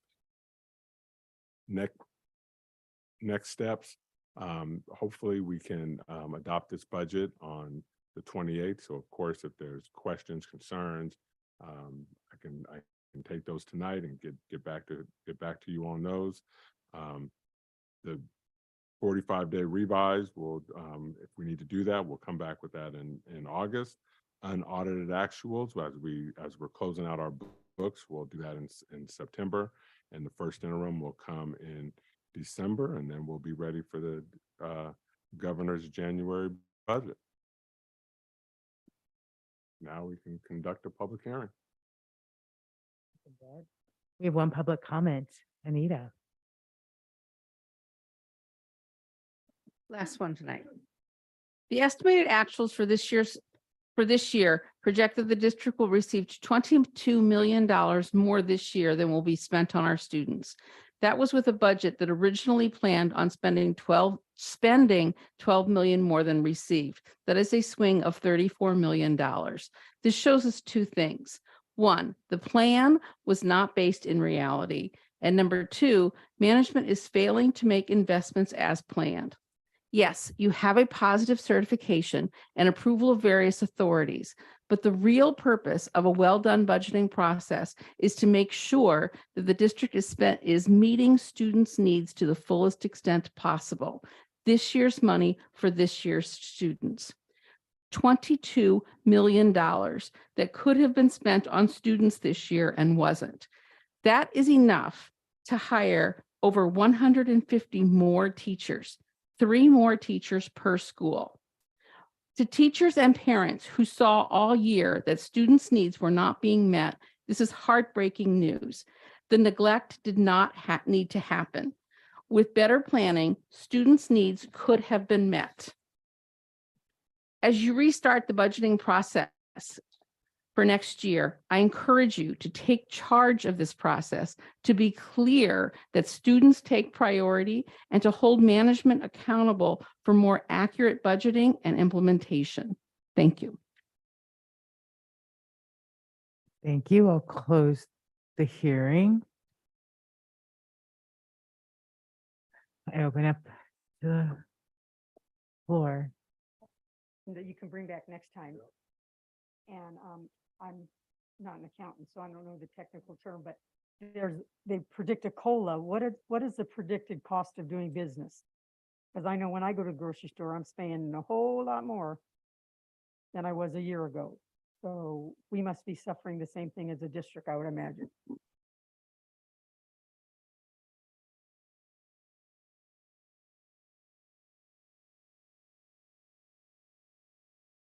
So you're talking about what the COLA is from the governor's budget versus what our actual cost of living increases are as a consumer. Yeah. I think the other piece about the COLA that I always want to remind the public is that when the governor's budget shows a COLA, that's not what our actual employees get, because it doesn't pass through like that, like it does in a regular company where you would say the COLA this year is X% and everyone would see that on their paycheck. It doesn't happen that way because that COLA does not apply to everything in our district. So I wish that they would not call it a COLA actually, because if it doesn't apply to everything, we can't pass it through. It makes it very hard for us to explain why that doesn't directly relate to salary raises, for example, right? So just wanted to point that out. And thank you for the presentation.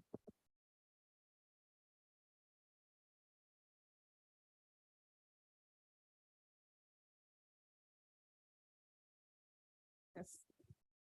The very bottom line says unassigned, and it's 15 million every year and fluctuates very little. I was just struck, why doesn't it fluctuate more or go down as our,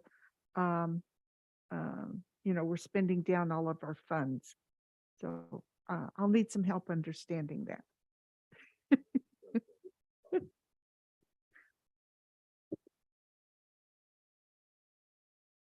It was just interesting that it's constant.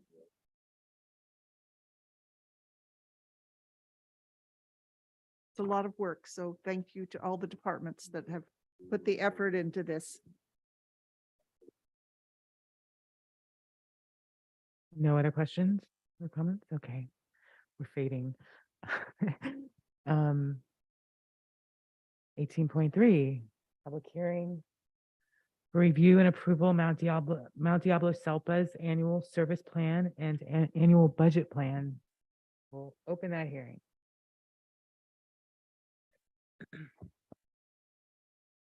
I don't have a presentation. We don't need one necessarily. The documents are self-explanatory. As a single district SELPA, we're required to complete the full plan every 3 years, annually our service and budget plan. And I think we've heard in the budget presentation about the increased costs to special education. And certainly that's a result of our economy and also compensatory services from pandemic. There's no public comment, so I will close the hearing. And trustees, do you have any questions or comments? Oh, this is just information. Okay, Thank you. thank you. 18.4, review and potential approval of annual report and oh, shoot, yay. 18.5, review action. Now we're out of action. Rest away. Review and potential approval of master agreement contract with 196 Architects for the architectural services to facilitate the elementary school modernization at Rio Vista Elementary, Meadow Homes Elementary, and Mount Diablo Elementary. There's no presentation here. If there's questions, there was a question submitted that we addressed and sent that and posted that. And so if there's no questions, we're seeking approval. Thank you. Yes, that was my question about whether the HVAC improvements related to the MU at all of the school sites. And the answer was yes. So everyone knows. And so with that, I would move to approve the updated. Whoa, wait.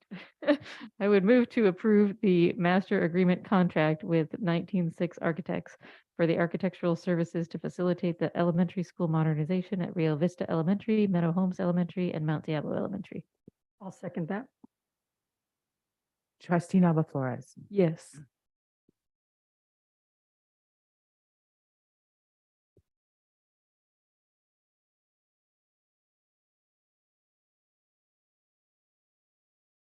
And that passes unanimously. Okay, 18.5, review and potential approval of the updated Behavioral Health Specialist 1, BHS 1, job description, Behavioral Health Specialist 2, job description, and the side letter regarding current BHS 2 employees affected by the new BHS 2 job description. Once again, there's no presentation, but this is simply a change to clarify more clearly the different types of work that the different classifications will be doing. One will be the more milieu work in the community, and the BHS2 will be providing more of the direct therapy, because we don't want to impact existing employees and the work they're doing. There's the side letter, which will put time limits around their licensure, their full licensure. We don't they have to complete so many supervised hours as a BHS1 to become licensed. So we didn't want to displace existing BHS2s as we made the transition. Thank you.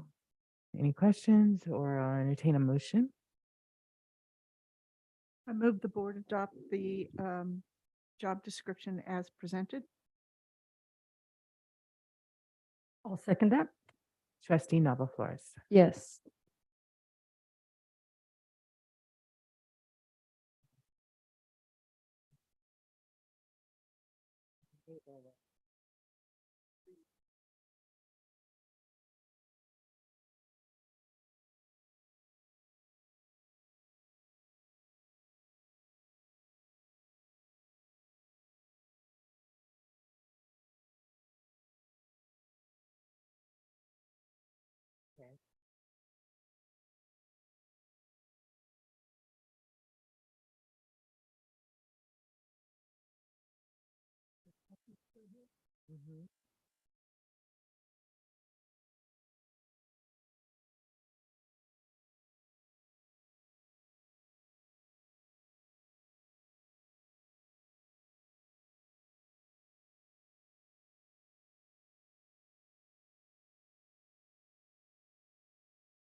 Would we do the remainder of the agenda by voice vote, do you think? And enter them in after? That's the previous vote.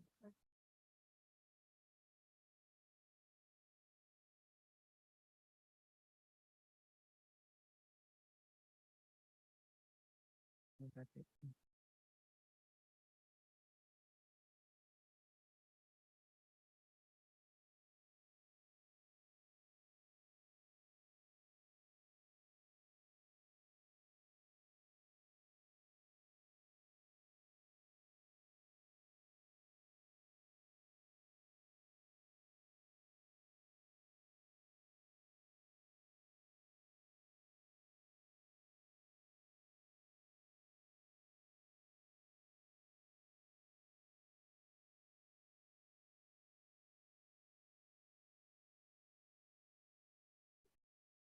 It's great. Yeah, I mean, it feels like so.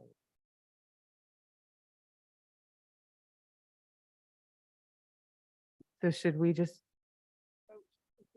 Oh, there. Let's see what happens.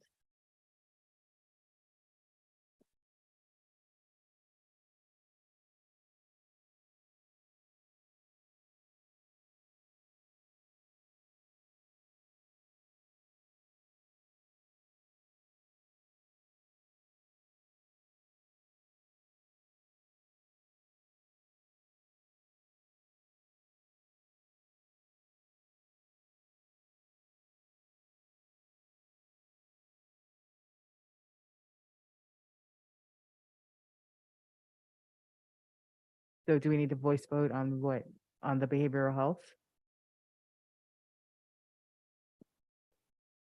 Okay, so I already got trustee Nava Flores. She was yes. Trustee Count. Yes. It was. I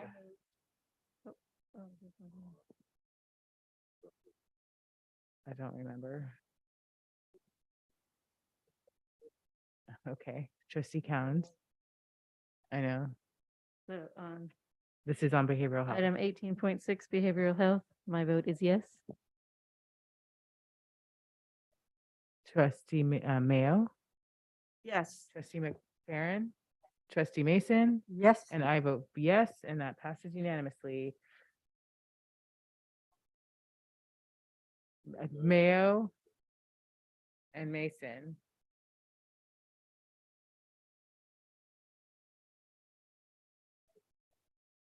Or should we try, well, she put it back up. I clicked because we probably can't. All right, next one. I don't know what number we are, but it is. Oh, gosh. 18.6 workers. Review and potential approval of the change to workers' compensation liaison position title and job description. Good evening, Board. Dr. Clark, we bring before you the results of the legal department and HR continuing to strengthen our workers' compensation side of the house as we continue to move formerly with Keenan to help us with workers' compensation and property and liability insurance. Mr. Alvarado and I were able to take a currently vacant position and improve and expand the job description. And so we bring this to you this evening for a change in title and stronger job description for the district. Make a motion to approve the change to the workman compensation liaison position title and job description. Second, Trustee Nava Flores, Yes.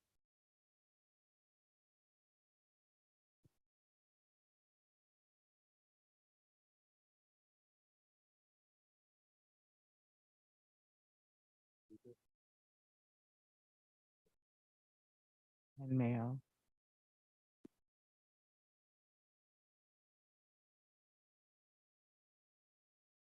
Bill Sugar, okay, trustee Count, Yes. trustee Mayo, yes. trustee McFerrin, Yes. trustee Mason. Yes. I vote yes, motion passes. Thank you.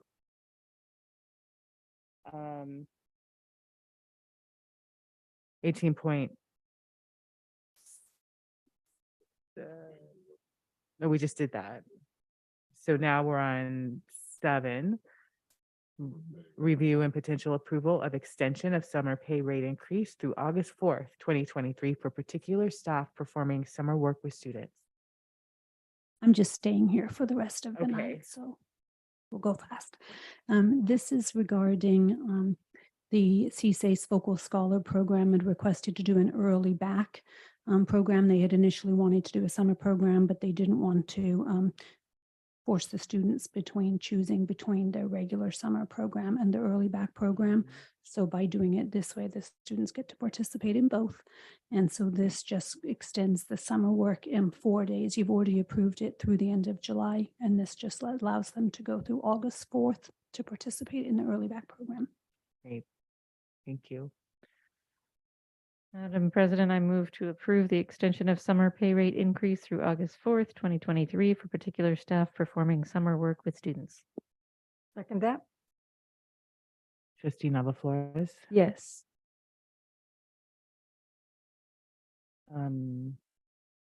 Okay.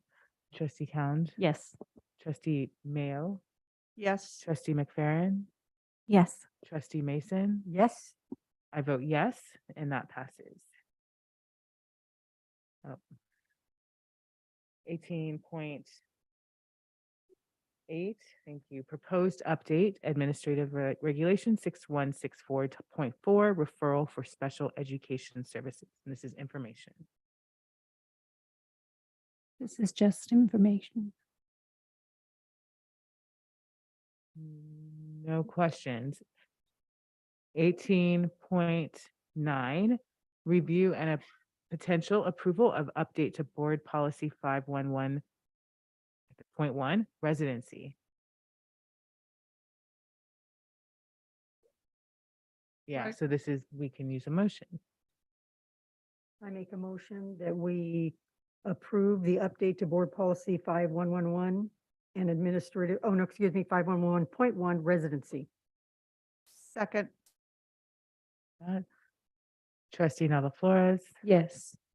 trustee Count, Yes. trustee Mayo, yes. trustee McFerrin, Yes. trustee Mason. Yes. I vote yes, and that passes. 18.10, proposed updates to board policy 511 and administrative regulation 511 admission, and this is for information. Were there any questions about this? 18.11, review and potential approval of update to administrative regulation 5113 regarding excused absences in accordance with California Education Code 48205, adding in political or civic actions. I thought this was great. I move to approve the updates to Administrative Regulation 5113 as presented. Second, Trustee Nava Flores. Yes. Trustee Cowan. Yes.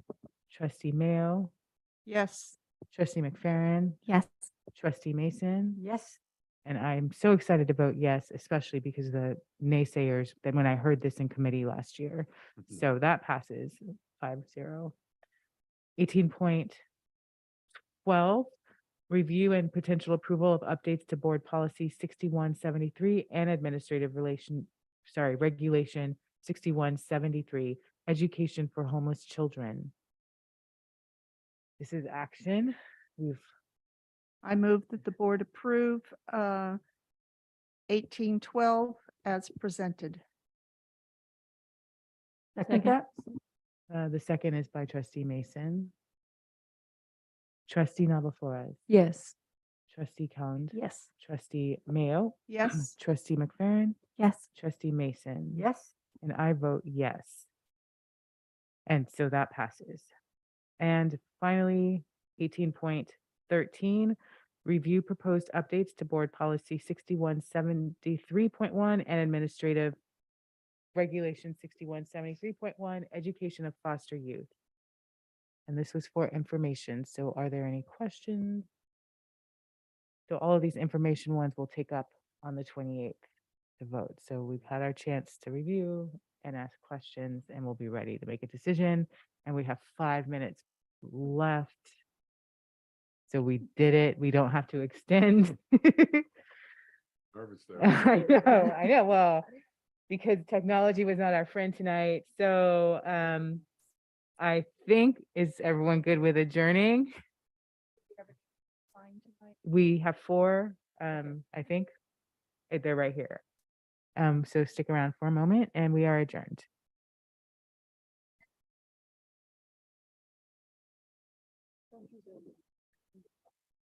We only have 3. Well, let's do it in order. Let's just start with trustee May.